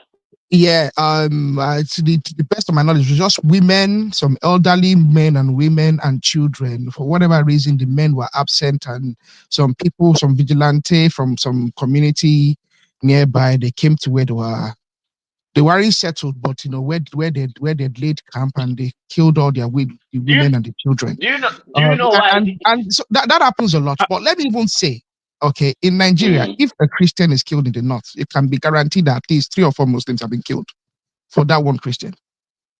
Because when you look at Zamfara, when you look at Katsina, when you look at Kebi, I think what Prince Daddy is talking about is intent. So if you're saying there's a misrepresentation. One man, don't let us misrepresent facts. Okay, these Americans have their intention. In law there are 2 standards in law. Hold on a second. How do you establish that intent? Yeah, that's what I'm saying. There are 2 standards. Propagandizing. No, it's not propagandizing now. There are 2 standards in law. Propagandizing now. If the intention one man, it's a dangerous propagandization. Okay, because when you look at Zamfara, they still went to a mosque last week. One man, okay, they still went to a mosque. What state was it? It wasn't Zamfara. It was a north central state, I think. They still went to a mosque last week, killed the imam, killed about 4 or 5 people, and literally almost busted and almost destroyed the place. Just this last week. And I'm sure even that last week, people are being killed in the north. Happening? One man, people are being killed in the north, most of them Muslim, and they are being killed in their hundreds every day. Azan, Northerners are not as tech savvy Azan. and as educated and are more likely to put things on the internet and shout to the world like this. Then it seems as if it is only happening only to the south. Azan. Or I'm sorry to the Christians, but haba, well, You people should if not you are disturb. living in See, you Nigeria, people should not disturb yourself. I think This is, it's actually all unjust those of us things as are Nigerians conspiracy. because No, a lot of fellow Nigerians are being killed in Aro, the interlands. A lot, Aro, to be frank. Aro. You know It's the thing is disturbing. this. Smart people should know that all those things are propaganda towards 2027. Because if you're telling me that, oh, Christians are being killed in Nigeria, Boko Haram today is not just ravaging Nigeria. Almost every country across the Sahara, there's Boko Haram killing people. Boko Haram those guys are killing those guys are killing people in Cameroon. They're killing people in Mali, in Burkina Faso, in Niger. So why is it that Nigeria all is now? Muslim countries. So why is it that Nigeria is now the target, right? Why is anybody not talking about Boko Haram is killing people across those places? So all those things, let's not deceive ourselves. We know where all those things is coming from, right? Let's not deceive ourselves. The target has always been, it's been more of foreign policy. And if you look at Nigeria's foreign policy at this present moment, we are not We rejected we are not carrying tilting their towards Venezuelans or whatever they we are not wanted to bring to tilting our shores, we are and not then all of a tilting sudden they want to do a yeah. crusade. So basically, Tinubu doesn't care. And he basically said it, right? He doesn't care whatever Trump does, right? And Nigeria is not tilting towards the US with our foreign policies, with our everything. So it's normal, right? Let's not deceive ourselves. We that are Nigerians know the truth. If people outside Nigeria are basically telling us that this is exactly what's happening in Nigeria, we have the duty to tell them that we know what is happening in Nigeria. Basically, we have criminals Okay, all right. that are But killing people. but you make an assumption that we all don't know. But again, No. Me as a if people Nigerian, are see, Prince Daddy, okay, wait. let me okay. Me as a Nigerian, Ted Cruz or whatsoever is not a Nigerian, right? I know that there are criminals in Nigeria that do not even think about whatsoever religion you belong to, right? They do kidnapping in Nigeria all because of, ransom. They kill people without even looking at their religion. We know that. So if they Larry, are now I know coming that to tell I us, know that too. Most of the killing so that happen in the South wait is done now, by Southerners wait, themselves. Okay. wait. If outsiders are now coming to tell you something different, we have the duty to tell them that we are Nigerians and we know Nigeria. We know what No, is Larry, happening. I don't buy that logic. You're making a lot of assumptions. You're assuming that It's every not Nigerian knows their left and right, which is not All true. right. So sorry, Prince Daddy. Prince Daddy still has the floor. So let him flow on. The super chatter. That's Hassan right there. That's Hassan still. That's Hassan still. Guess who it is? It's still Hassan. So that's Hassan still. So, and that is still Hassan. So the I was going to say super tatas, but I've removed the F and say the super tata. So we'll all go to Maiduguri for our fortune from tomorrow going forward. So thank you, Hassan. Others can join Hassan as well. Our bailout to Nigeria brings it home. Oriola after Prince Daddy, Remy, and then Dewale, but to Nigeria, you know how to run the No, room I must anyway. be after Prince Daddy because I've been here before Oriola and the rest. All right then. You then, and then Oriola. I don't think Oriola is fully with us. It's not yet said the word. So after Prince Daddy, you and then Tunaja will navigate it just as is expertly able to. Maybe do about 3-4 minutes monologue Tunaja just to bring because people have been waiting for so long. But sorry for the long wait, everyone. Thank everyone. See you tomorrow. Let me bail out. Tunaja, floor is yours. Okay, thanks so much. So let me just wrap up. I mean, I don't have a session. I just want the question answered. Larry, you may have a very good knowledge base and know a lot of things. Making an assumption that because you're Nigerian and you live in Nigeria, you know any better, you know what is going on. That's the false logical conclusion. I don't buy into that. But again, uh, at the end of the day, who knows? Maybe like a million Muslims have been killed compared to like 100,000 Christians. I'm not making that argument of the ratio. All I'm saying is that I know there are targeted killings of Christians in the north, and I think that that's incontrovertible. That's the end of that. The other point I'm trying to make, I wish By Patoski was whom? By whom exactly? For to what purpose, please study? By whom and to what purpose? I don't know. Maybe your Islamist brothers. I don't know. The killers. They are the people killing, right? Right. Prince Okay. Daddy, there's two things I'm certain of. I don't think you've ever crossed anything north of Quara, because your statement already. That's the problem in Nigeria, and that's the problem we have in security, and that's the problem. Reason the insecurity will continue to persist, because we have all been chasing the wrong shadows. I wouldn't. I think it's a discussion not to be had flippantly. So I wouldn't even indulge it. But it's very No, laughable. of course it is laughable, but you know the one your family members are being pied left and right. It's a reality. I don't like it to be minimized. That's the point I'm trying to make here. Don't minimize You the are the killing one of the suffering of minimizing other it. people. You are the one minimizing it. Um, And it's because of people like you who minimize it that some of these killings continue to continue. I don't understand that. Because both the victims themselves have not even come to address the truth. That's the problem. Well, oh, so they are. So you That's agree the they are problem victims, in huh? and You that's the agree that they problem. are victims. Okay. That's a problem in places like Benue. It continues and it continues. We heard about the indiscriminate killing I know of one the day, Southern Kaduna people. Prince Daddy, I'm certain that one day, when the truth comes to be addressed, and when we have a national security advisor, okay, I think the current guy is doing a decent job.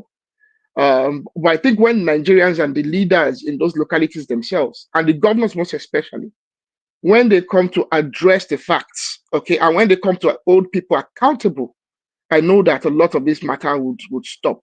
It'll be Okay, fine. impossible it'll be impossible for some militias to be employed by locals to carry out dastardly acts on their behalf. But I know we'll get to the bottom of it soon.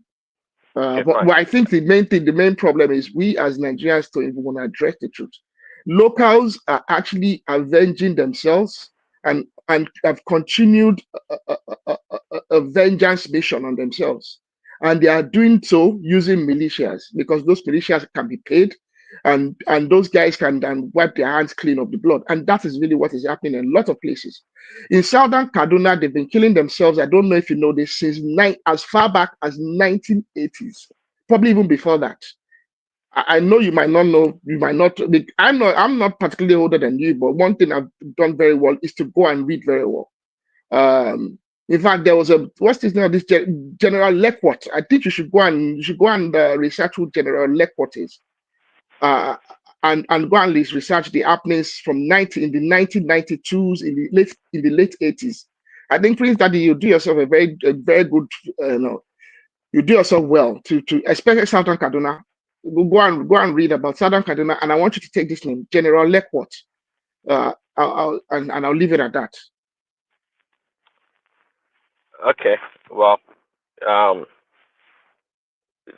briefly, soon I guess. So earlier, I don't know, Patoski's not on the show if anymore, I guess. But earlier, Patoski talked about um, an agency in Nigeria that's identified 46,000 or so assets that can be refurbished or bring back online.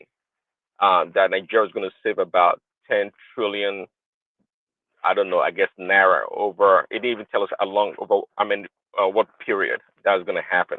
It just threw the number out there, and I was going to ask him, all those assets he's talking about that were abandoned or that are abandoned. How come about them? How come about those assets? And also, how much would it cost to refurbish all these assets and bring them back to par for operations? So it sounds to me like, same old thing, being regurgitated. There's nothing. I don't think that's even news, anyways. Because you're gonna spend a bunch of money to refurbish old assets for that's been around for so long. Where are you gonna get the parts? I mean, where's the labor or the expertise is gonna come from to get all those machineries, those farm machineries and whatnot back online? It sounds to me like another dubious thing. That sounds good on paper. I mean, it sounds good to the ears, but in reality, it is not well thought out, I would say. Perhaps we can save a lot of money, buying new stuff and scrapping all those old assets, and buying more efficient machineries that can get the job done, that have more latest capabilities and features that can actually go a long way than trying to spend a bunch of money to refurbish some old assets. So I mean, it doesn't even make sense. I Praise wish I Daddy. can understand more. Praise Daddy. Did Patosi say that's more of a policy of the government?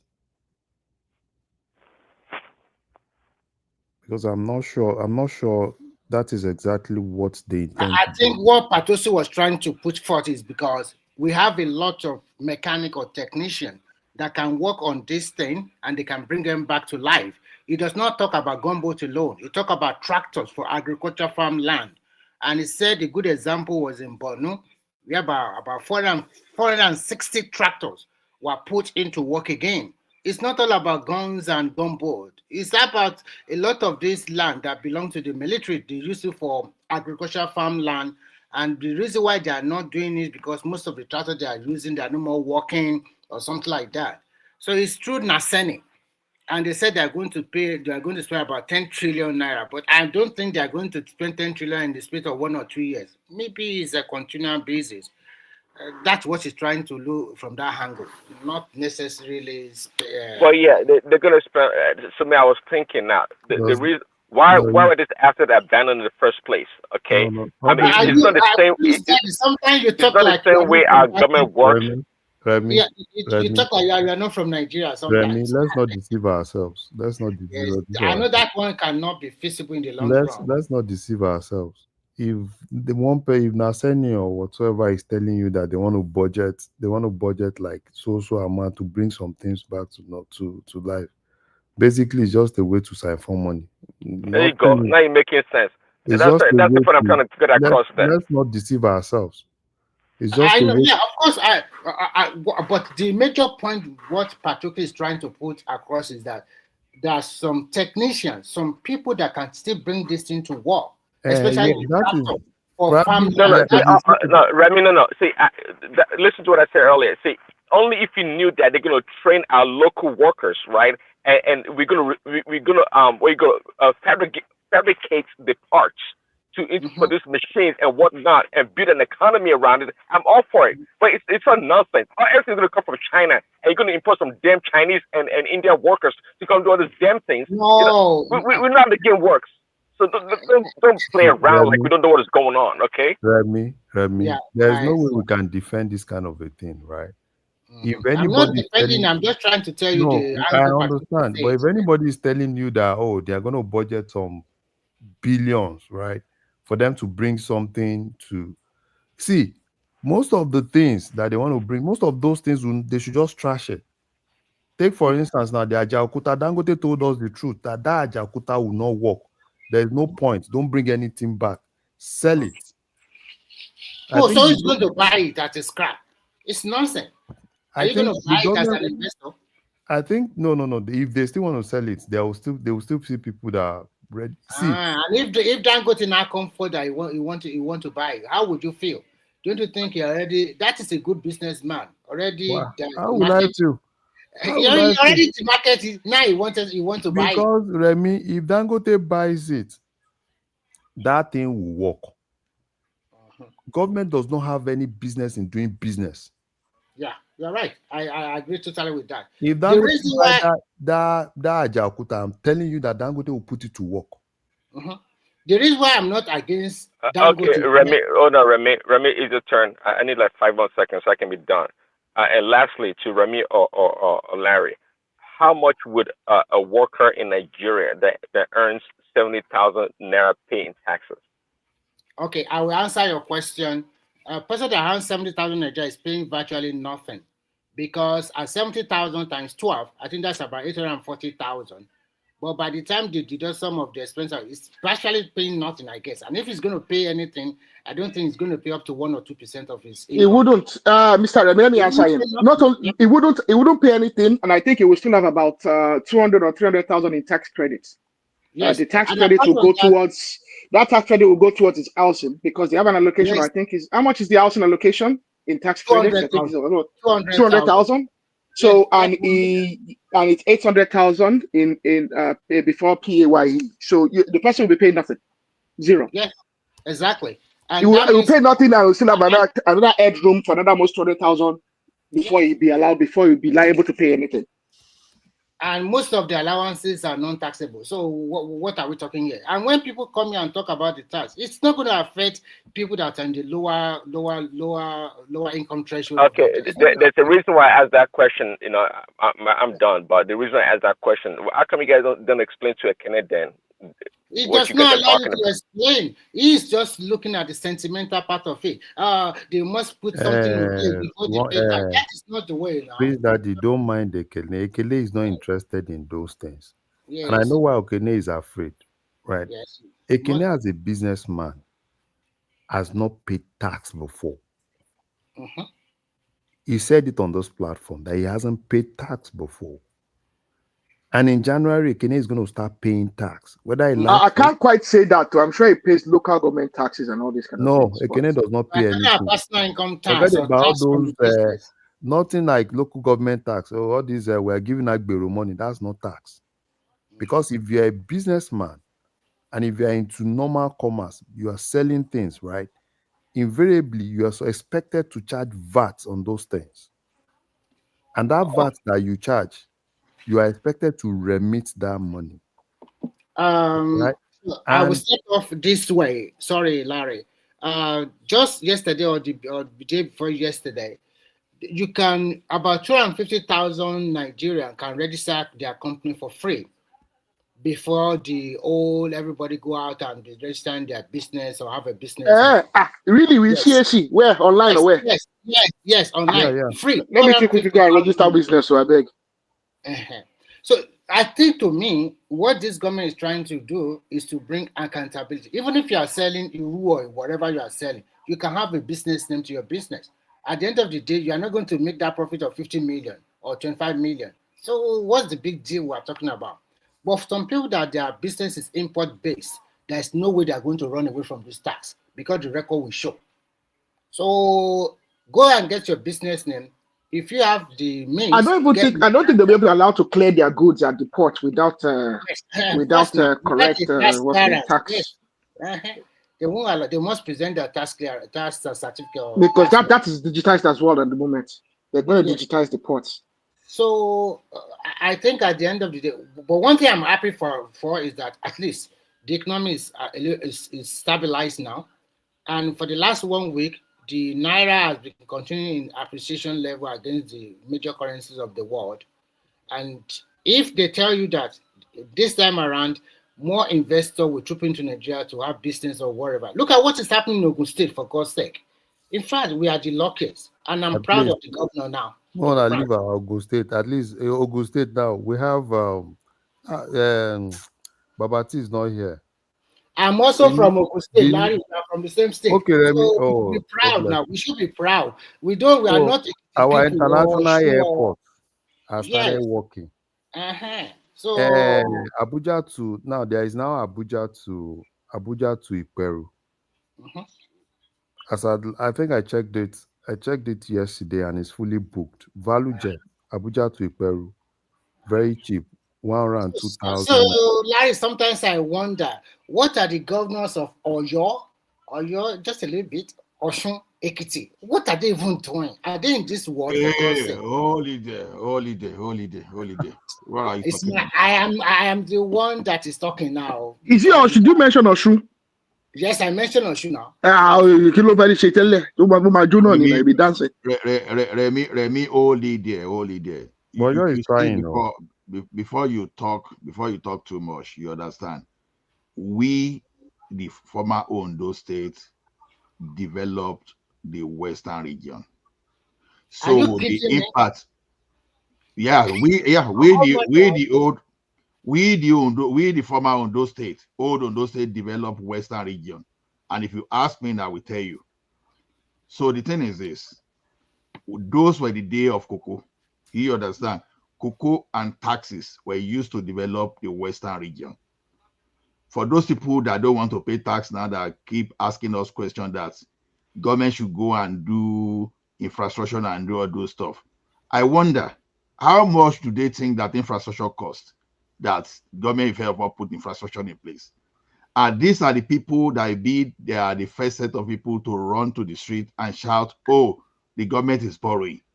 See, I listened to what Ekene was trying to push the other time, and someone told Ekene here the other time that is he not feeling that those people that he has been shitting those people that have been paying taxes?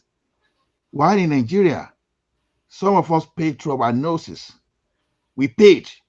In fact, there's no way you work for a company like MTN and Co that you won't be paying close to 30% of your income as tax. And some people will be there and will be shouting, they are taxing the poor, they are taxing the poor. The truth is, nobody has been taxing the poor the way people think. There's a difference between Agbero collecting money from you and the government taxing you, right? We understand that. Then, in Nigeria today, even if you are earning 2 million, it does not still mean you are going to pay tax. Less people that are carrying all this kind of a false information, let's just they just try to keep quiet, because it depends on the way they structure your wages. The fact that you are earning 2 million, the way this tax is going does not necessarily mean that they are going to overtax you. Look at it this way: in your wages, there will be some that are not taxable. There are some that will be taxable. Now, if you earn 2 million, if your taxable is not more than let's say 1 million, and the first of all net out 800,000 out of it, then the 200,000 allowance, then you'll be wondering what happens to the remaining 2 million. I still strongly believe that there are some non-taxable even in the remaining 1 million. So until we sit down and look into this thing properly, but for someone earning 500,000 in a year, or someone that we cannot even trace what is earning, to now be the loudest of the speaker, I can't just get this thing. You understand? So there's a time for us to be political, and there's a time for us not to be political. You are all saying, okay, you want infrastructure. Now tell me, how will that infrastructure come? You are not paying anything. Oh, you do your ball, you do this. Okay, good. Government want to take that borehole away from you. Government want to take that road you are constructing away from you. Government want to have a responsibility. As soon as you give the government to do it, I bet in an organized manner, because the way we do things in Nigeria today is a social threat. It's a social security threat. So, Ola, let me continue. So I think this tax will also bring people to ask for whatever they want in their community. Because if you're paying tax, then you can hold your representative accountable. Oh God, you have to fix my road because I'm a taxpayer. It's not going to be the old blah blah blah before. Because you pay tax, and a lot of people pay tax, then you can bring them. They also know you are a taxpayer. They have to do the right thing for the right people. And most Nigerians, sometimes we don't care. We just live our life as well. We have to be accountable for our deed. If you want your business to improve, you must also be ready to part away with the tax, because as your business improves and people do business with you, you may not be able to pay the right tax to the government. And then you yourself, you can also hold the government accountable for your businesses. That, oh, this I'm paying tax. Why don't you touch the road in front of my business office? Why don't you do this? Why don't you give us electricity? So you have the more right to even fight. But for now, everybody just do whatever they want. And like what they said, I hope let me just add to that one, just short one. Okay. If I don't care about others, if you are from the western region, that means southwest Nigeria, even up to Edo State. I see Tony that was here to tell story or the other time. If you love Awolowo and you are against tax, then you don't know anything about your region. Of course. I think I I blame those people that are not that are not doing social study very well in their primary. Because see, They fought Awolowo because of Owori now. Owori, remember Yes, Owori? They they fought him always now. run away. 10%. Ishako, even before government came, there's something they call Ishakole in Yoruba land. What do they think Ishakole is? It's a When tax they say also. Ishakole, it's a from, tax. from the farmland. So if you are a native, if you are an indigenous of that country, you don't understand that taxation precedes modernization or development. Then, oh my goodness, I think people should be sent back to secondary school, or maybe Nigerian they should be made to pass. You understand, to pass social study now going forward before they can even become Nigerian. Mr. Ola, do you know the problem? I think the problem is lack of education. People do Yes. not really understand a lot of other things. And that's what I was trying to make on Ekene understand. There are a lot of Not yet deductibles. here. There are a lot of deductibles. Mhm. Right. Take for instance, now if you open a business in Nigeria, pioneer tax, you're not even expected to pay tax for the first 3 years. Mhm. So first 3 years, you are not expected to pay a dime on your business. So which means that within 3 years, you have the ability to, take everything in, try to grow. So if for Kere to say, oh, they are trying to kill, nobody's trying to kill anybody. And to add to what you are saying, So sometimes they don't know the associated costs that come with your business, like your rent, your daily yeah, expenses. You have to get invoice and document it so that it will reduce the amount of tax you are going to pay, even if you are going to pay at all. And to me, I think what they propose is just a giveaway for the Nigerians. A no, medium or small scale 20, 50 million, you are not paying tax. Oh my God. How see, many people make see, 50 million naira profit in a year? Remy, Yes. the thing is this. There are a lot of Nigerians that make more than that 50 million that you're saying that do not pay a dime. Yes, of course. There are a lot of them. They make But if we are going to put it to percentage, is it up to like, that is here. is it going to be 20% of working population of Nigeria that Wait, can make 50 million? Take for instance, Ekene that is here. If you ask Ekene's turnover in a year, Ekene can tell you that his turnover is around 300 million, 400 million. I don't think he will tell you that. No, wait now. That is where the thing comes in, right? That's Okay. the first thing. Government will give you the ability to do your normal self-assessment. Come in and file something yourself, right? But Ekene, see what he said. That was why I asked him one question.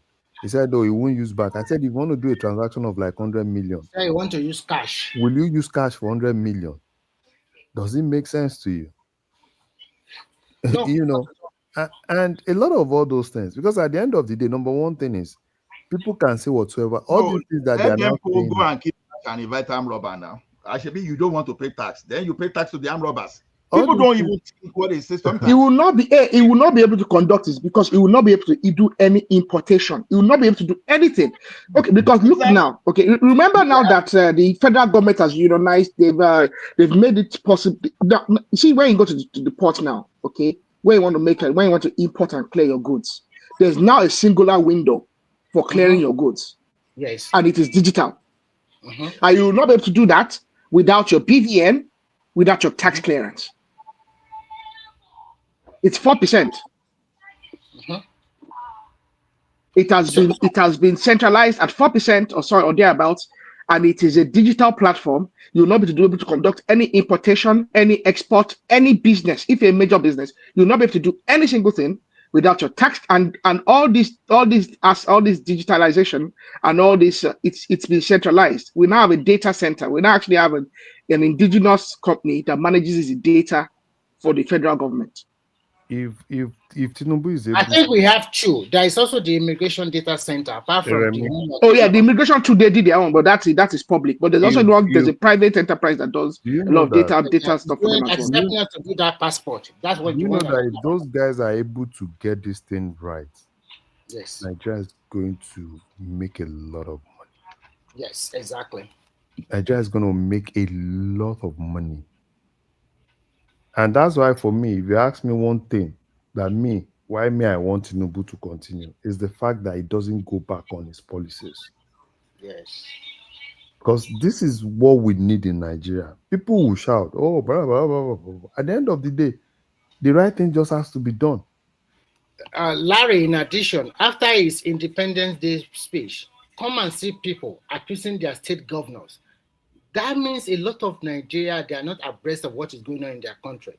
Now they are trying to say, what is their governor doing with the money? There's a lot of money going to the states.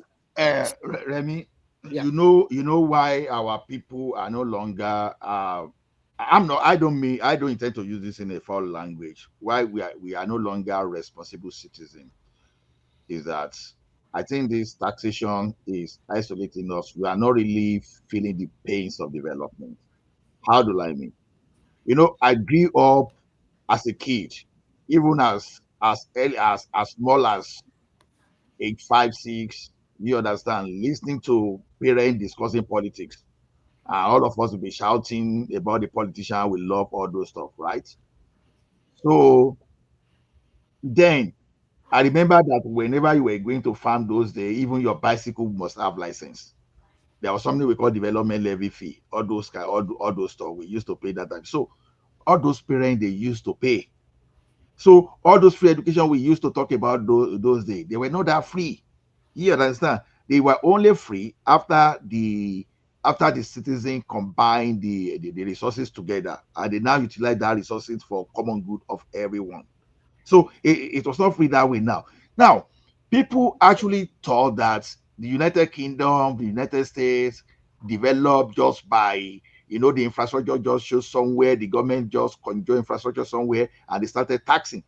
Even despite the fact that the UK was going everywhere, capturing everyone, stealing people resources, getting involved in slave trade, or the colonization, all those stuff, their citizens were still paying tax. Taxation had been had been in the system before they even extended for more resources. So the question is this: people don't know that before human development, human modernization, before human being started doing this thing, it's just like you look at some people, they were making livings. Okay, we're not saying okay, we need some common thing to work together, either security, either whatever. Okay, everybody start contributing. You understand? It's just like when you're in a religious setup. You understand? You want a building where you'll be staying, but you don't want to contribute to build. You say your religious place should go and borrow first to develop. It doesn't work. You see, religious setup, you do launching, you do a lot of things, you contribute, you gather resources together to build. That's how to build. When you build to a particular level, you will now have a leverage. I know that Nigerians, we don't even know our infrastructural deficit. We don't know. See, for us to be talking of all this Dubai we are talking about probably we'll be needing, maybe for the next 5 years to start with, maybe we'll be needing average of 100 billion investment in infrastructure. You understand? For us to now start talking of area like Dubai and all those area we are talking now. But we will say something like, say, you are living in America, you are living in this thing. Is that how they are? Guy, those people, they pay through their nose. They pay through their pains to build those areas that you see now before they start using whatever they have to borrow. So, guys, if you are thinking, Ola, come and see what they call tax in Scandinavian country or Nordic country. They tax the hell out of you. Tax the hell out of you. Your personal income tax can reach up to 53 or 54%. Our VAT is 25.5%. VAT, 25.5%, for God's sake. The only thing they know how to collect in Europe is they collect that tax out of you. You are not going to become that super rich man like that. They will make sure that they balance it, they even it out. How many people can have like 10 or 20 cars like what they are crazy doing in Nigeria in their yard? Each car you are having, you are paying what you call road fee on each annually. And that is another way government can also generate money. That would put a lot of Nigerians in their thinking cap. Instead of you have 20 cars in your yard that you can only drive one at a time. So I think even if I'm not even missing it now, there was even produce tax in the First Republic. Produce tax. So people, you see, people should know that there was Nigeria before oil, because everybody all our oil. How much are we making on oil? For goodness sake, how much are we making? People forgot that we have 230 million, and we are producing less than 2 million barrels a day. And you know the way we talk about this oil sometimes as if there's no cost to that production. Oh, because they are selling barrel now, I do everything. Recently, non-oil export. See, our non-oil export have overshoot our oil export in terms of earnings. For the first time in the history of that country in the last 20 years, we are now exporting more than our import. That's why we're having favorable balance of payment. So things are really working for that country. And if somebody like Ted Cruz want to bring religious to destabilize the country, we shouldn't allow that. Or people like Prince Daddy, we shouldn't allow that. Remy. No, Remy. Remy, on that religious something, don't let us go there. You understand? I'm not trying to say we shouldn't talk about that one. We should put it in context. Let me tell you one thing: a person like El Rufai now cannot be said to be innocent of that situation. So yes, both Muslim and Christian are being pied, but there are some that add motive of religion. So, but it's only thing we cannot. You are right. It's only because what's the name? South Kaduna was a peaceful place until they established grazing reserve. You understand? But when Mr. Ola, don't let us. I think we are modernizing what is actually a very old problem. Southern Kaduna was not a peaceful place until they established grazing reserve. Southern Kaduna has not been peaceful since in the time that Nigeria has been Nigeria, 1914. That's not true. Wait now, Mr. Ola, wait. In the time that Nigeria has been Nigeria, 1914, they had been having issues in what you now call Southern Kaduna before that. I want you to remember that Kaduna State, I want you to understand that Kaduna Metropolis is a modern development. Wait, Mr. Ola, let me finish. Let me land. I want us to put context into what we're talking about. Kaduna Metropolis that we are speaking about. Okay. In fact, when you talk about the new development metropolises, is one of the newest. Kaduna, their capital, the metropolis, is a very recent development. As a local government, forget about not what you call Northern Kaduna, okay, and what you call Katsina used to be part of the same place. I also want you to remember that. Kaduna State is the way it is organized right now is a very recent development, which is almost post-independence. Now, the issues that's causing friction.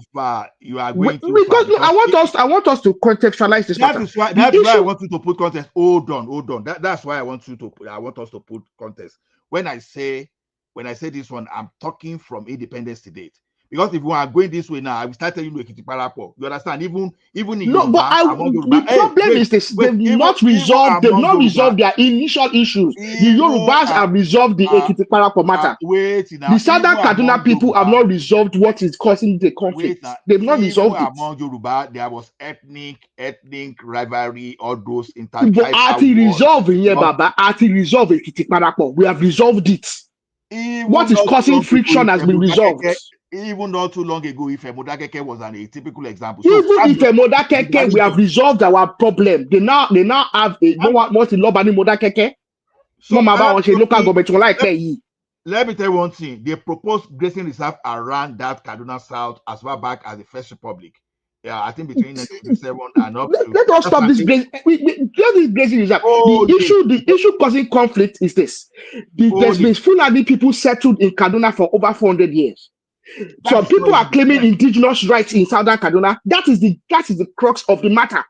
But the Fulani people that they are claiming issues with have been settled in Southern Kaduna for 400 years. That is fact. That is historical facts. However, some people are claiming indigenous rights. That is the crux of the matter. Forget any grazing reserve. Forget no grazing reserve. Other grazing reserve stuff is all very modern and very post-colonial. The main crux of the matter is there's individuals claiming indigenous rights, and there's Fulani people that have been settled there for 400 years saying that they too should be considered to be indigenous. Issues even as in 1992, it was the issue of the capital of the local government that caused the 1992 riots. The issue of where the local government was located is where, or the capital of the local government is located, is what caused the Zango Kataf. One of the things that actually caused that developed the Zango Kataf riots in 1992. And I think one of the problems in Nigeria is this: facts are not documented properly. There was a white paper in 1992, post the 1992 riots. A white paper was put together by the state government. And the problem with Nigeria is this: we do not document things properly. We do not make it available to the public so that people can actually look at the facts. And also, when all the different parties come to the table to talk, everybody does not come to the table and say the truth. Absolutely, everybody is trying to muddy the facts and trying to confuse the individuals who have been sent there to try and establish what the real matters is. It's quite simple. The issue in Southern Kaduna has to do with the idea of indigenship. And that is why this new indigenship bill being put forward by this gentleman in the House of Reps is a very, very dangerous matter. Okay. Because the issue in Southern Kaduna, it boils down to one single thing: the idea of who are the real indigens. End of story. You don't talk your own, Abi. Then let me talk my own. You see, when you are putting context, when I say context now, I'm going back to context since the independence now. Let's forget about the old one, because if we want to escalate, we can even escalate to 100,000 years. That is not what we are here to do. Let me tell you something. When they mark some places for grazing reserve in Southern Kaduna, they did that in the 60s, probably I think 1965 or thereabouts, before this military before they struck. Now they were able to implement. Now, when you look at the level of crisis in those areas, when you come from that 1965 to those areas, there were no that serious crisis. There could be small farmer elder conflict here and there, but not even like a one of thousands of what we witness today. Now, between that 1960, you understand, up to the 1970 to 80s, when the Shagari were trying to say, okay, National Livestock Development Program, trying to get that place, they were unable to actually implement. They were actually unable to implement anything, right? But then, when it came to the proper problem, now started from 1990s. That is where the real escalation really started. You understand? So when you see the crisis around those places, even since the time they established, they put that grazing reserve. When you go to Kasia local government, Kangoro, all those Goska, whatever, I don't know how to call that place, grazing reserve. Now, when you now see that land ownership and all those conflicts, some got tough, and when politicians come enter their midst, come they use them. Now the problem now comes start proper. You understand?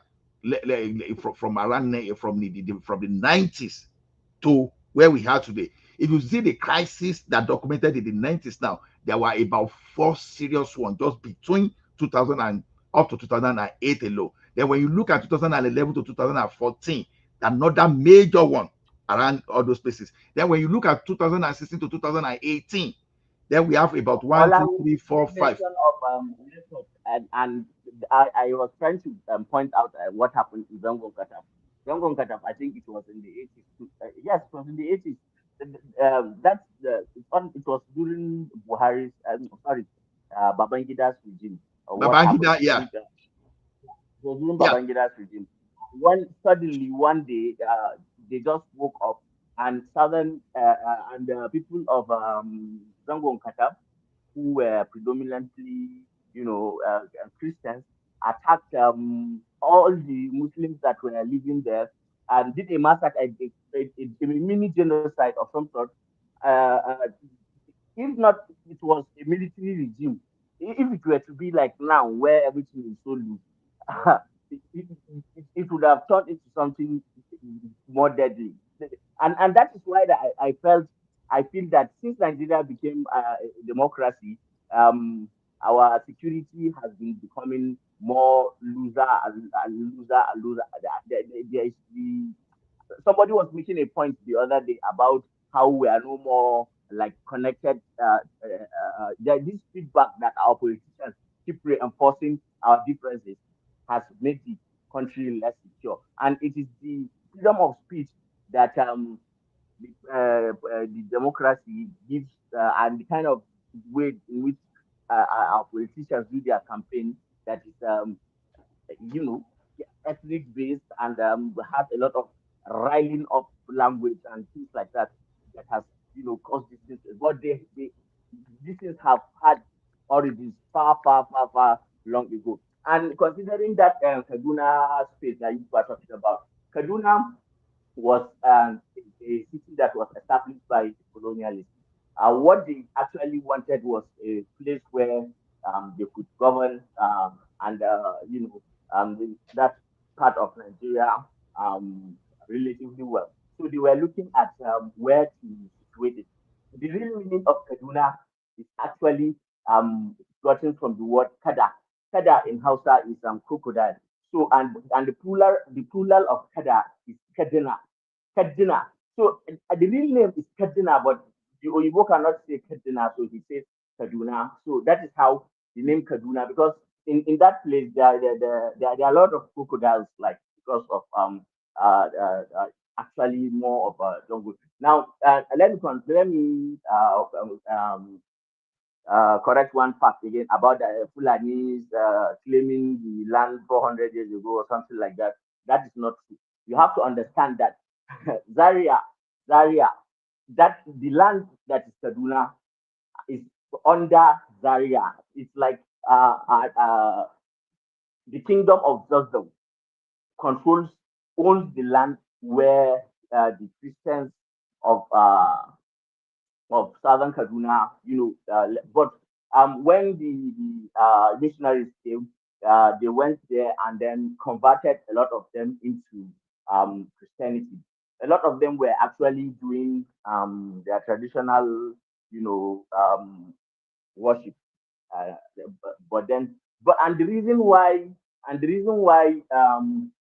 Zaria did not, you know, force them to convert to Islam, even though they were under the territory was under their domain, is because the reality of the matter is that they used to go there and raid those areas because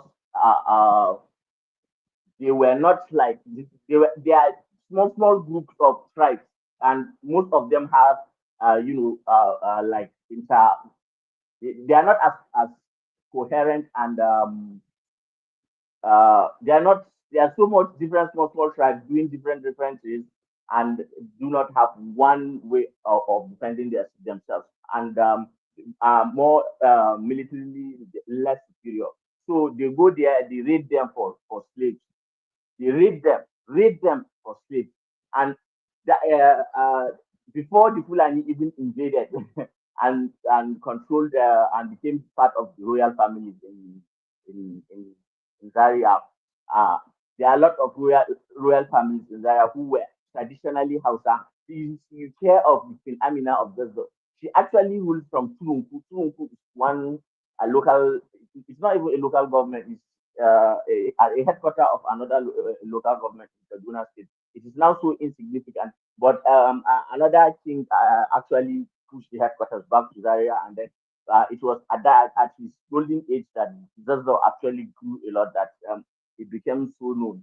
The reality is that before the Fulani came, right now the person that is occupying the throne of Zazzau is not even actually of Fulani origin. He's not even of Fulani origin. There are four ruling houses in Zaria. There are the Fulani, there are the Bari, there are the Bamali. Uh, those Bamali are actually Malians. They came all the way from Mali during the golden times of Mali. There was a time Timbuktu was so strong that they could conquer anywhere. So they came and they took over and Zaria and ruled for some. So and the way they do in Zaria, the monarchy, is that it is not just because it's not like Fulani. Fulani, there are four ruling houses. These four ruling houses have princes. If you are from that family, then you are automatically a prince and you can become a king. So when a king dies, then there is a possibility of the power moving from one ruling family to another. But all of them have different origins. So when the Fulani came, they became part of a ruling family. They just added to be one out of the many that were there before. So there is even the body, but the Kanuri, there was because of, if you go back in time when Kanuri was so strong, they actually invaded, took over Zaria and ruled for some time. So they became a ruling family to there. So to just actually say it's a Fulani thing, that is not actually the case. And the history is replete with a lot of inhumane and things that are morally just repulsive. But in those times, uh, the reality is different, and the way people looked at things were a lot different than the way they do now. And it is unfortunate, but that is the reality. And the reason why, um, even in Borno here, you see there are a lot of Christians in Borno, and you wonder, since the Borno Empire existed and these people are still under their influence, how come they did not convert them into Christianity up until the missionaries came and then converted them to Christianity and to Islam, sorry, up until the missionaries came. The reason is insidious, wicked, and sinful. Let me explain it to you.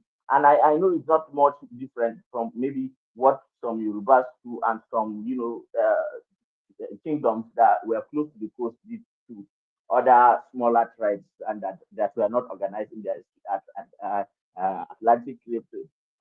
So it's the same thing that happened in the transatlantic slave trade, in the sense that bigger, more organized kingdoms raided smaller, unorganized, tribes and took people and then sold them out for money and for gold, for whatever it is. Now, in Islam, it is haram for you to hurt a Muslim or if a person is a Muslim, then you can never make that person is not a slave. He can never be a slave.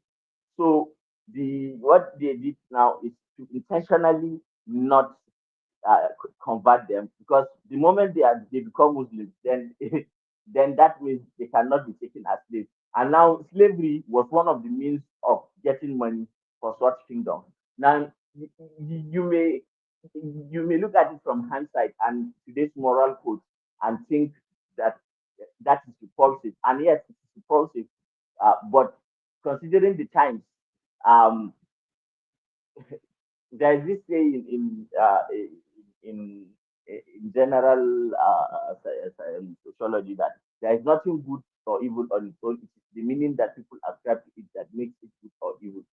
So right now it is morally repulsive, but back then Africans have been slaving other Africans even before the white man or the Arabs came to enslave us. So that is the true reality of it.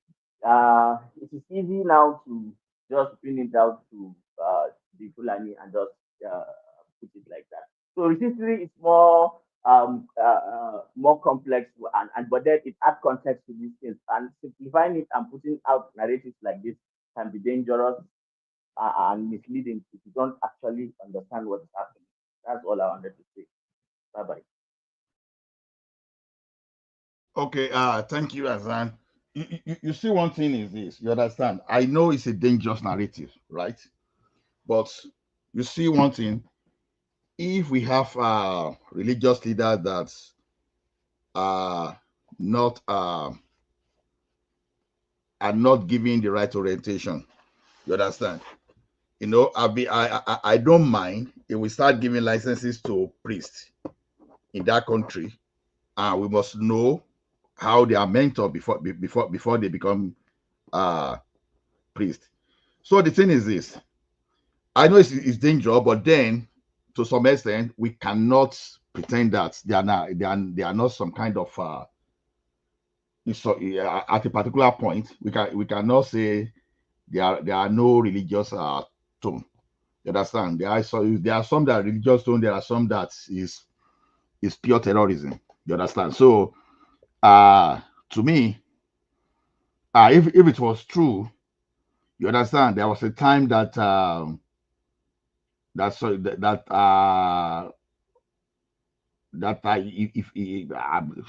so sure, but maybe when I'm sure, maybe when I sure I posted that, maybe someone quoted that El-Rufai was so happy that the ticket in Kaduna now can now be Muslim or whatever, but I can't really remember how that person quoted, because when you see that thing, the way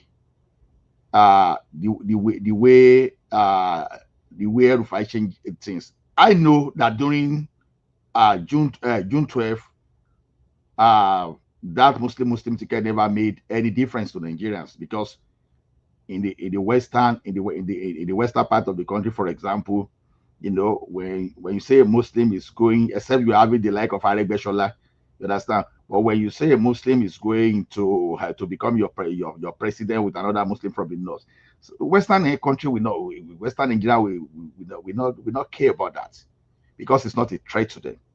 But when you see a person like El-Rufai and what he did and the way he handled that Southern Kaduna, compared to the present governor or in Kaduna, man, it is difficult.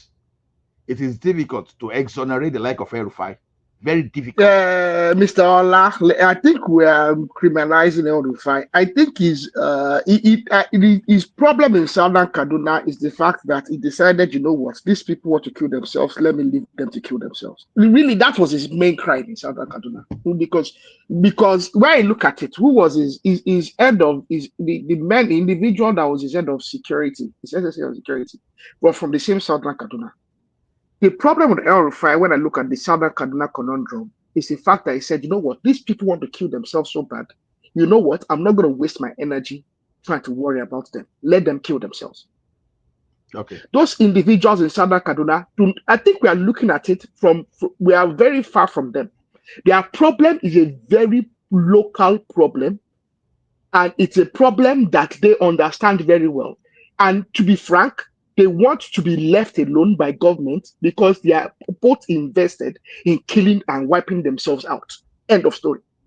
And El-Rufai said, you know what, damn the consequences. I'm going to go with because really, they've been running a Muslim ticket in Kaduna for since the Second Republic. What has that ever gotten them? Nothing. They've continued to kill themselves. Guy. You are missing the point. Okay, look at it now. Initially, a person like me, I was. You know what? I was happy. I was happy to the Muslim ticket in Kaduna, because that shows that, you know what, this matter is beyond religion.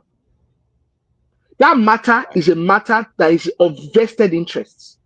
No, those individuals in Southern Kaduna, they want to. Mr. Allah, do not be mistaken. They want to kill themselves.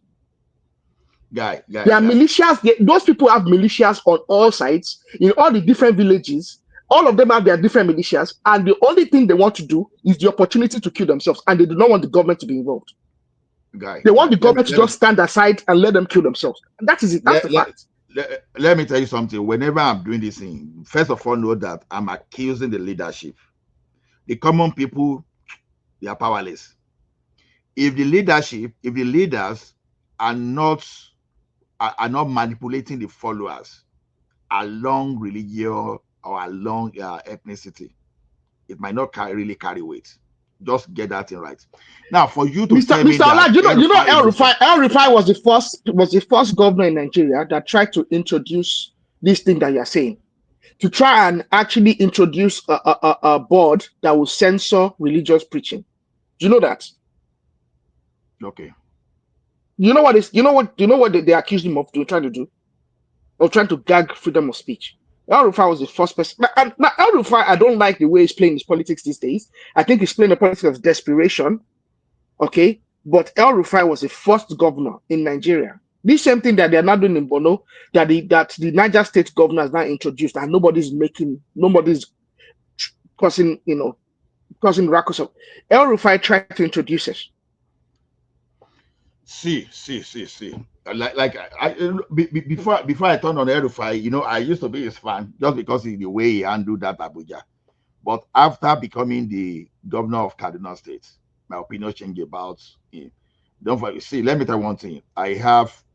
I may be biased when it comes to the matter of Southern Kaduna because I'm used to Southern Kaduna as someone that used to travel to Kaduna then. You understand?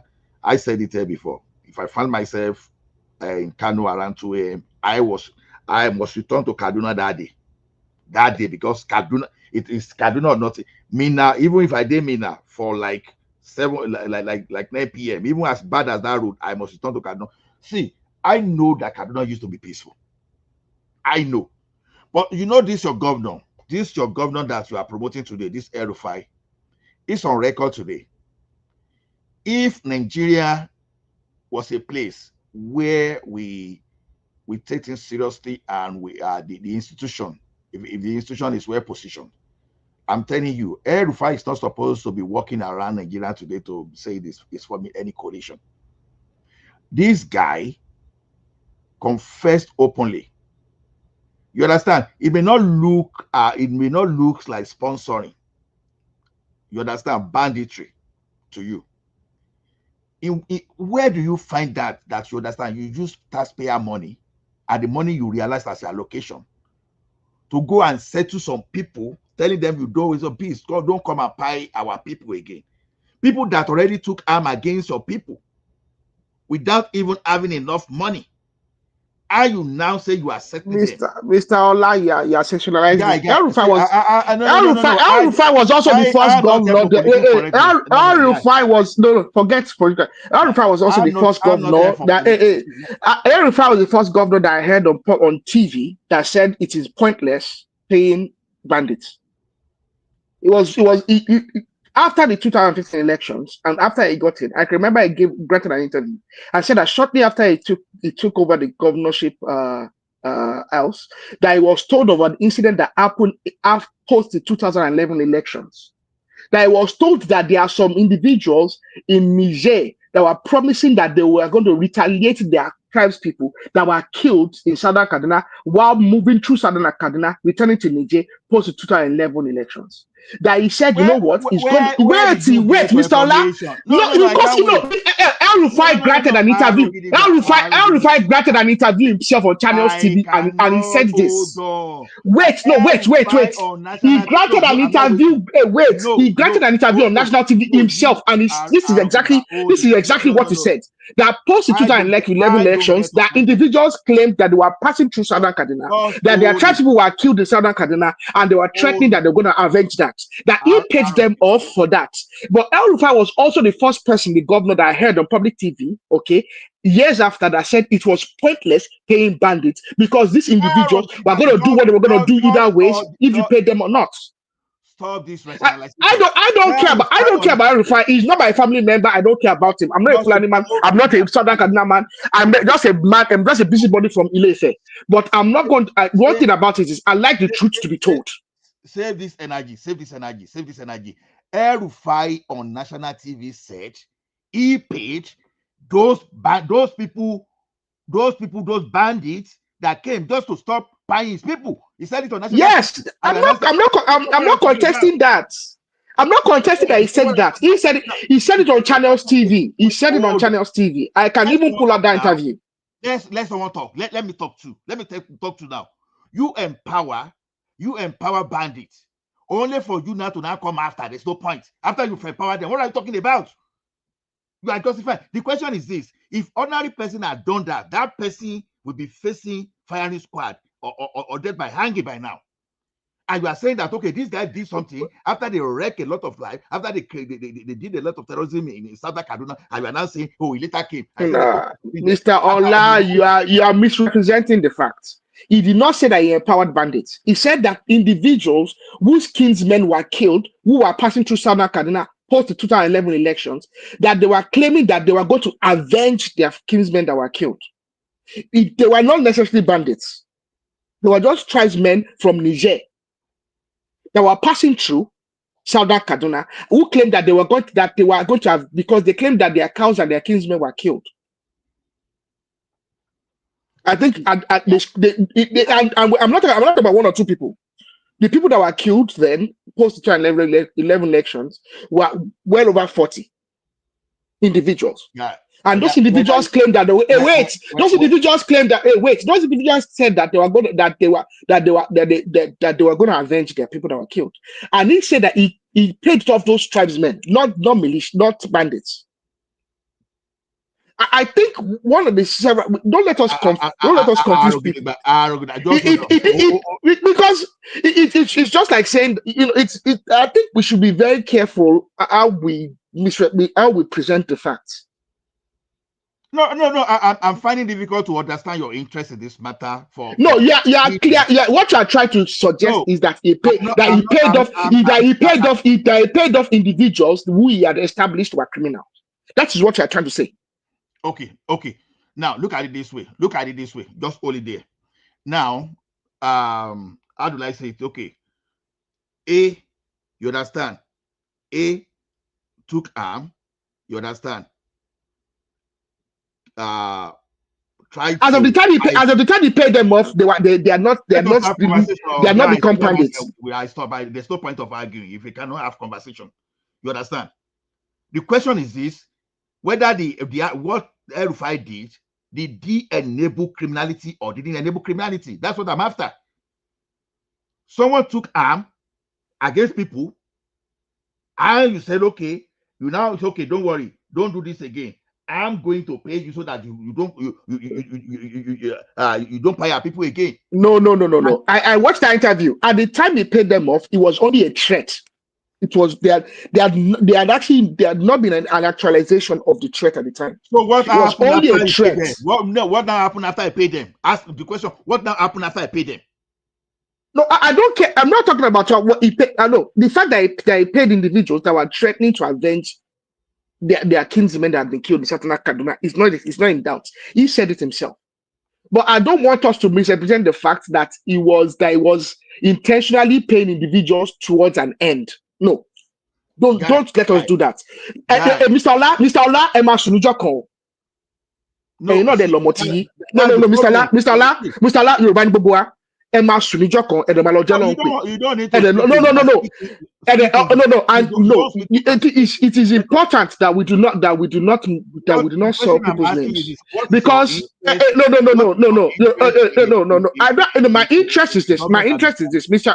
My interest is this. Is simple. I'm human, and one thing that I learned. Okay, I didn't grow up like you in the interland with strong Yoruba values, but I've come to, as a Yoruba person, I've come to personally identify those Yoruba values. And one thing I learned, okay, is this: Abanijeni is very careful. Let me tell you. We should be very careful how we present the facts. Extremely very careful. If you have looked at it properly here, I'm not someone to be blackmailed emotionally. You understand? That Yoruba proverb you are making very well. You understand? You have to put a very good context. Now, you are assuming the state of mind of El-Rufai, but me, I'm telling you of the escalation based on his activities. You understand? Now, it's just like a drunk person that knock person down. You understand? Oh, of course, he didn't have any intention to knock people down, but what he did by being a drunkard led to that consequences. You understand? But what I'm telling you is this: you call yourself a leader. You call yourself the state governor, the chief security of a state. You have two people. You have a group of people involved in crisis. And okay, assuming they say okay, they buy some people cow, they enjoy the family, they did a lot of things. You understand? Why didn't you instead go after the criminals involved? Why will you separate some people just because you say you want to pacify and you decided to give money, even not minding whether those people were even Nigerians? So if they were non-Nigerians, what's your duty as a state governor to settle someone that is foreign to your country in the name of saying you are looking for peace? And then the aftermath of that your settlement now came at even the worst security situation. And we are here as Nigeria, and we are now trying to do political correctness. Let's visit this thing together now. So what are we saying here? The situation escalate after. So what happened to those people that were affected after? Some people, they didn't have strength, but just for you to say, okay, let's settle these people, and for those people not to stop. Then what did you do after? And we are here now rationalizing Nurtw. No, we're not rationalizing El-Rufai, but what we're trying, what I don't want you to do, what I don't want you to do is to run away with your conclusions and claim that that is a consequence. No. I don't want you to claim that is a consequence. No, because it's not valid. I don't have to counter something that is not valid. It is pointless. I tell you, in a functional country, a person like El-Rufai should be in jail, should be in prison. For what crime? For what crime exactly? Guy, let me tell you one thing. What crime has he committed? What crime has he committed that literally almost all the governors in Nigeria have not committed? Okay. The Nigerian government itself, the federal government was playing militants. The militants were exactly doing tinko now. They were kidnapping people and firing people in the creeks. You think the militants? They were complaining the other day that some militants, some bandits came to a town and they were riding motorcycle. I saw a video of militants carrying GPMGs openly in the creeks and actually having settlement meetings. I stay within the context. I'm not expanding the scope. Let's stay on the scope. So what are you talking about? Well, the Nigerian government has been paying all different kind of irritants and militants up and down the country for decades. Let's stay within Kaduna scope. How do you think they settled the Modakeke crisis? You think the Modakeke crisis was settled by military? Let's stay within the scope. Let's stay within the scope. All those. So what are you talking about? People have been paying people up just to pacify them for decades. Are you saying it is good to compensate criminality? No, I don't believe in that. No, I don't believe in it. No. So what did Nurtw do? What did Nurtw do? No. And I think that is where you are getting it wrong. El-Rufai did not compensate criminals. He compensated kinsmen of individuals who had been killed who had been killed in Southern Kaduna post the 2011 elections, not criminals. And that is one thing that we should be very careful to. We should be very, very careful how we choose our words. He did not pay off bandits. He did not pay off criminals. He did not pay off militias. He paid off the family members of individuals who had lost their kinsmen and who had lost their cattle post the 2011 elections who were apparently from Niger, who were threatening that they were going to avenge their kinsmen. They were not criminals. It was just pain. It was just a compensation, in fact. Nothing more than that. They had lost their means of livelihood, and they had also lost their kinsmen post the 2011 elections. And he said it on public TV. It is a publicly available content we are talking about.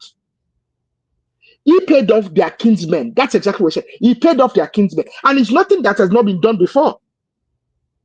Kano State is peaceful today. How do you think Kano State has come to be peaceful?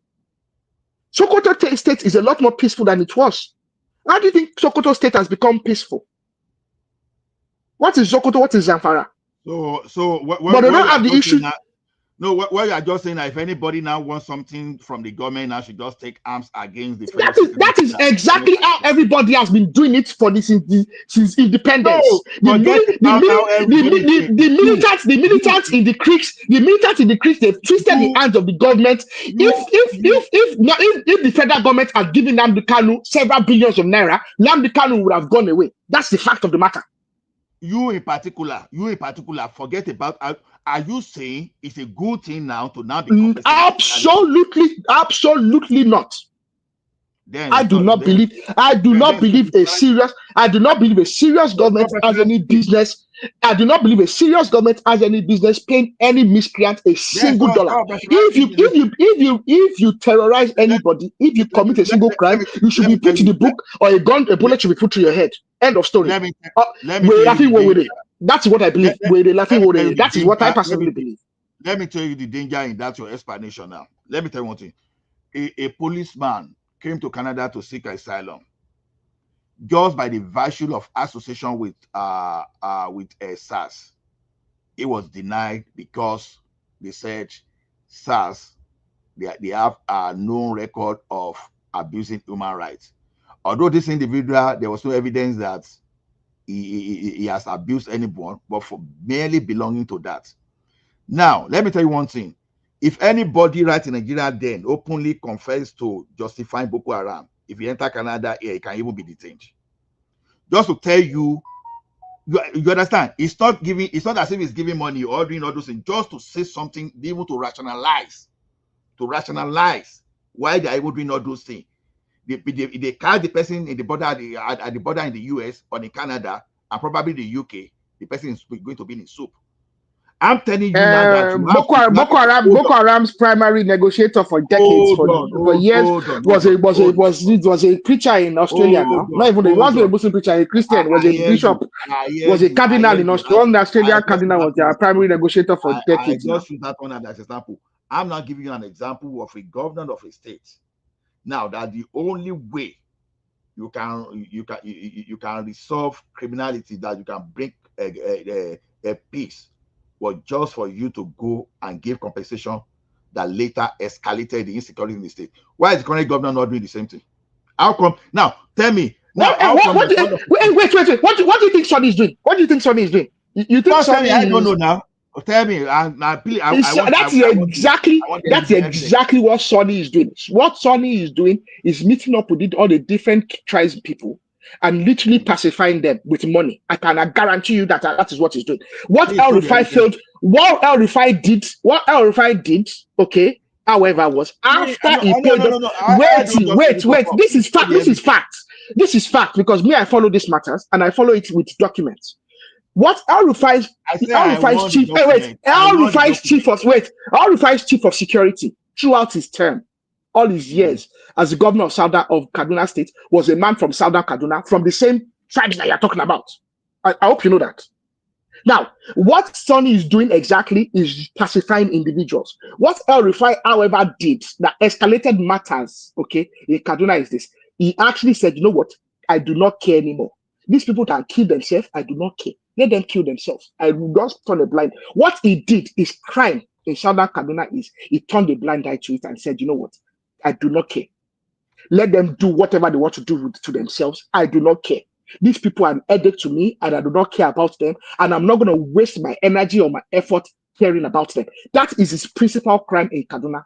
And I will not, that is one thing that cannot be argued. Even I know this. That is for me as a governor of a state. That is a terrible thing to do. To turn your back and say, you know what, I don't care. And the second thing he did was this. He said, you know what, this idea that we have to have a Christian-Muslim ticket, that everything has to be predicated on religion, that I'm going to show that it doesn't have to be like that. And he went for it. Muslim to Muslim tickets, and that ticket won. And I think if we're Nigeria as a country is going to develop, that is not a bad idea. The one actually had a deputy for years and years and years that was a Christian. But one was a Christian from the North Central, his deputy was a Christian, and the heavens did not fall. Buhari was a Muslim, Tunde Ibiagbon was a practicing Muslim. If people think that Buhari was a practicing Muslim, Ibiagbon was in fact even more a Muslim than Buhari was. And not only that, Ibiagbon himself, his mother comes from Fulani stock. So technically we had a Fulani leadership and the heavens did not fall.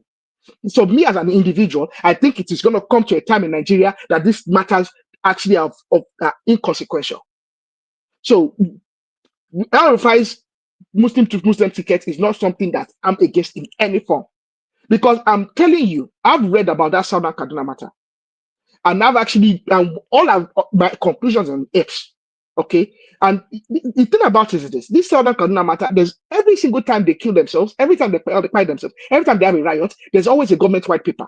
And it's public document. Go and try and read some of it. You will see the fact of the matter is this. These individuals are invested in fighting themselves. Guy, all these things you are talking about, The only thing Sonny is doing, okay, is that Sonny is paying attention to it delicately. And the other advantage Sonny has is this: the chief of defense staff, your back of all the defense people in Nigeria, be you military, be you air force, be you army, be you navy, be you whatever you are, is a man from that region, and is invested in peace in that region. And the way that they are enforcing peace in that region is through communication and through negotiations and pacifying individuals. And that is what El Rufai failed to do. El Rufai turned his back on them and said, you know what, go and buy yourselves, I do not care. And what Sonny is doing is actually used, and even Sonny himself went on TV and said it himself. What he is doing is he's investing his time and he's investing resources to pacify the different parties. And he's actually bringing them to the table and actually resolving the matter. Resolving the matter, which is and like I said, this matter is simple. It's a matter of the rights about indigenship, of who is an indigene, who is not an indigene. And all the really takes is a leader to sit down and say, you know, this thing is really not complex. Can we come to the table? Can we negotiate? Can we find a place where we can meet up? Can we find a ground? Can we find a place where we can actually agree on? And that is all. And El Rufai, as a leader, at some stage, turned his back on all that negotiation and said, you know what, let them go and fight themselves. All these people have militias. Mr. Ola, let me not deceive you. All these people are criminals, and all these people are killers and murderers on all sides. And they will not hesitate to kill you. Ola, the one you are talking, Ola, it's no more in the platform now. Ola has left. I don't know, because I don't know why he left, because we shouldn't lie now. We don't let us. This matter is a matter that is not simple, and I don't want us to start simplifying it. No matter what you are going to say about El Rufai, that's his name. Unfortunately for him too, I think he's extremely biased also.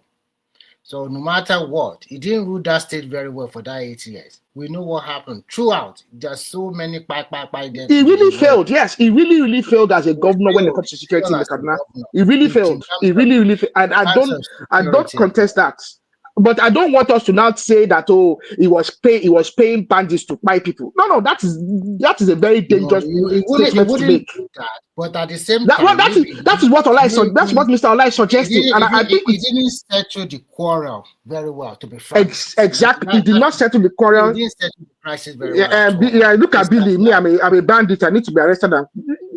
People, we hate the truth in Nigeria. Look at Benue State. Look at Benue State. They've for all of what the president went to Benue State. When they did the investigations of what happened in Benue State, like for 2 or 3 months, has come out. What happened is locals that can find themselves.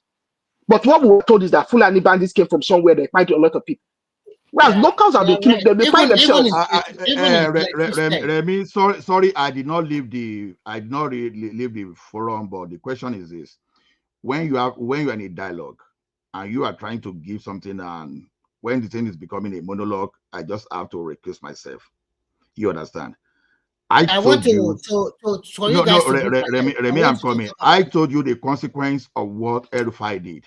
Now, there was an allegation that Ubasani is pacifying using money, and as far as I'm concerned, there's no public record, whether on TV, whether on media print, is that. But we are talking of someone that self-confessed. As a matter of fact, he said he regretted. El Rufai was actually saying he regretted paying those things. You understand? Now, I now said about what were the consequences of what El Rufai did. There was an escalation. This thing is in the public media. You understand? I don't have any special interest in any politician. No special interest. All I'm concerned is about good governance. Once there's no good governance, I try to fish out why the problem is. So instead of comparing, both of you are right. Both you and Arugba were right. Maybe if no, I have I don't know. No, see, mine is let me not. say, I'm not let here to me be let right. me say I'm not this. here to be right or to be wrong. But I just want to tell Let me you say this. what I think To is be happening. frank with you, the way Erufai handled that crisis was far-fetched. It's not the right way. Maybe he has good intention. Maybe he thought if he settled some people or victim, maybe everything will be fine. They will not be fighting among themselves. But unfortunately, at the end of the day, he did not achieve his stated aim. And because of his arrogancy and the way he also marshaled his statement, I think sometimes all of these people sometimes they should when you are in public domain or TV station, you should at least manage the way you talk. Sometimes you talk down people. Talk time you talk like you are a lord. You are nobody. You are nobody for God. Even if we are talking about politicians in Nigeria of high caliber, it cannot be. It's not among them, to be frank. He does not have any political clout. It's not that he has a followership. Nobody. But unfortunately, we're in a country where things have gone south and things are not doing at the right time. Sometimes I felt for the people who are living in this northwest and northeast, the ordinary people. I think their leaders in that region have failed them because of their own selfish interest. How come for this 2025, we are still talking about heart of school children? What have you done in those states to elevate the progress of each individual, the citizenry in that place? None. Everything you are fighting for allocation. Everything you are looking at it from a very, very, how to say, not the interest of, I don't know. So sometimes when some people have an opinion that the rest of the country is developing, but there they just stagnate. Look at for the last 20 years. Remy, sorry. Remy, sorry. I just want us to say, if you can read this thing, if we see clearly enough, look at the direct quote from Erufai. Now, he said, we in the Kaduna state government took a decision not to negotiate with bandits. We don't think it's a good practice. We have seen the experience in other states. It has not worked. It is a futile effort. In the past, yes, I recall that in 2016, we had to pay bandits. They kidnapped the emir of Kajuru's brother, and we had to pay them to get him back. At that time, there was no security forces in Kamuku and Kunyabana forest. They were in control of the place. We had to pay them to free people. But we have now taken a position. We will not give any penny to any bandit. We will rather use the money to equip security forces to fight them. I don't get it. We are saying someone self-confessed, but here, someone is defending. Okay. I can't get it. Mr. Ola, now you are actually you're hyper conflicting the facts. Every single governor, including the federal government of Nigeria, has paid a bandit to release a kidnapped victim, including the Nigerian police force, including independent families in Nigeria, including the what they call the CAN, Christian Association of Nigeria, including even what they call this Muslim one, what they call that useless man from Osun that is always shouting. All of them, every single communities in Nigeria, they gather money to release kidnapped victims. So don't let us conflict the paying of bandits to release a kidnapped emir and pacifying.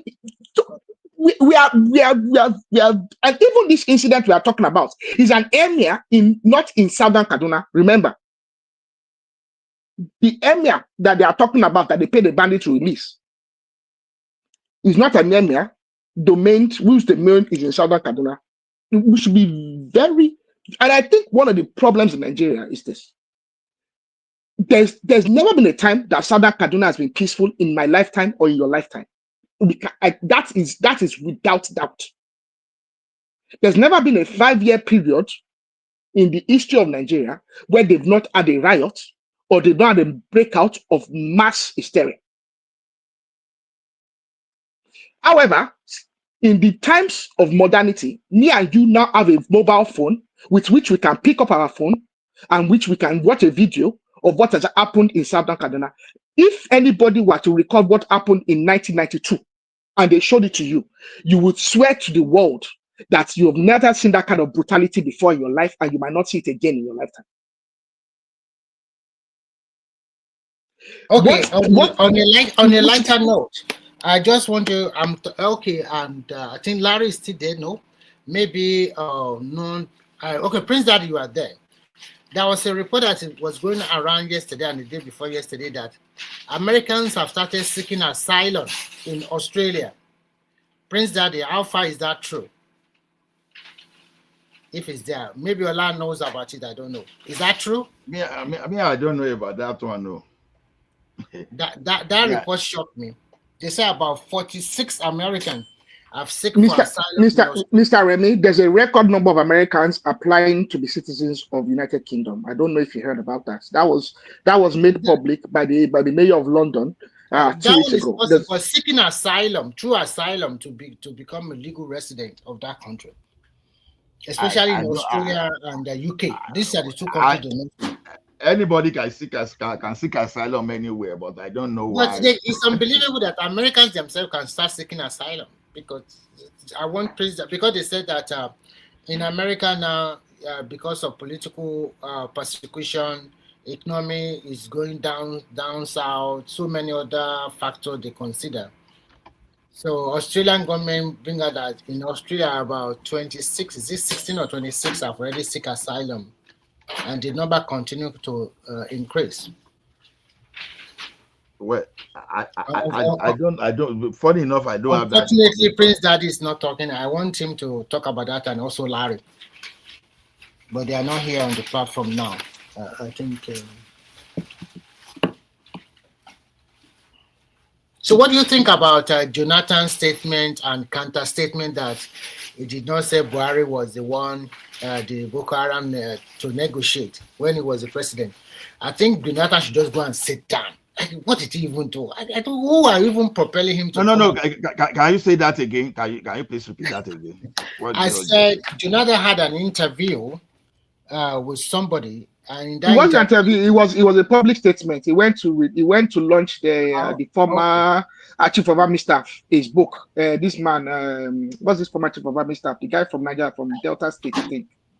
I can't remember his name anyway. He went to Irabo launched the book, okay, about his experience, because he used to be the GOC covering the area. He used to be in charge of the JTF, so the Joint Task Force, and whatever you call it, that looked over the Boko Haram insurgency, Irabo, and before he became the chief of army staff.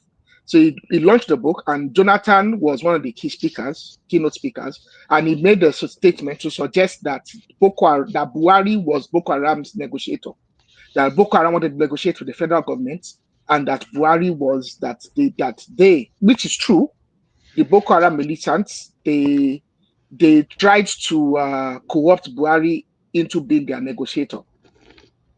So that's what Jonathan said, which is true. It's not false. That is true. However, the way Jonathan presented it was poor, because it seemed to present it that Buhari was kind of like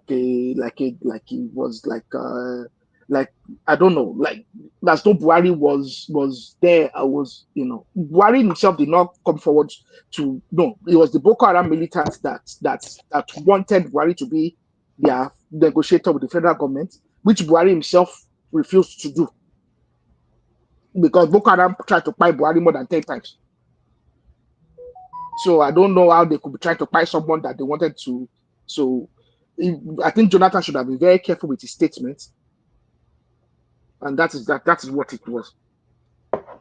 There is nothing Jonathan need to be very careful about. It's only that people were not paying attention to Jonathan. When he said his ambition is not worth the blood of even a single Nigerian data, he knew exactly what he was saying, because the like of Iba Gani Adams and so many people were already raising the appearance of some kind of a camp in the forest that time. So one of the APC people here even talk about how they brought in militants, that in case they were thinking that Jonathan would not hand over. I don't know. It could be some kind of carelessness or whatever. I'm not a fan of Buhari, so let me just put that in straight. And for a head of state to even be careless, without this dog and baboon getting soaked in blood, all those reckless statements, all those stuff. So I won't put anything beyond Buhari. But then, do I think all these leaders know some of these Boko Haram? Of course, yes, I'm not stupid. You understand? Even Obasanjo, there was a time Obasanjo was trying to do a committee for negotiation. You understand? So that's that Buhari is aware of all those. You understand? Of course, yes. There's no way those people will not be aware. There's no way. Mr. Ola, come on now. Let us, Nigeria. Of all the people in Nigeria, if they told me that there's people that could tell me that they're affiliated with Boko Haram, that I wouldn't even think about it. Buhari, if they talk of someone that's so indifferent, that is so passive, it is Muhammadu Buhari. I am without a doubt certain that the man does not care about them. He doesn't know who they are. They are Kanuri. Buhari himself is a funny Fulani man, because as according to his own children, the man cannot even speak a single word of Fufude. You know that Buhari's mother is Muhammadu Buhari cannot speak a single word of Fufude. He does not understand Fulani. He understands it, he can't speak it. No, his daughter, his own daughter went on TV and said, he gave an interview. You know, the daughter used to take photos. There was one of his daughters that used to like taking photographs. There was a time she granted an interview to one of these podcasts, and she said it clearly that her father cannot speak Fufude very well, which is true. His father died when he was very young. It was his father's people that are Fulani. His mother is Hausa. He wasn't raised by his father's people. He was raised by his mother's people. Okay, let me tell you something. Interpret this statement. The Boko Haram people, the Boko Haram elements are Kanuri. Wadi, his mother is Hausa, his father is Fulani. He wasn't raised by Hausa people. So please, what is the link between both of them? They tried to kill him more than 5 times. Okay. Please, interpret this thing on April, in April 2013. Then, when Buhari said the Boko Haram attacks on the north is an attack on the north, right? That's Boko Haram side, right? When the government fight Boko Haram, they say they are fighting the north, right? So some versions say an attack on Boko Haram is an attack on the north. So did Buhari say that, or he didn't say it? Wait.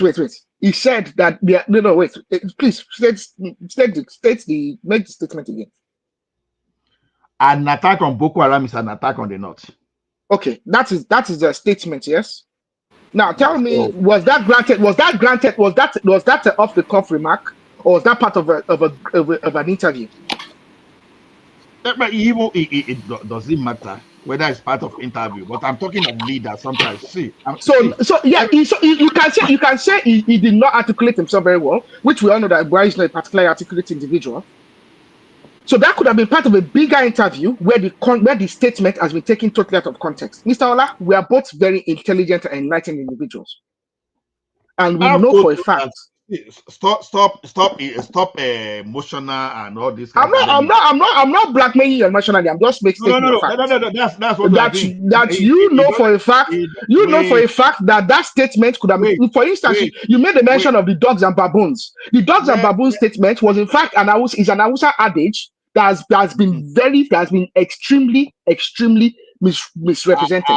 I hear you, but as a leader, it's just like a politician saying with a laughing and then people come in now. Can I say something also? I think during Buhari regime, even what Jonathan said was a reckless statement. Even throughout 8 years of Buhari, Boko Haram was dealing with us. He's the one that even brought it down to some certain lower degree. Sometimes I see Jonathan. Jonathan for who? Who is this guy? The person does not even have a single followership. He does not have the clout. Everything he got in that Nigeria is just by luck. It's pure luck. Not that he worked for anything. But I want to, if truly he wanted to contest, let me finish. If truly he wanted to contest, then we now see the real.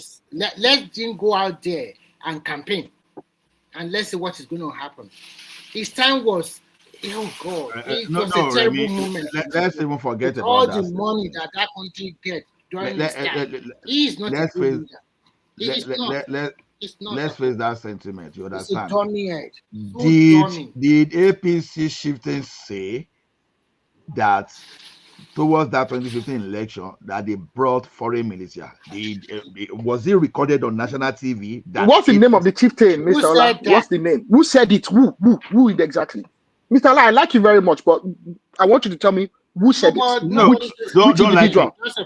No, don't like me. No patronage. Don't like me. No, Mr. Ola, who said it? That's also a lie. It's a Hausa adage. It's an Hausa adage. It's like saying we're nothing with it. That's all it says. That's exactly the interpretation of the adage. If you think you are tough, which will show you that we are tough. If you read the elections, we'll show you that we're not going to go down easy. That's exactly the interpretation of the adage, and Hausa adage. But Mr. Ola, who is the APC chieftain? Before that election, everybody already knew that Jonathan will lose. It's simple. Because you have used the 2 years remaining of Yaradua, and the northern people also voted for you for that 2011 to 2015. There's no way you are going to win. It was even the 2011 election that I made this statement. This statement that people are talking about, was made during the 2011 elections, not even after the 2011 elections. Because he cannot get to the southwest. Jonathan won the 2011 elections, so plain and simple. I'm talking about Buhari. Buhari in 2011 does not have the vote in the southern part of Nigeria. Most of the votes are from the northern part. And then Jonathan was able to win because he got all the votes of the southern part and get some votes in northwest and north central. Yes. And that's all. Yeah. But Mr. Ola, which APC chieftain? Which APC chieftain made this statement? But which APC chieftain made this statement? I think. Yeah, I have no doubt. Okay, I have no doubt that there's political sponsorship of a lot of this insecurity in Nigeria. Without a doubt, we know already because. And I think sometimes I wonder why some politicians are using them to buy themselves unnecessarily. And I like what the Southwest governors did. They have done them. Even the Southwest governors are not serious. Even the Southwest governors are not serious at all. They are not serious. But the advantage we have in the Southwest is this: we are ethnically. That thing that happened to Kwara within the same Nigeria, and they cannot apprehend the perpetrators. I bet this country sometimes. They will find out the story of that Kwara, and when they find out the story will be come out one way. But one thing I know about Nigeria is this: a lot of the political elites are not serious, and also in the Southwest we are ethnically homogeneous. I think the best thing for that country is a kind of true federalism, where states will control themselves. Because if you ask them to go to region, that means you are indirectly dividing the country. That's it. Because if you want us to go back to regionalism, just tell us that we are dividing the country to six countries and everybody go their way. But Mr. Remy, if we divide the country to regions, fair enough. The Southwest and the Yoruba people, we might get along. But what's going to happen to the North Central people? You think they are buying themselves at the moment in the North Central? That's none of my business. If you think that, but Mr. Remy, what is going to happen is this: we are thinking that we are going to be peaceful, but we will not be peaceful because our neighbors were the people in the North Central. What do you think they're going to do? All of the people fleeing. No, apart from pandemics, all the people fleeing insecurity there. Where do you think they're going to go to? They are going to go to the region that is calm, that is safe, that is organized. And what do you think is going to happen to us? You think they're going to? We'll block them in Kwara. How feasible is that? We will block them in Kogi as well. Kogi and Kwara are very extensive borders to the north, to the southwest. So how are we going to block them? This is the issue now. We cannot continue to live like this. We have been at this insecurity for more than 20 years. We have to put a stop. We cannot continue because some people want to progress, and some people still believe that using this insecurity is the way to get power to themselves. And even when they get the power, they also don't care about what. Look at what Buhari did. Turn a blind eye. It's not good. I think I don't think insecurity is a function of power. I think it's a function of resources. Look at this Kwara. One man played it over here. It turns out that in that place in Kwara, what do they have? They have a lot of resources. They have a lot of gemstones. They have gold. They have resources. I think one of the problems in Nigeria is this. A lot of the insecurity, I'm convinced now, is being sponsored by the Chinese people. You already know that there's actually a Russian connection and a Ukrainian connection involved in Zamfara, mining gold. I saw a video of that is some Ukrainian or some Eastern European fellow or Belarusian or something. And they are there, they are mining gold in Zamfara. I mean, so Belarusian is mining gold in Zamfara in the same place where there's insecurity. I'm convinced that a lot of the insecurity issues that we have in Nigeria, the supposed insecurity and the supposed bandits, I'm convinced they are being sponsored by elements who are invested in mining. Illegal mining, every single day I wake up, I look at every single news story of insecurity, of a new village where they invaded, of a new village where they fight people, and people are getting it, and I'm convinced every single day that is a function of illegal mining and resources. And there's every single day I wake up, man convinced. Local collaborators too. Of course, everybody wants to make money. Someone in America wants to make money. If some guy in Belarus wants to come and make money in Africa, at the same time, someone in the locality, everybody has a bad child, and that bad child in that locality wants to make money as well. Look at the creeks. I mean, I don't know why. The reason it looks like I'm coming against Mr. Ola today is because one day, this issue is going to come to the Southwest. Because look, I know Mr. Ola is passionate about this matter because in Ekiti, for instance, I know they have issues in Ekiti. I know they have issues in Ondo.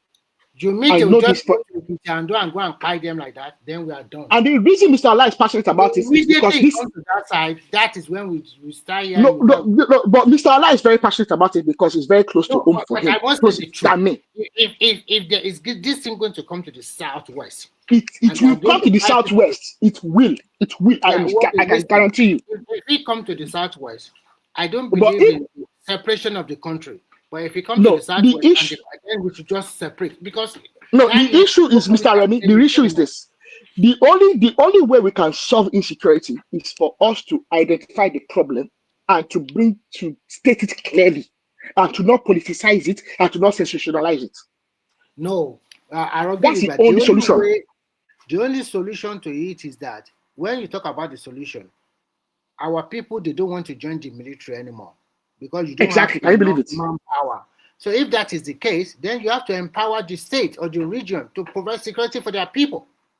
Why don't they want to join the military? Why do they want to? I had a passion to join the military. If I didn't, I had an eye injury in the 2000 in the mid 2000s. That's why I didn't join the military. I was literally going to sign up for short service, direct short service in Nigeria. They don't want to join the military, but they complain that maybe the way they use them, the salary is not good enough, and we have a lot of stories too, whereby they are general, they don't pay their allowances on time or something like that. So many problems. But I think it's high time, instead that the quickening up state police or the quickening up regional police. So every region, if Tinubu does not get state police through the door by next year, he should not even bother campaigning in the Southwest. Yeah, I think we should just get it done because it's just unbelievable.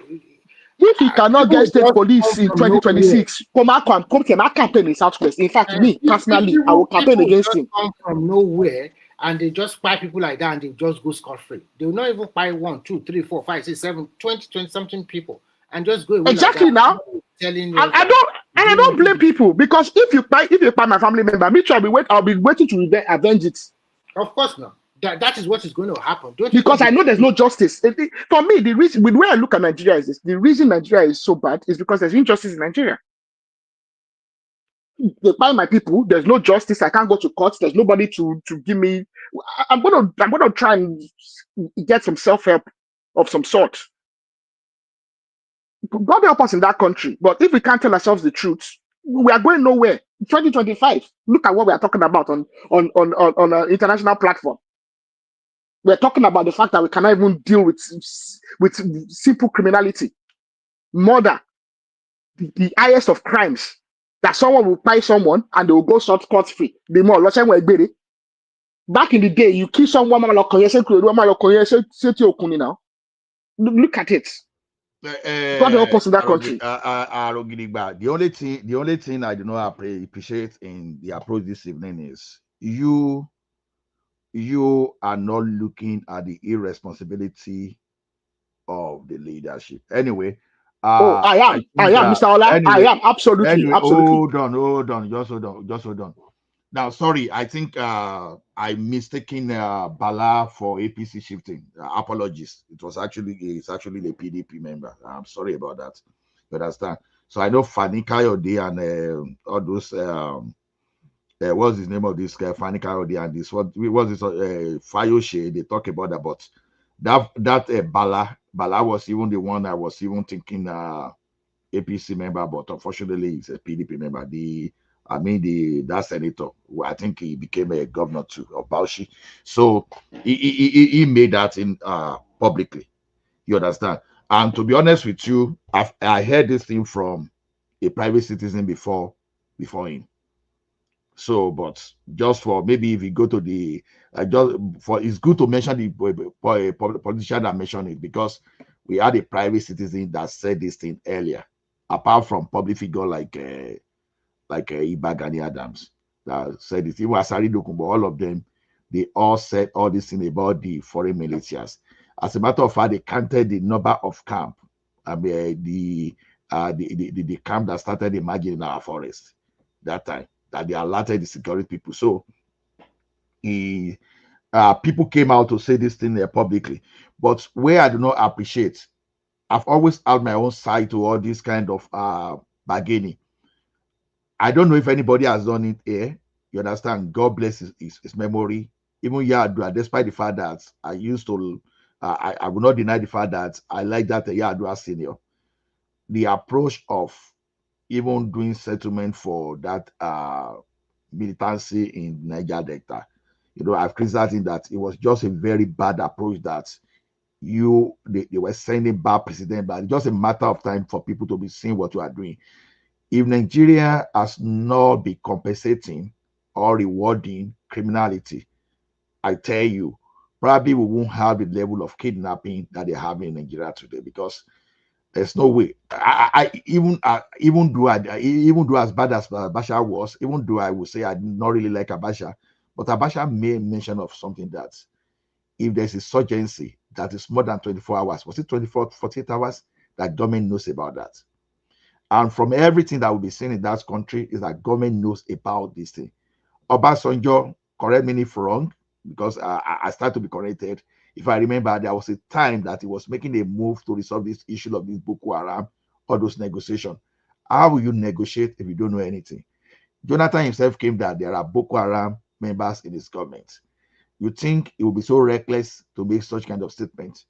You understand? So the way the conspiracies is in Nigeria, that is why a person like me, I want us to go back to the regional government.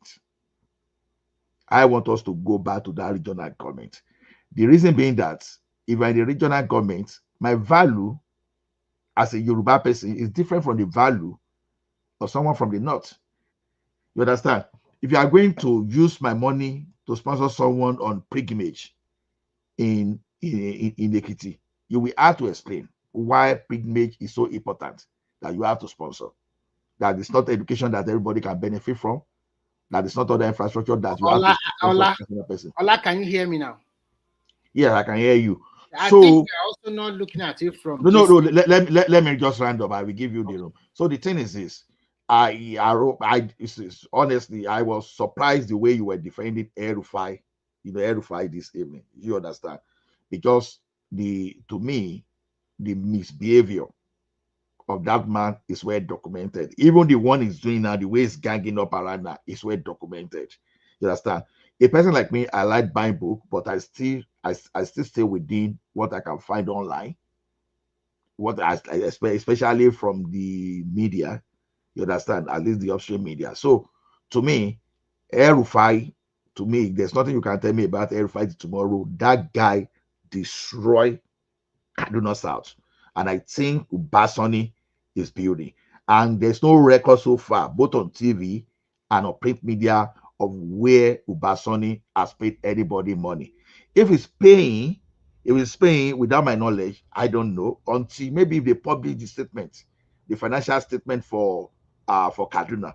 If I see needed there, maybe I will believe. But as of now, you see, but for that of El-Rufai, I'm just talking of what he used his mouth to confess. Nothing more than that. Thank you. Yeah, so what I want to say is that first, when you look at that country, the population keep on increasing, and the manpower we have is not enough. They say all the total police we have, they are not up to 1 million. How can they manage policing more than close to 200 million, above 200 million? Mr. Remy, the Nigerian police force has a personnel of less than 300,000 people, of which only about 100 and 200,000, probably less, will be active in fighting insecurity. So the Nigerian police force is surely less than 250,000 individual personnel. It's not enough. Coupled with the orientation of the citizen itself. Look, when you look at yourself, compare you with generation of like 20 years ago that they are above, maybe around 18 to 24. Look at their orientation they are when they are growing up. They did not have that fear. When we are growing up, I don't know, the fear is there that you must respect the authority. You must be, your name, your father's name is very important to keep. But nowadays, nobody cares anymore. Everybody just want to do. Look at in Yoruba land, it's average 17 or 18 years old boy want to do rituals. And we come in with 20, 30, 40 million vehicle. I don't understand. And even look at our girls, look at the way they are, and when you talk to them, they say economy is not good. It's just a lie. When we are growing up, is economy good? At least people can be proud. Okay, I cannot go to school. I go and learn tailoring or plumbing or whatever. Or it does. And I remember at that time, people go outside and buy material, and then you can sew a pant or shirt or whatever, and you are good to go. Everything is all about money. The orientation is bastard, I don't know, in a terrible shape. So the Nigerian government, we have a lot of work to do in terms of reorienting the citizenry themselves, because things are so bad now that they don't even know how to talk to people. So the manpower to police is not enough. Orientation is terrible. People does not care. It's all about money. Anything they can. The society just worship money, and unfortunately, we live in globalized world. Even the so-called Europe here, you can still see a semblance of normality in their young individuals. They don't just do anyhow like our people just do like that. Mr. Remy, we have problems in Nigeria. Okay, let me tell you one problem. We have technical problems in Nigeria, and I'm very passionate about Nigeria, but I'm passionate about what is right and what is wrong. I'll come to address Mr. Ola as concerns what he thinks is my defense of El-Rufai later. Sorry, Aro, if you don't mind. I want to ask all these tax experts on this show. Would those people dealing with weed, marijuana, and drugs, would they be able to pay tax as well? Well, if they declare their earnings, yes, they will be liable for tax. Just like the prostitutes, right? Yes, every Nigerian will be, according to the law, because there's 4 laws. So the proceeds from Adewale see that in as figure of speech. See, let me tell you one thing: prostitution is not legal in Nigeria. Because even though if Nigeria is not even saying explicitly that prostitution, because we have the northern part, we have the southern part. You understand? In the northern part for sure, it's not. It's illegal. But in the south, it's not stating it explicitly. But by the time you look at the mechanism around it, you understand it's going to interpret as legal. Like in Calgary now, where is in Calgary, here in Abada, prostitution is not illegal. But sourcing for prostitution, you understand, paying for prostitution from prostitution activities is illegal. Then what does that tell you? They don't get engaged. Even if you are going to get engaged, it should be free. So what we are saying in this is that that's just a figure of speech. Government at any time, let's say in Canada now, can look at your net worth and look at what you are paying as tax. Okay, you are not paying tax, but you have property worth that is worth about $2 million. and they can see, they will flag you, they will audit you. By the time they start auditing you, they want to know the source of your income. There and there and there and there, they will uncover what they are supposed to uncover. You understand? So that man was just using an example, because if someone is an Olosho, you are getting house in Banana Island, and money is entering your account, and you are not paying tax. Maybe one day they just pick you and audit you. That tax you are going to pay. That's what he's saying. So it doesn't mean that it's okay, Olosho, go and start. No, that's, you know, the person speaking, you know, is a pastor. That's why I didn't want to use that kind of analysis. So it was mere figurative. Yeah, Yahoo boy, that if you can buy a house in Ikoyi now and they are still transaction in your account, if they flag your account for audit, you are going to pay. Why not? At least who is going to give you? Who is going to give? Okay, you have house in Ikoyi. Who is going to give you 2 billion as a gift? Except maybe you are from family of Dangote. You know, so to me, it's just a welcome development. For some of us that were paying tax, for those people working in the bank, telecom, oil and gas, they are not afraid. Those people that are not be paying before, they are the ones to be afraid. And unfortunately, those people are not even the targets. The targets are those big men that are not paying. I think also criminals. I think we have to look at this matter in how you fight criminality and why you fight what you might call some blue collar and white collar crime. Because when you look at New York, for instance, when you look at America and New York City in particular, and California and New Jersey, when they were going to fight the scourge of the mafias, the Italian mafia, for years they couldn't convict a lot of the mafia bosses for murder. They tried to convict them for murder, for manslaughter. They tried to convict them for racketeering. What did they convict them for in the end? Tax evasion. A lot of the mafia bosses in New York, in California, in New Jersey, and in most of the United States, in the end, what they were convicted for, what we call the RICO laws, at the start of the RICO laws, a lot of what those individuals were convicted for was for what? Tax evasion. Simple. And even in the UK and in parts of Europe, when they try and convict a lot of kingpins, what they convict them for in the end is the fact that they cannot. In where I live, they call it the cab rules. The government can seize your assets if you cannot state clearly how you came to be able to purchase those assets. Unexplained wealth. And I think really what we should look at these tax laws, not just as a matter of government increasing revenue, but also as a form of fighting crime.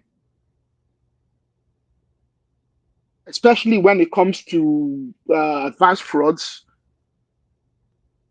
If you cannot declare your taxes, your income, and you cannot explain how you've come to be able to explain to secure the assets that you have, well, the assets will be seized by government. Exactly. That's the way we should be looking at all those stuff. See, we all agree that why our country is not developing is just the revenue problem. We all know. We've said that in here for like 2 years now, and that's what government is addressing now. My popular example is you are realizing 80 billion. Olani, in all the previous head of government, which of them have these balls to do something crazy like this? Which of them? Well, the only person no Obasanjo. Obasanjo would. No. The problem with Obasanjo, see, Obasanjo wanted to do, but Obasanjo is a brilliant guy, no doubt. But I think, despite being the former head of state, brought a large level of exposure of Tinubu. And I'm being serious. I'm an Obasanjo person, because what Obasanjo was trying to do to subsidy was what IBB was trying to do, because IBB was the one that started trying to remove that subsidy, but it was being gradual in it by increasing fuel pump price.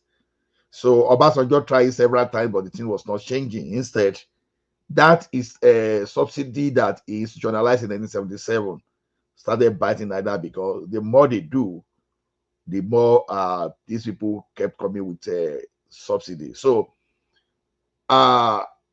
fortunately for Obasanjo, he was still able to get some money during his time. So probably he won't think towards that way. He managed to pay the debt, managed to save the money, and the subsidy scam was not like this. I think the subsidy scam escalated when they I think the first issue 18 licenses, then later it went to about 31 licenses for refinery. But then they now gave those guys the I hope the information I'm giving was right, because that's what I think I learned about that. They now give them licenses to be importing fuel, pending the time they were going to put that infrastructure in place. They did that in the cement industry too. People were importing bulk cement, and they have some kind of subsidy in terms of waivers, all those stuff. But you have to put infrastructure in place for you to be manufacturing. So they brought this idea of a local content. So when they have multiple people now with those licenses now, they were only interested in only bringing fuel, importing fuel. And there's indirect way of embezzlement. That is exactly what a subsidy is. So now your 30 billion you have, not only they targeted that 30 billion, and they targeted it because they were targeting it from both direct collection of subsidy and from that dollar subsidy. So they were subsidizing fuel, they were subsidizing dollar. So this group of people, they were benefiting from a forex that is subsidized and benefiting from the fuel that is subsidized. So basically, there's no money to do anything just because they are afraid of the people. So they are no ball. You understand? They are afraid of the people. So, but people like Tinubu, just because of the level of exposure, the level of education, everything, they just damn the consequences. This is the kind of thing Awolowo would have done. Because many people didn't know that Awolowo taxed people that time. But today, what do we talk? We praise Awolowo today because of that free education and everything. But how many people remember that they were paying taxes during the Awolowo period? You understand? Even in the history, to tell you how Yoruba was even paying, people were paying tax. What led to Agbekoya? The Shakole now, or the Oyo Empire tried to demand the Shakole from the Ikiti. So yeah, even that Agbekoya still did something up to late 50s or early 60s. Yeah. I know that's what even the historical one. I'm even talking of the recent one. You understand? Google Agbekoya, you will see the. I know they had the issue. They had a riot about Owori in the internet. So see, this revenue we are generating, people believe that security alone is all about carrying police. As far as the figure I'm looking at now, we have about 400,000. We have about 5. To me, we have more than 400,000 police, and I will tell you why. This is what I think. The regular police you see in uniform, that they wear Nigerian police, they are like their type of police. Federal Road Safety Corps, their type of police. Civil defense, their type of police. Then even last man, their type of police. Whether we like it or not, even as we speak today, Amotekun, that type of police. But the problem is this: it's not the number of the personnel that matter, because if we aggregate the numbers we have now, probably be talking of something close to 500,000 or more. That's not the problem. The real problem of our policing is that structure of the structure of the police, not personnel. As a matter of fact, if we structure our police institution very well, I think we can get better output from them. Mr. Ola, the personnel as well. Don't let us discount personnel. I don't think it's sufficient. Even according I'm saying we have enough. If you have to. No, we don't have enough for our population. Per 1,000 citizens, we don't have enough police. Per 1,000 citizens, we don't have enough police. Let me tell you why I say so. The regular police now, they're about 400,000, right? DSS active. You have to look at active personnel as well, because you have to look at the Nigerian police force, and you have to look at active members who are invested in the communities doing policing, doing everyday policing. No, let me see what the MBS is saying. I think the MBS is reading the other time that we have close to 400 active. Because okay, current active personnel roughly 375,000. No, that are engaged in community policing, in conventional community policing. That is that. You know, I said our structure. I said the structure of our policing. You understand? When I say structure, it covers that. Because the way it is now is this: even if you have 1 million police now, you may just be surprised that maybe the Senate president used to have, let's say, 10 in his holiday before. That 10 now may just increase to like 40. They will see a jacket. So whatever that we are doing, that some even if I go to Nigeria today, as I speak to you, just because I know one area command police person now, I can just go and meet that person, and they can just give me like 4 police, a private citizen. You understand? And they carry police around. So there's a problem with our structure. So that's why I say the number of that person there is not even the problem. But why do I, personally as a person, why do I need to go to the police and get police to follow me? You understand?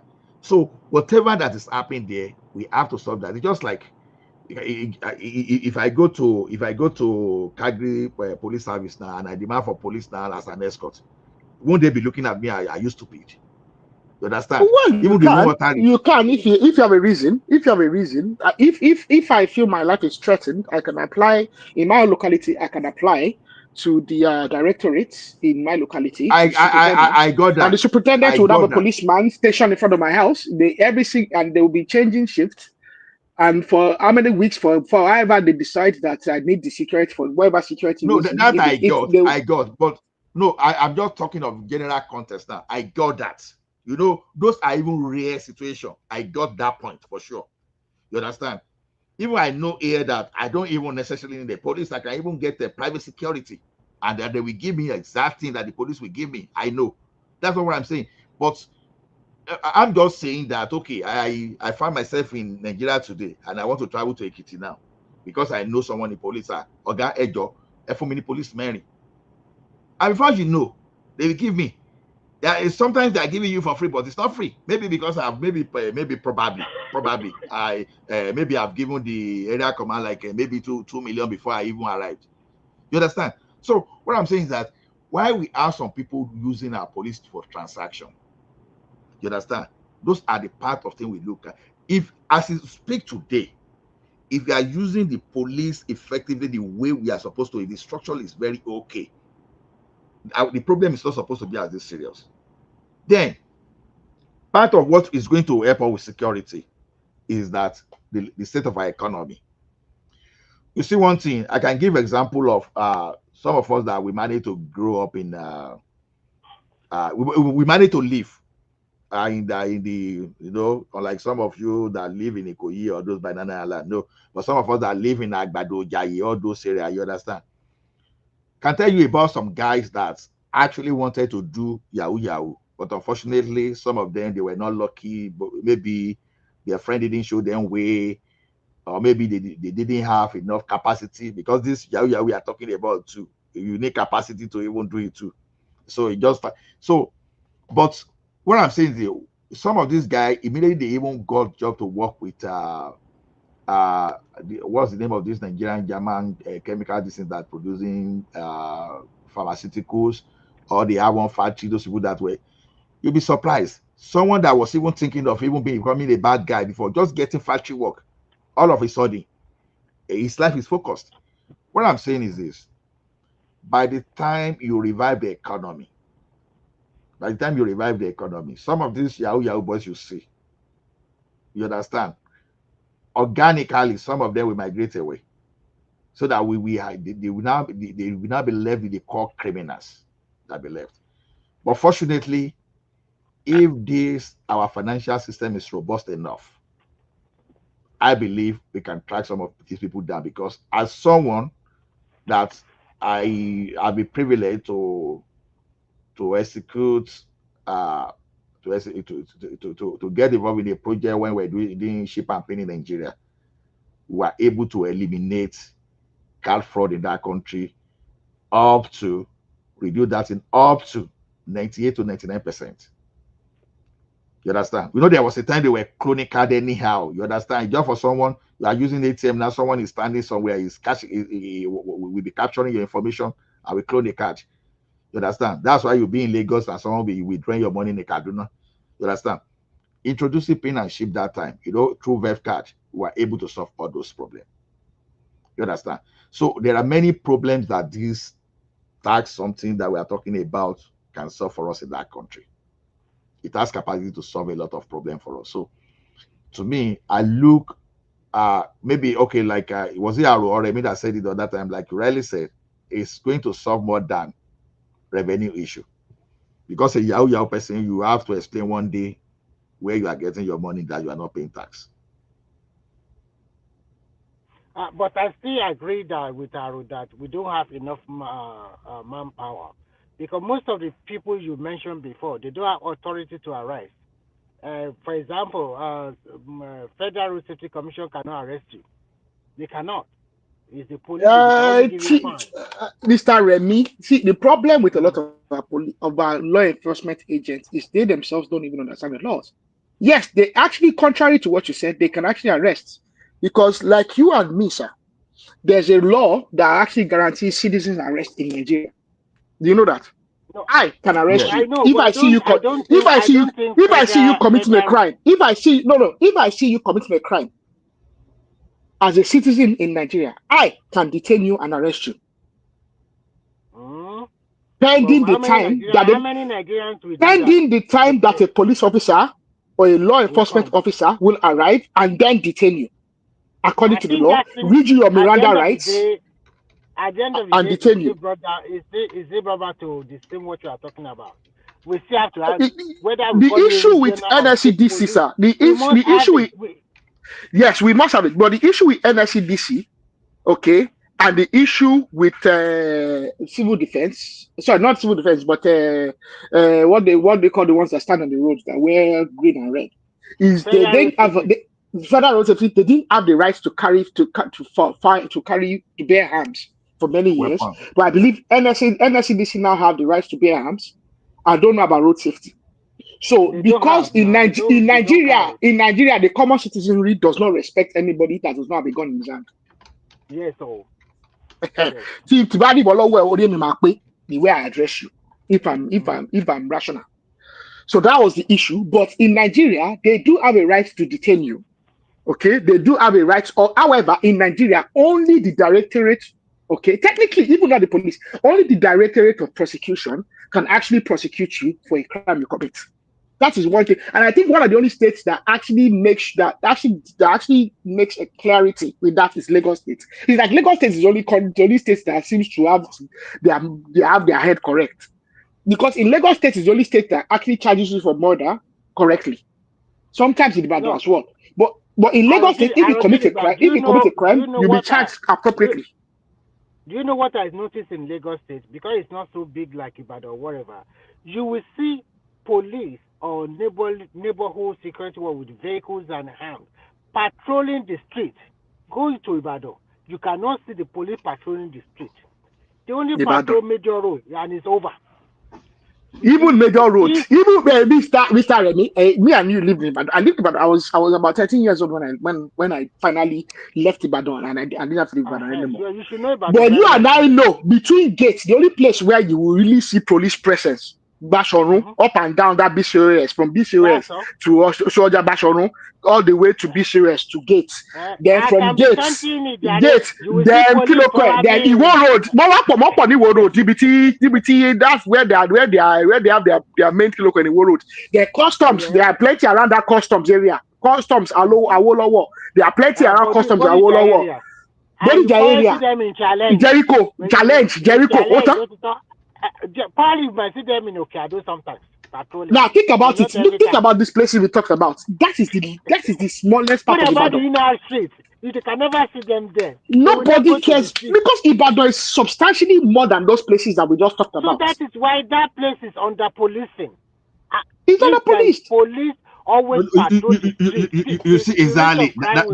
That's the problem I have in Nigeria. You know, like as we are, like I said now, so excited because to me, I'll be monitoring Nigerian revenue because next year I'm not expecting anything less than $100 billion.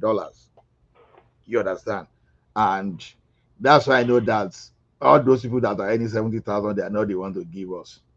You understand? No, they People are that not can give touching us those ones now. It's those ones that are making noise unnecessarily. Who cares Baba about waiting them? now.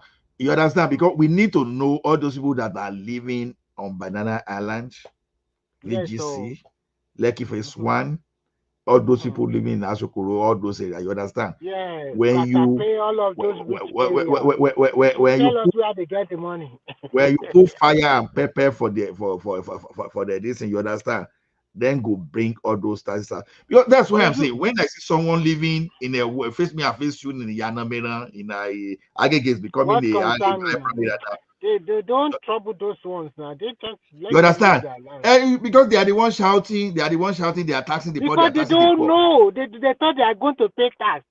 Nobody is touching touching whatever you are doing. And Larry was the person I wanted to challenge the other time. You understand? I said public servants that pay more tax than honestly, I can always bet it that there's no way. I know the reason. No, look, listen.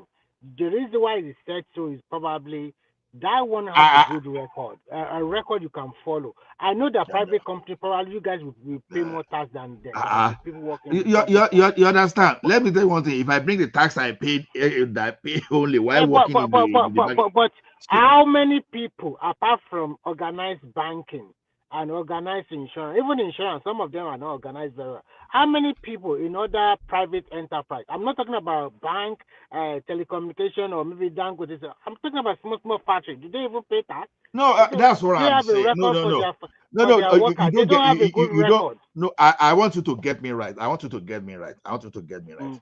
See, when you see Lagos talking of his taxes today, it's not because he's going to Alaba to collect money.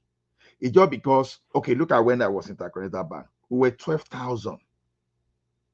I was the entry level as at that time when you are from what we call it employee training or whatever they call it. You understand? I think it's around the 1.5 or 1.6. You understand? I'm talking of organization that we tax you proper. When you now go to Access Bank, it's even worse. You understand? Then you have MTN. You have people working in mobile. So there are a lot of there are a lot of corporate organizations in Lagos that they pay you alone that the taxes that pay is what they call it. You understand? Pay as you earn, right? So alone was enough. So it's not about the taxes going to all those Yaloja or all those Ola, kind please of things. You understand? take this Wait, question along with you. The way Naira is just appreciated, I don't understand anymore. Because I follow it through the euro to Naira. I don't even want dollar to be too Naira is strong. just shooting. Naira is just killing euro like every day. It's just Remy, gaining about I don't even want. Mr. Remy, Mr. Ola, kí Naira yẹn máa lọ sókè mọ́ because Mr. Remy wants to do something for me soon, and it is not to my benefit that. No. Arogidi àwọn táwọn àbí àti pariwo bí náírà ṣe ń kílì gbogbo ẹ náírà kan shoot lọ ní straight away. Remy Arogidigba, do you know why I don't want Naira to shoot up? See, let me tell you one thing. You see now. No. I will tell you. You see, one thing is this: a strong Naira, too strong Naira will encourage importation, and I don't want that now. So before Naira can appreciate, I want us to first of all take all the critical sectors that are already being hijacked by all these crew. You understand? Oil and gas is one of them. That's why they are trying to desperately hold Dangote to ransom. You understand?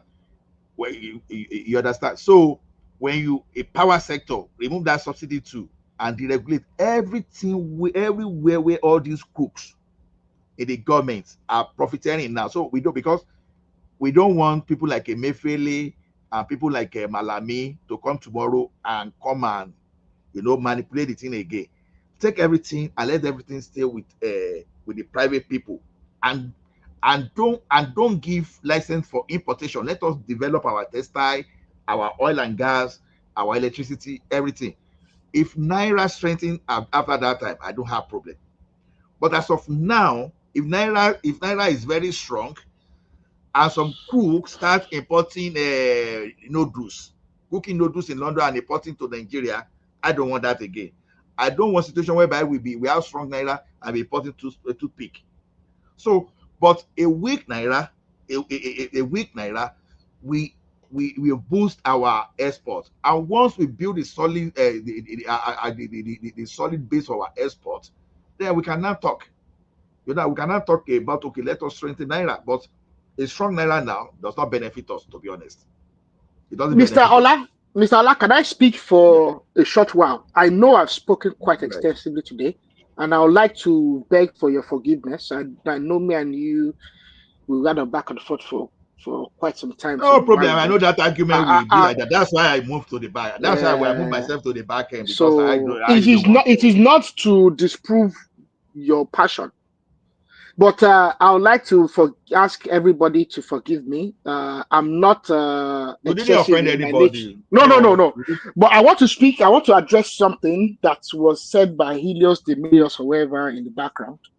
And it has to do with his contention that Naira went from 490 to 1490 or to 1700, whatever it is.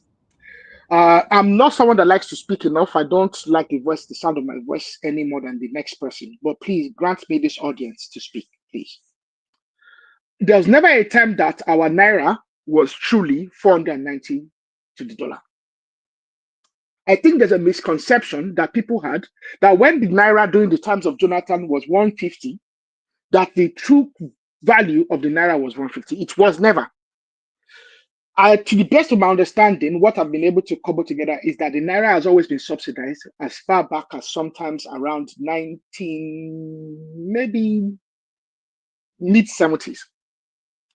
From the mid-70s, the Naira has been subsidized. So we have a misconception to the public, to the general public. The Naira was 150 Naira, it was 490 Naira, it was whatever, 560. Up until the time when this individual called Bola Ahmed Tinubu came in and said, you know what, we are not going to expend the federal funds. We are not going to dig into the money which should be for the Nigerian people for other purposes, and we're not going to use it to defend the Naira. So to you and me, we were buying the Naira at 560. However, the central bank and the federal government were defending the value using their own cash. End of story. There's a terrible misconception, and I think the biggest problem with Nigeria is there's mass ignorance in Nigeria. I don't have a business being so passionate about Nigeria. I have the benefit of being raised in a very when they say this statement that some people have what's that statement? They're privileged. I was born into a privileged circumstance, and that is without a doubt. I have no business defending Nigeria. My father was born into a privileged circumstance. Because I'm passionate about this country because I'm passionate about my identity. Individuals that have not been as privileged as me should be very passionate about it and be very passionate about the truth. Because I have a place to escape to. Whatever happens, I will land on my 2 feet. Other individuals that are Nigerians do not have that privilege. And that's a fact. So it's very important that individuals that are in that circumstance need to realize the truth. They are being taken advantage of by the elite. And for those that don't understand privilege, let me put it to you very simply. As of the 50s, when most people's fathers and their grandfathers could not afford the bicycle, my grandfather drove a Rolls Royce. So if you don't understand it very clearly, you need to understand it very, very well. My forefathers were not poor. Don't worry, they call you bandit leader. Everybody just do whatever. When some people's fathers and grandfathers could not afford a bicycle, could not afford a single cent, My grandfather could afford a Rolls Royce. So if you don't understand privilege, I want you to situate that fact very, very clearly. Very, very clearly. It is to your interest that you know the truth and you define the truth and you do not let the elite take you for a fool. There's never been a time that the Nigerian Naira has been 490 or 150 in recent times. As far back as the end of I think from 1969 is when the Nigerian's problem was very, very bad. So don't think for a second that you've not been taken a fool of by the elite. The elite have been taking advantage of you since. It is very important that Nigerians know the truth very well. And Mr. Allah said something about Tinubu. Tinubu happens to be a president that has come to be the president of Nigeria at a very fortunate time. He himself is a child of fortune. Because look at Nigeria. 1966, Tafawa Balewa was killed. 1966, January 1966, Obafemi Awolowo was in prison. January 1966, Akintola was killed. That was the end of organized government in Nigeria. Because after that, the one who was only in his mid-30s became a president. He was a military man. He did not understand finances. He was led left and right by all young people who had their own financial principles about fiscal policy and monetary policy. After that, we had a brief Murtala Mohammed, who did his own part. But it's only, and then we had a teacher, this gentleman, what's his name, from the north, that came in 1979. What's his name? Shagari. Shagari. Shagari was a teacher. He was a teacher, and the reason he was made president was because he was a loyal individual. He was a simple, loyal individual that didn't have any excesses, and he wasn't personally corrupt. That is why the political elite pushed him to the front. After Shagari, we had Buhari. Buhari did his part, but his own principle was war against indiscipline. He didn't understand fiscal policy. Buhari and then after Buhari, we had IBB. IBB, it was led by IMF to do SAP. IBB SAP, he was misled. It wasn't that he intentionally was bad or evil. After that, we had Abacha. Abacha spent 6 years trying to defend his government and trying to transition from a military government to Alagbada. And then after that, we had Obasanjo. Obasanjo tried to get rid of all the political military men, and he tried to stabilize his government. But at the same time, by the middle of the second term, he was thinking about third term, and that derailed everything. And then after that, we had Yaradua. He didn't spend too much time. He had all good intentions, but he died. And then we had Jonathan. He was a stupid drunkard. He was led left and right by all sorts of individuals. And then after that, what did we have? We had Buhari. Buhari, for all his good intentions, he was just trying to come and redeem himself and sign the scorecard that he was a president as well as Alagbada president.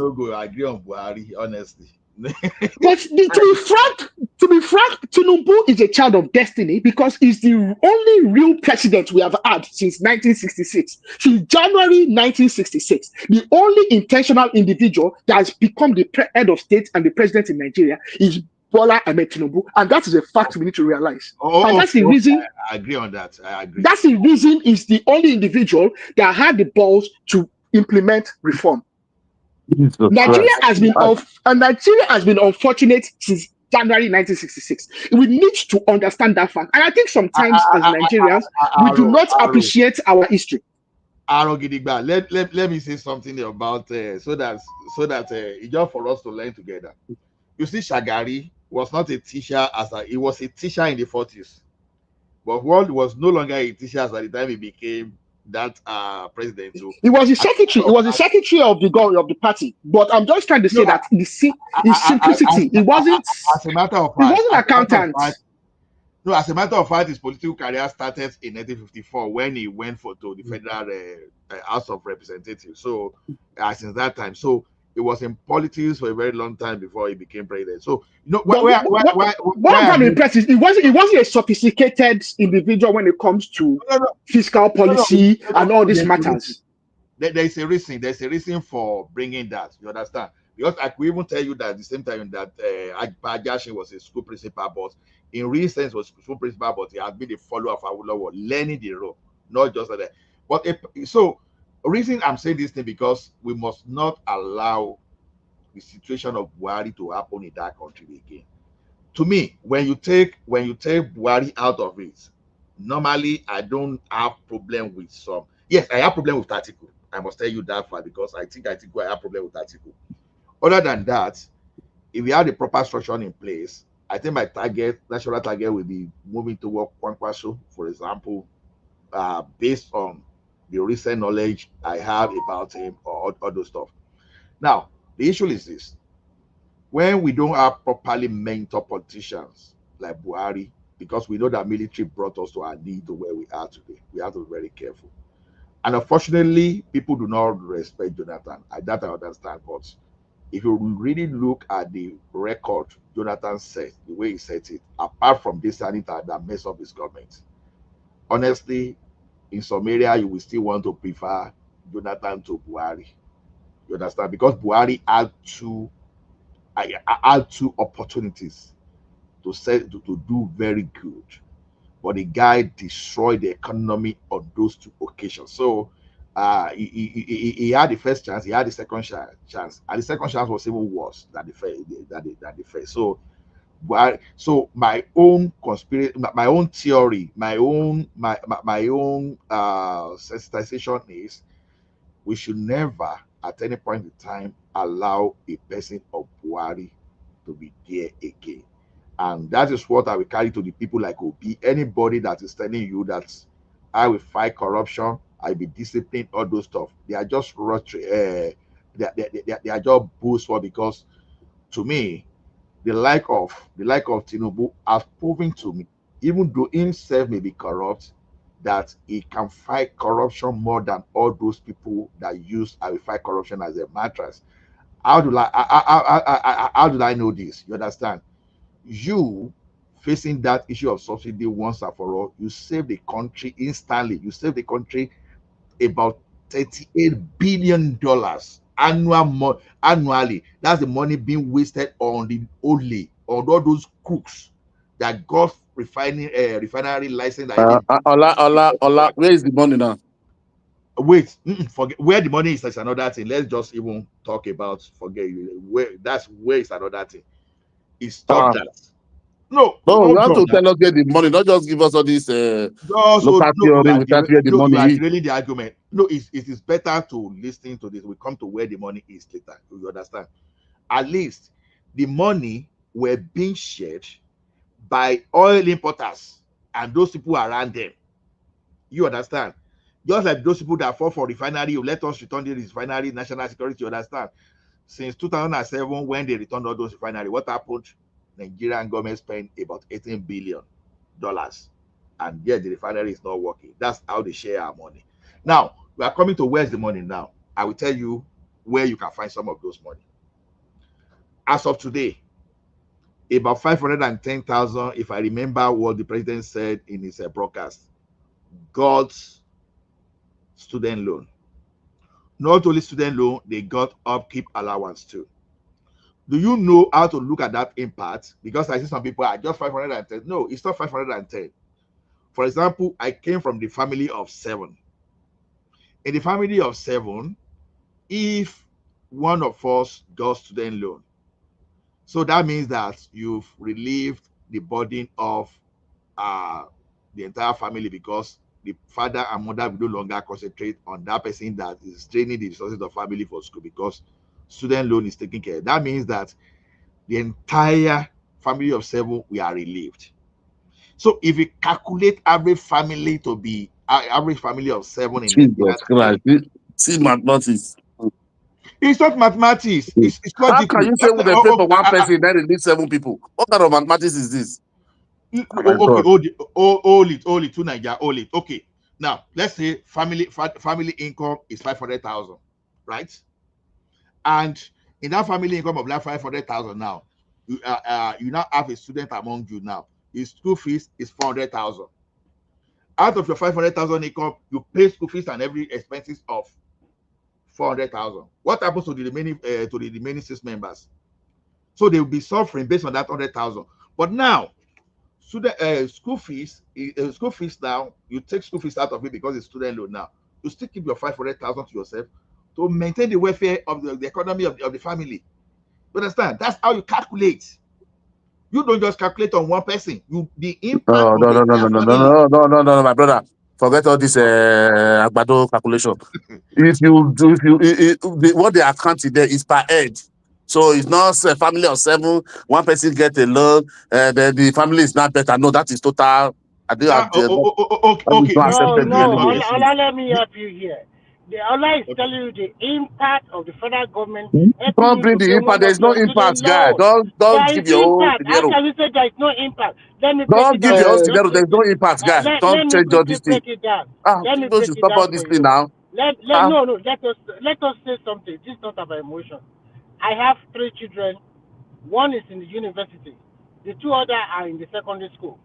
I need to pay my child, the one in university, 200,000 every year for the next 4 years.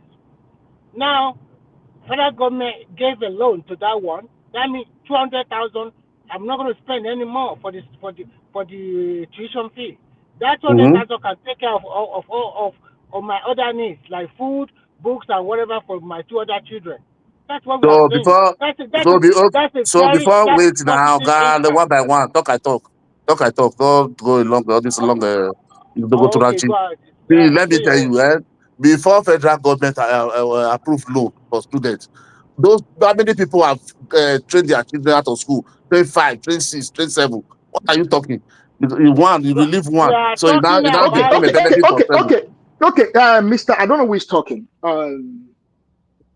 It's me, it's not I the girls. think we It's not to are Nigeria, leaving. it's not the girls. No, either the girls. Okay. Niger man, no be Niger man. Niger Yeah. man. Niger man.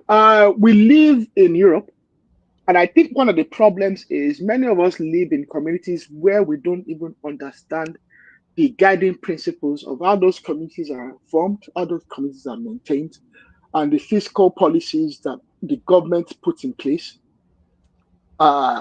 that actually maintains the communities we live in. And we don't actually have a means of actually rationalizing the human effect of those policies. I take into account, I want you to go and look at an interview that was granted by a gentleman called Yemi Farumbi. Yemi Farumbi is a notable individual when it comes to the media. I won't call it media, but when it comes to broadcasting in Nigeria, when it comes to broadcasting, BCOS and the Western Nigeria Corporation and whatnot. He talks of a situation where his father, who was a priest in the Anglican mission,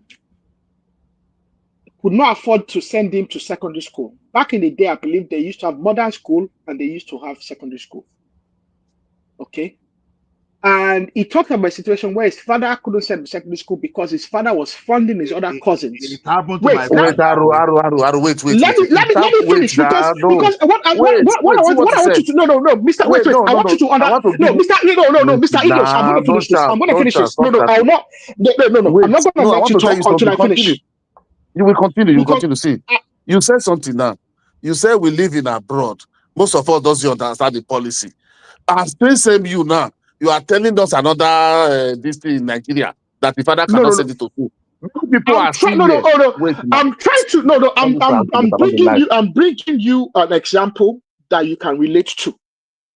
I'm trying to situate the matter. Okay, Mr. Ilios, we are intelligent individuals, but I'm trying to situate because, like I said, I try to look beyond what is because I think the problem with a lot of humans these days in 2025, it's a painful matter.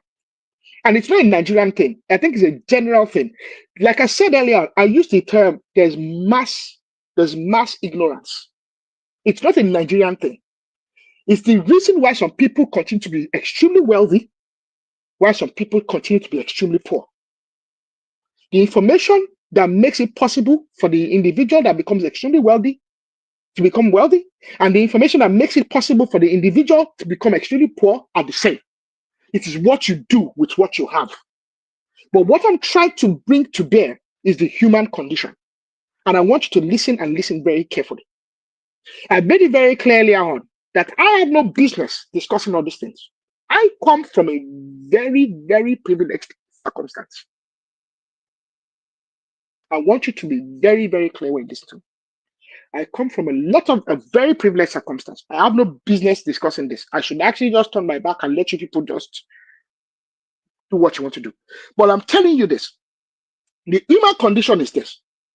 And like Mr. Remy tried to make it very clear to you, there's a lot of families in Nigeria that have had to take decisions that is counterproductive because they had to send all their children to school.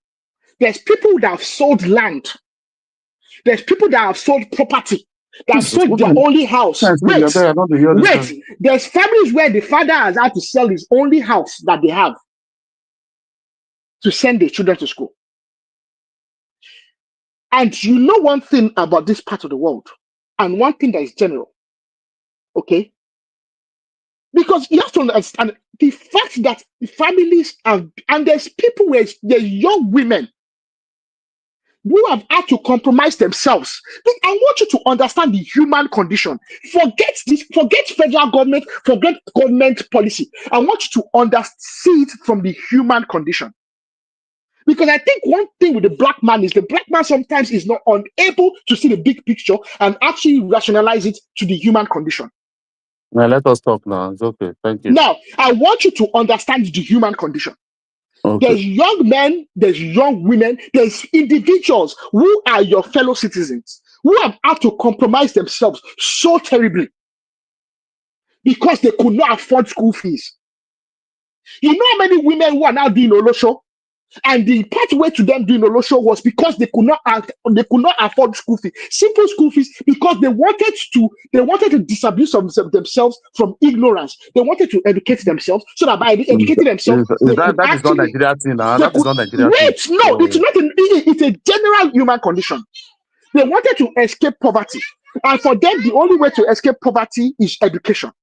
And the only way for them to educate themselves, because their mother and their father could not afford to send them and their 4 siblings to school, is to get, because they got introduced to Olosho. From being introduced to Olosho, they got introduced to other things.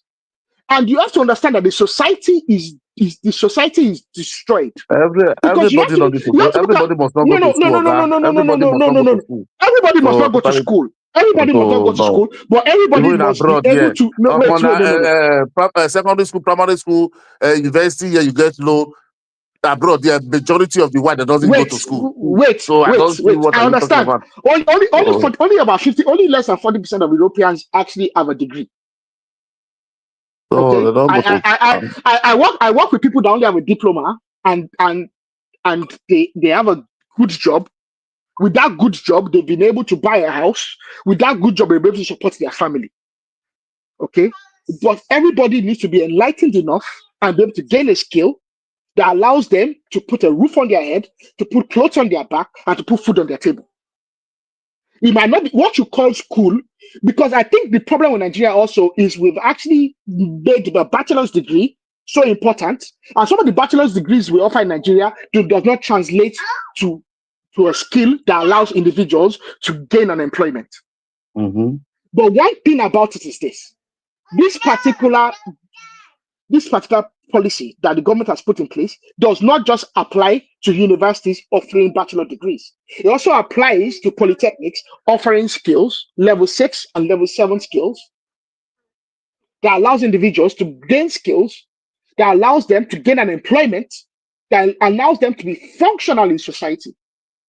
I don't want you to reduce this matter, because I know of families where individuals, where fathers and mothers have compromised themselves to send their children to school. I don't want you to reduce, because I think you are reducing on it. This is a human condition, and you are reducing Leave my opinion. The way I can You cannot think for me. Let me think for myself.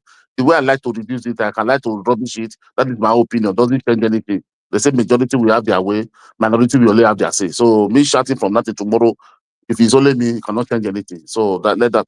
Yeah, but you have to remember, like here and I in abroad, when you finish school, there's something that is done in Nigeria, and we always want to praise all these people who are just rubbishing in us. They don't have any plan for the citizen. We want to come and be fighting, speaking for that. So we are the spokesperson.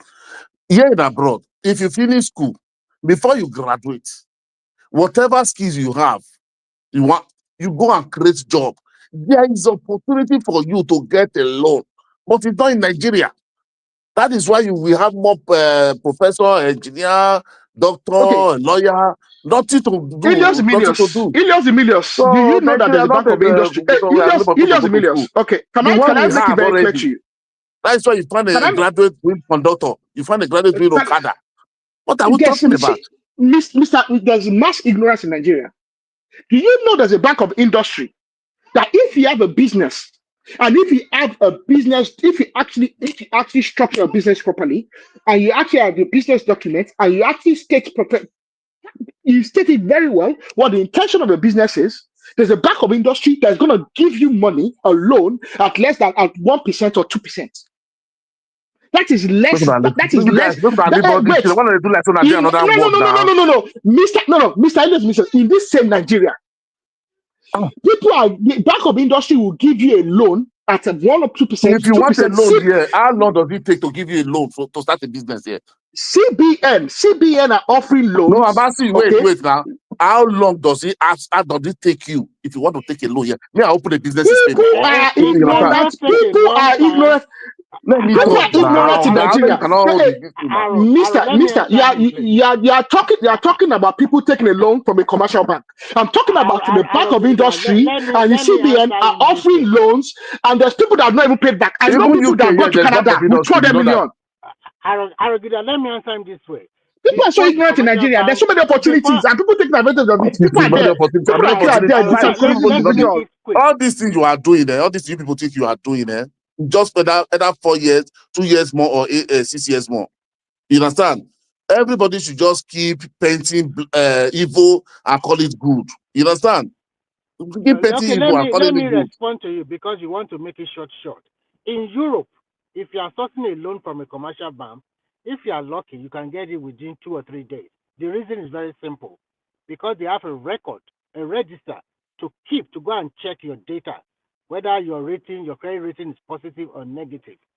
It is from that angle that they will know. And before you even apply for the loan, there are some things they will ask you to do. They will ask you, are you servicing any debt before? How much is your income now? Because all of these things, they can access it freely through the tax office or through the police. So it's easy. I'm talking about Finland here. So it's easy for them to give you the loan. But in Nigeria, we have not developed our data to that extent.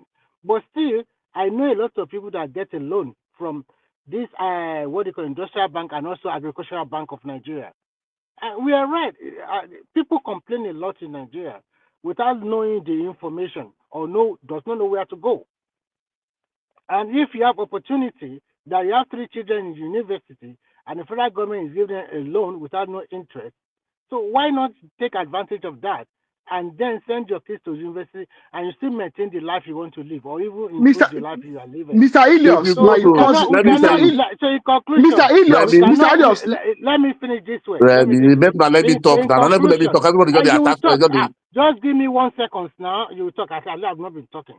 In conclusion, we cannot be wishing or thinking about negativity every time. This country, we have to move a needle. We have to move ahead in life. It's not the same way. Is it not Nigeria? It's terrible. It's bad. It's this. It's that. So Remy, let them talk about negativity, but the truth is this: if you look at something now, more and more people are keeping quiet because there are some obedient now. They are just beginning to retrace their step because they realize they are being used and they decided to be factual. Because when people are saying they are not seeing the impact of the savings, and yet you are seeing Lagos Calabar coastal road, you are seeing Lagos super highway, you are seeing the development of of Murtala Mohammed Airport. You are seeing a lot of infrastructure in the north and in the east and the southwest, and you are still saying, see, the thing is this: no matter Which one is how all these things you mentioned now, La? Which one is completed? that's not so okay. So when a child is given birth to today, so the that child So we have seen all becomes the these things. man. They started. No one ever completed. No, So no. don't give us all these things. I'm not the going to be question completed is in one this. day. You think a road is going to be completed in one day? What's the That is What what are you I'm talking asking. about? Why are you using it as a yardstick, as if it's something that we have not heard But before? They want to do this one. At the end of the day, nothing will come out of it. okay. We gave you example of the student loan now that has been disbursed now, but you quickly sidetrack it. Then we are talking of the infrastructure that is ongoing now. You are still trying to sidetrack. The question is this: when this government arrived, as at that time, Nigeria was using 97% of the revenue to pay to service, so not even paying the. No, Mr. Ola, more than 97. I know this for a fact. They were using well over 100 and something. They were Exactly. borrowing. They were borrowing to pay interest. Exactly. But today, they are using less than 50% today, because it's less than 50% today. So now, when last did you hear that state governments, even though they are not spending the money the way we expect them to spend, when last did you hear that they are owing salary? When was the last time? You understand? Even as bad as the country is today, you may not want to give the credit to the government. When was the last time you heard of people queuing at the fuel station? You understand? So how can I be paying 1,000 naira? You're telling me to go and be queue.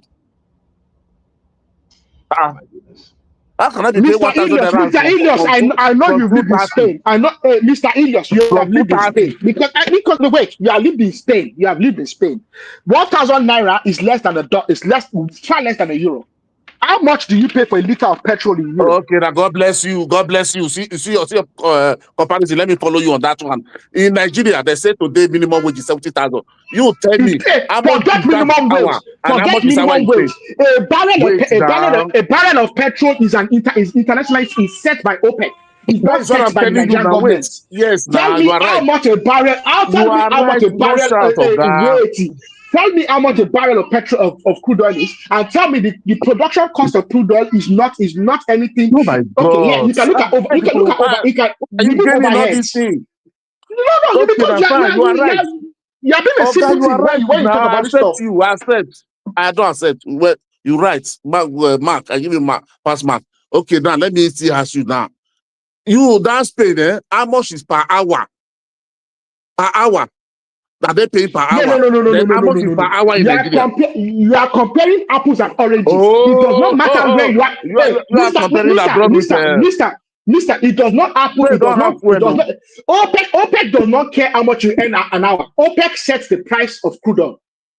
That's what And I'm telling you. Spain doesn't have fuel. the production cost of crude oil does not care about how much you earn per hour. It's the production cost. The overheads are overheads. Okay, the production cost, how much it costs to bring a liter of petrol to the pump. It doesn't care about how much you earn per hour. It is what it is. I totally disagree with you. 100% Really? lie there. How is that? No. 100% lie. Let me pop on what you're saying now. Okay. Yeah, put it. Yes, rationally. See, let me tell do you. Your best. Libya, when Libya changed the price of a liter of fuel in Libya, they have oil. Libya is subsidizing. Hey, Mister, Libya is subsidizing petrol. Brunei is subsidizing petrol. I know this to be a fact. Even in parts of the world, they are subsidizing petrol. So it's a matter of do we want subsidy or do we not want subsidy? Okay, Nigeria is subsidizing the cities. It become an evil. Okay, in that case, then the argument you need to make is that you want the federal government to subsidize the product. But no, I don't know why. Because you are the one that brought that argument now. No. You are the one that brought the comparison between Spain and Nigeria. Mr. Nigerman, we have, according to the laws, when the PIA bill was being passed, okay, all of you had an opportunity to go to the federal house there and argue proficiently and riot and say you do not want the federal government to stop subsidy. You did not do that. We all agreed according to the laws that we passed because we elected officials to the federal representatives who all decided to pass a law to remove subsidy. We have removed subsidy, and that is a collective conclusion. Yes, because We they have told removed. what us, he wants wait, now is that subsidy because they should come told back. us if they Is that remove what he's subsidy before saying? that PIA, if they remove subsidy is killing Nigeria and it's corrupt. They are taking our oil to other part of So are you Africa. It saying Wait, doesn't matter. subsidy should be If we have back? made a no, let conclusion, us if we talk have made a now. conclusion, let us sit on that conclusion. We have removed subsidy, so don't compare Libya where they have subsidy. Libya You does are not comparing operate. Spain now. Spain doesn't have fuel. Let him say. Let him say what he wants. Let him say what he really wants. If he wants subsidy back or not. Go ahead, please. Spain don't have a fuel. You are comparing Spain to Nigeria that have a food oil. Spain doesn't have food oil. So why are you comparing that one?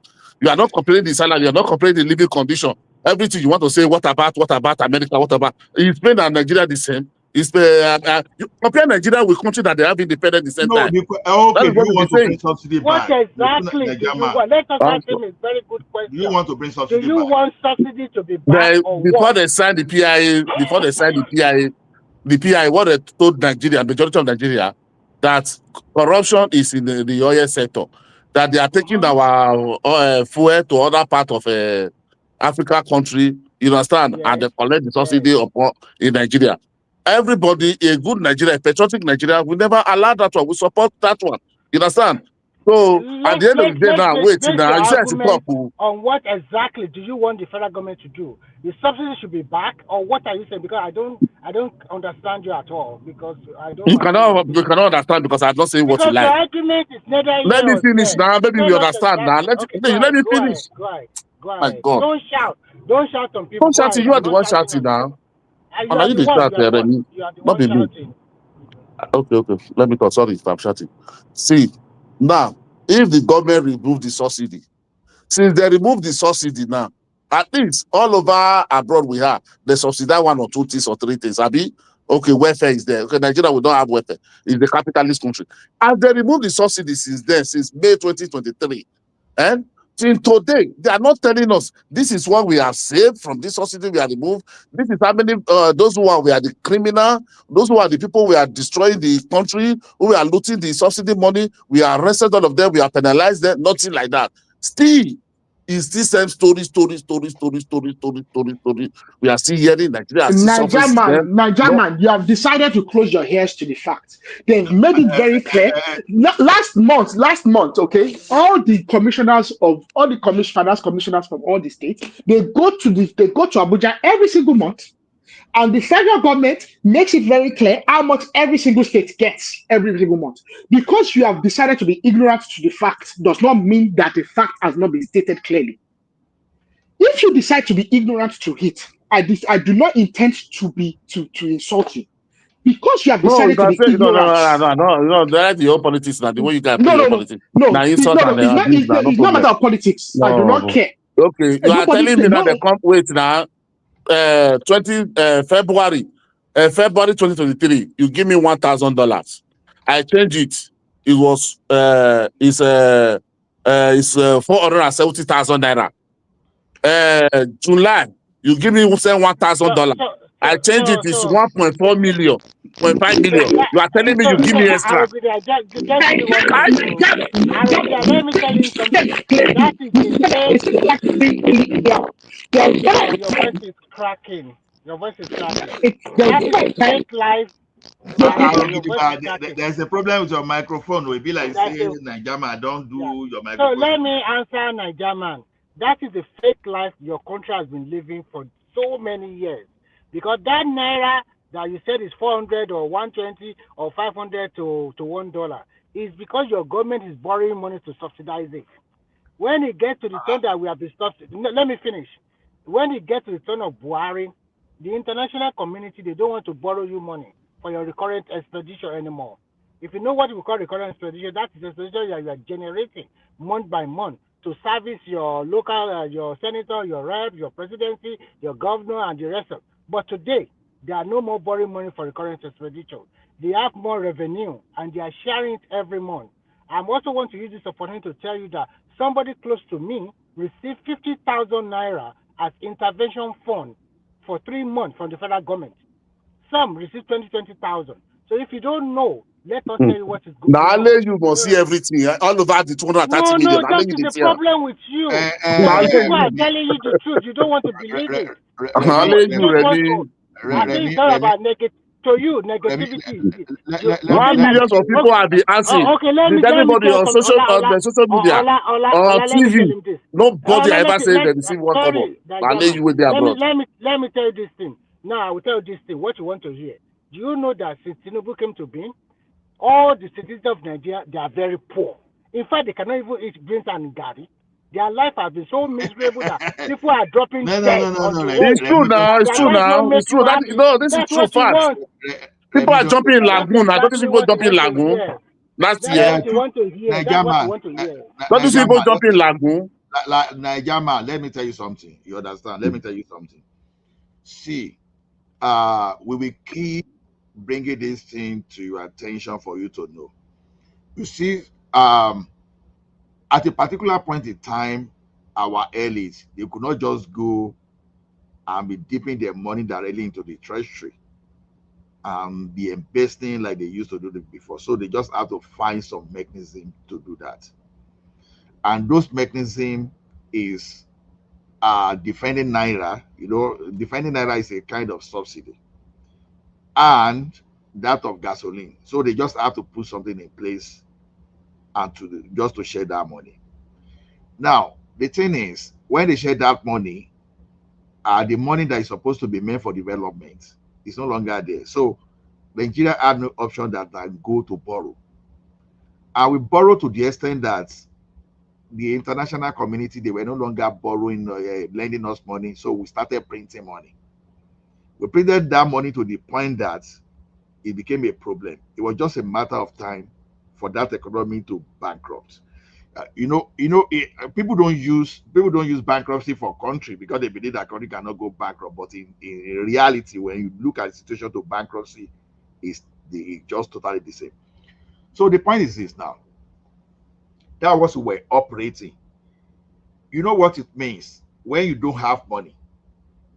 You borrow so that all your salary, you understand, all your salary, you use it to service the loan that you got before.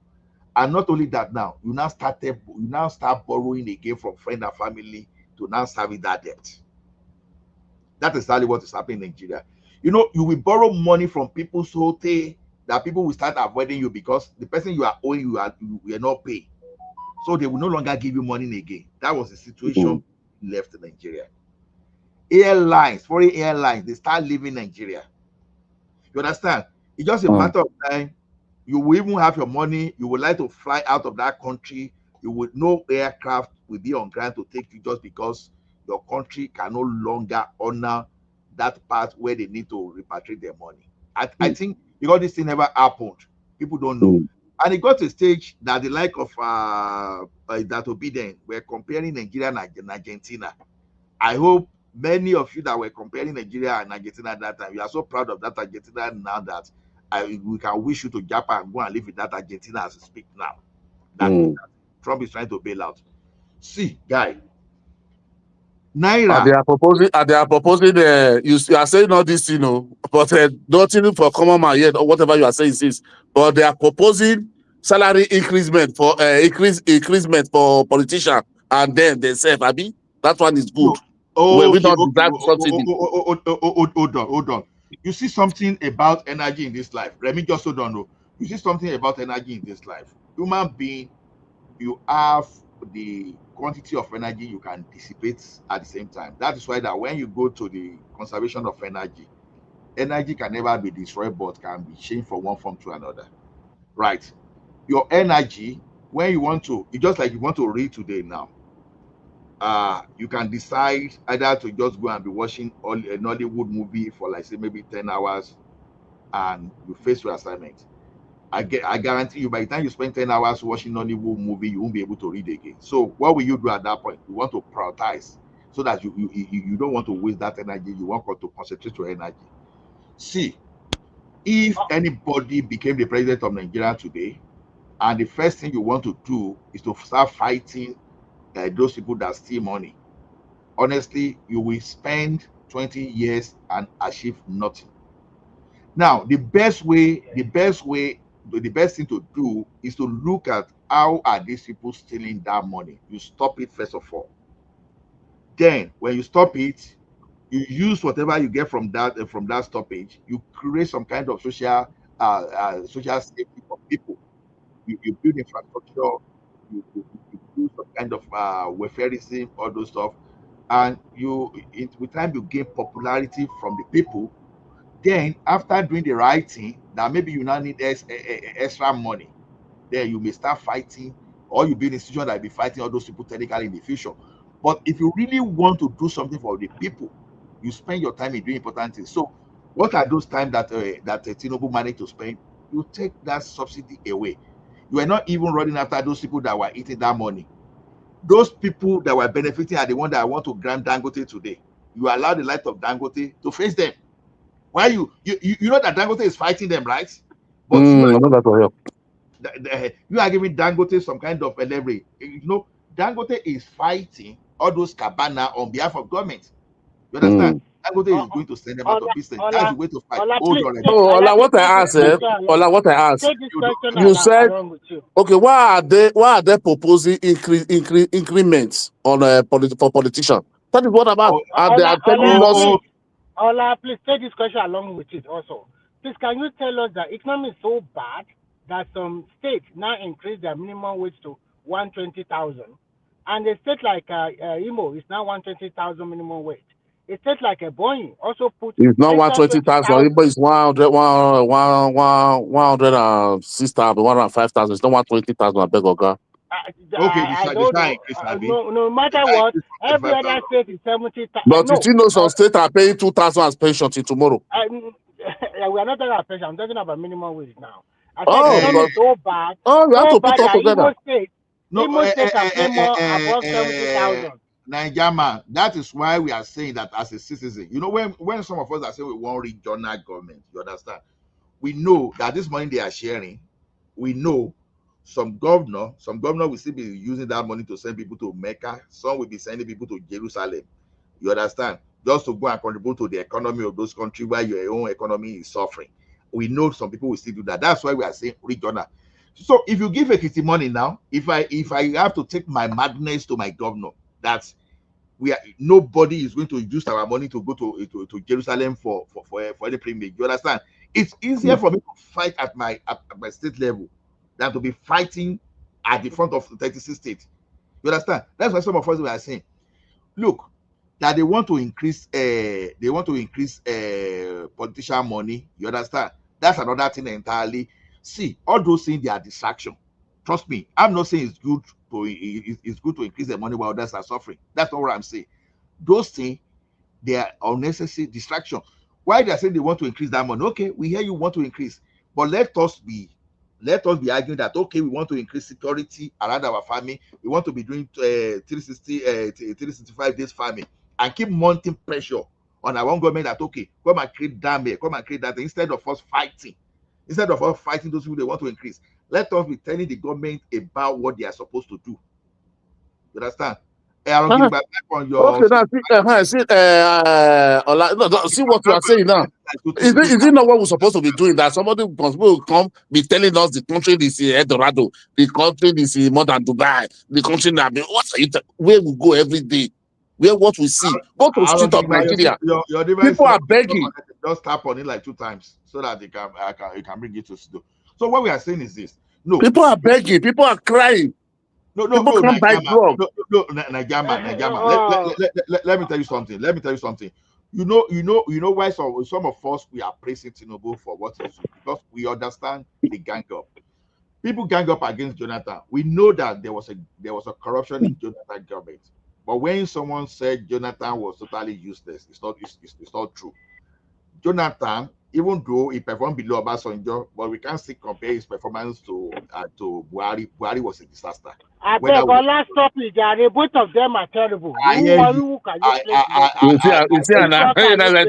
will never spend 2 years better. Jonathan, where is spent 6 years? You are living well. Jonathan was useless. No. Jonathan was useless. You thought you were living well. You weren't living well. You weren't living well. You thought you were living well. Maybe during Jonathan You you thought went you to were living well Nigeria. now. Since We were Tinubu that never go Nigeria. Nigeria was in a terrible hand. Oh my God! Oh my God! Nigeria, we were born to sustain We are ourselves. claiming boss for 110,000 naira. Jonathan, listen, Nigeria, this We are is beyond claiming doubt. car with 120,000 with a load. Well, you are telling me. Nigeria, during Jonathan, we were subsidizing the naira, we were subsidizing the petrol. During Jonathan, we were Yeah, borrowing because the to pay economy was to good.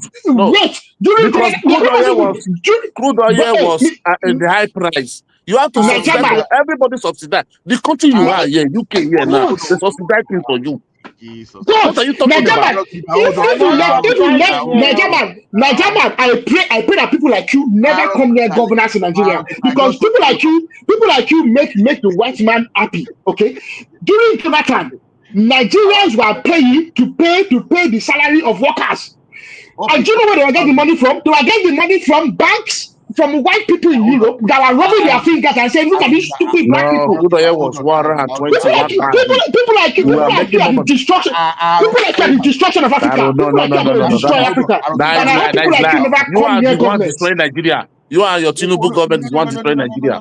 Hey, Nigeria, hold on. Hold on. See, Tinubu is what we are even discussing. You understand? I know why I said Jonathan was better, but you engage Jonathan with insecurity, and that distracted that guy. Credit of Dangote refinery today and the sustainer, the being net exporter of cement today in around that. You understand? We can give that one to the economic team of Jonathan. You understand? We can go back to all those stuff. So we don't look at it as all those things, but you look at escalation. Just like I will credit that of telecom and a broadcasting of Nigeria, broadcasting the deregulation in Nigeria to IBB. IBB himself was not that popular, but you cannot take something away. So Dangote refinery we are talking today, you understand, is a child. It's one of the children that Jonathan gave birth to. The same thing of that sustenance incident. What do you mean gave birth? Is that guy? Remy, don't derail us. Everything about Jonathan want to rubbish it, but you want to paint disaster good. Don't derail us, Remy. Let's go back to that Tinubu. Now, Tinubu we are talking about today. You understand? You are saying why we are promoting Tinubu is this, because we know the strategy of the crook elites. We know how they ran campaign against Jonathan. And that campaign they ran against Jonathan brought disaster Buhari. You understand? To us. And Nigeria is worse off because of Buhari. But it's Tinubu was the campaign, was the one that ran campaign against Jonathan. It's not the president that time now. No.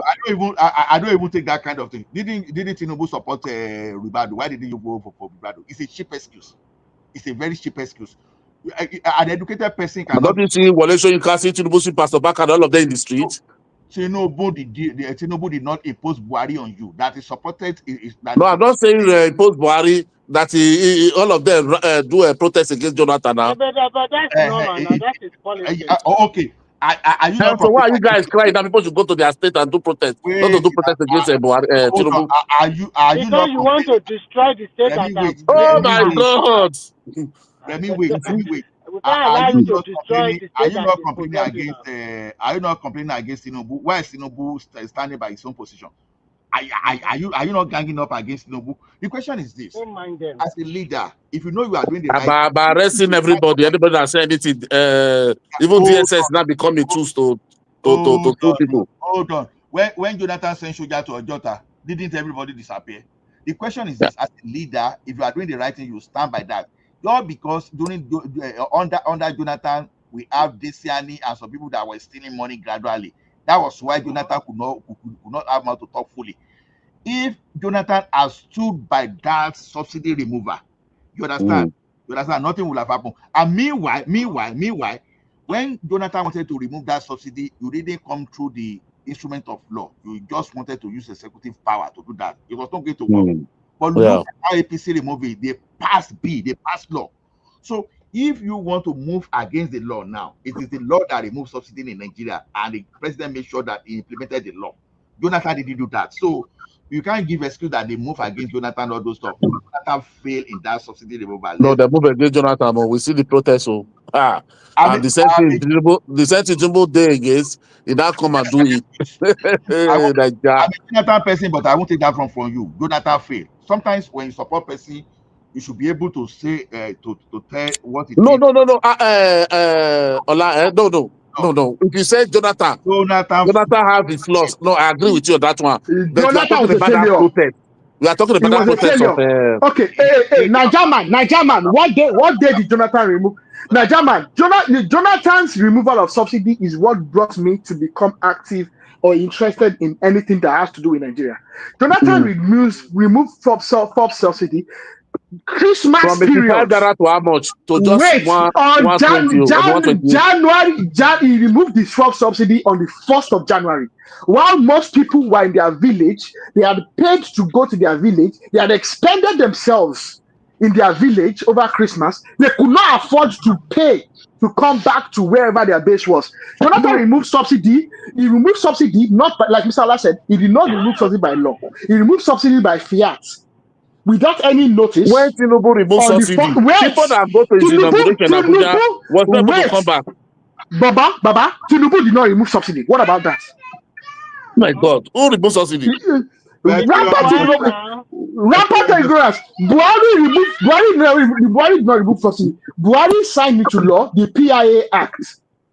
And that Minister of Finance came. When Minister of wait, let me explain to you. Minister of Finance. Wait. You don't know what you're saying. Minister of Finance went to get a supplementary budget. Buhari's government was the first government to actually pass a budget that is January to December. Throughout the Jonathan government, they were running an April to April budget. What about that?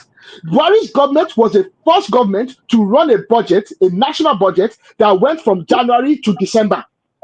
Okay, a calendar year, a Georgian calendar. We are talking about you are going to another days again. The Minister of Finance. December. Wait. No. Mr. Nigerman, I will not allow you to. Subsidy, not No. Yes, we are talking about first subsidy because the first subsidy is a budgeted matter. And that is one thing about Nigerians. All of you are living in rampant ignorance, and I will not allow you to continue. You are living in ignorance. You don't want to hear anybody. You are saying ignorance. No. It's a matter of fact. It's a matter of fact. You don't even know what you are saying. The Minister of Finance came and tell us. Yes. He said they will leave it for the next administration to come and decide on subsidy. No, wait. The Minister of Finance, what's the job of the Minister of Finance? The primary matter of the Minister of Finance is to prepare a budget. The Minister of Finance prepared a budget that ran from January 2022 to December 2022. At the end of December 2022, the Buhari government said that there was not going to be no more budget, of which the labor union said they were going to shut the Nigerian government down. The Minister of Finance then went to get a supplementary budget. The supplementary budget was going to end in June 2023. Tinubu came into government in May 2023, and Tinubu on his inauguration day said that there is no budget for subsidy. The only failing of the Tinubu government when it comes to subsidies, they pulled it back from the end of June. They pulled it forward 1 month. And they didn't even put it forward. All they did was because when I said you don't know, when I say you only say have to, you don't know have idea. Want to claim you know. Wait, let me tell you one thing. No, it's not matter of I don't know. It's a matter of fact. You see, it's a matter of fact. It's a matter of fact. The only region we had subsidy. Let him talk. How can you say matter of fact? And you are calling people ignorant. You are the more ignorant here now. It is public knowledge. It's a matter of fact. It's public knowledge. I'm not saying I'm not making something out of the clouds. It's public knowledge. The only reason we had subsidy up until June 2023 was because they were a supplementary budget. A supplementary budget. It wasn't with regular budget. The supplementary budgets that the Minister of Finance had to go and get from the legislation. Why are we muddling up the facts? Why are we deceiving Nigerians? Let the Nigerians know the truth. Let him tell his own side of his story. Nigerian. Let him say his own. Let him speak now. I want him to speak if you want to speak. Nigerian. Okay, maybe it's not on his desk. See, the thing. Okay. You see all this agidi to make points. Without you are talking to yourself, you are not talking to people, you can never change anything, They gave whatever you I chance. believe. Say your own part Wait of the now, story so God, that look, I we talk. This can is the problem. When somebody differentiate. want to talk, what people doesn't like, all of you will gang up. You don't want to talk. Nobody can shut my voice. I don't want to shout this morning, I beg. Please. Be talking, let somebody talk. You want to come, you want to interject, you want to bring you want to change it. We are coming from Jonathan protest. Now we are on budget. My God, now wow. The minister of finance come. When the minister of finance announced that they are going to leave they are going to leave the subsidy. Or that was I think it was in February or March for the next administration to come and decide on what to do. You understand? That is in June. Before then, there was a transition committee. Tinubu already know all these things, that transition. He already know that there is no budget, there is no money. That is why they come and announce it. So don't be telling me Buhari announce Okay. Can we ask you a question? My God, Can I ask you a question? Remy, you ask him to speak. You let him land now. Okay, he has not landed. I let thought him he had land. finished. Okay, go ahead, continue. Oh yeah, Nigerian, please go ahead. Talk, because the way your mouth is crashing is too much. My Talk, question to you is this: do you think Buhari in his budget of 2023, do they budget for subsidy from January to June? No. So how did they get the money to subsidize the petrol from January to June? To May, Abi? Yeah. From January to May, Abi? The money to May, to May, whatever. No, to June. The supplementary budget was from January to June. How did they get the money to pay for that subsidy? To May, Abi, because it's made that Tinubu announced it. I cannot say that there was no more subsidy in June. No. It was in June. Mr. One Man, the Nigerian man, the subsidy. Let him answer, please. I beg. Let him just answer, even to me. Tell us how but there's no money there. There's no money to pay for it. So what are you talking? The first day, the 29th, that the president. They did not subsidize. You mean they did not subsidize the petrol from January to May, right? From 29 again was from January 2023 to May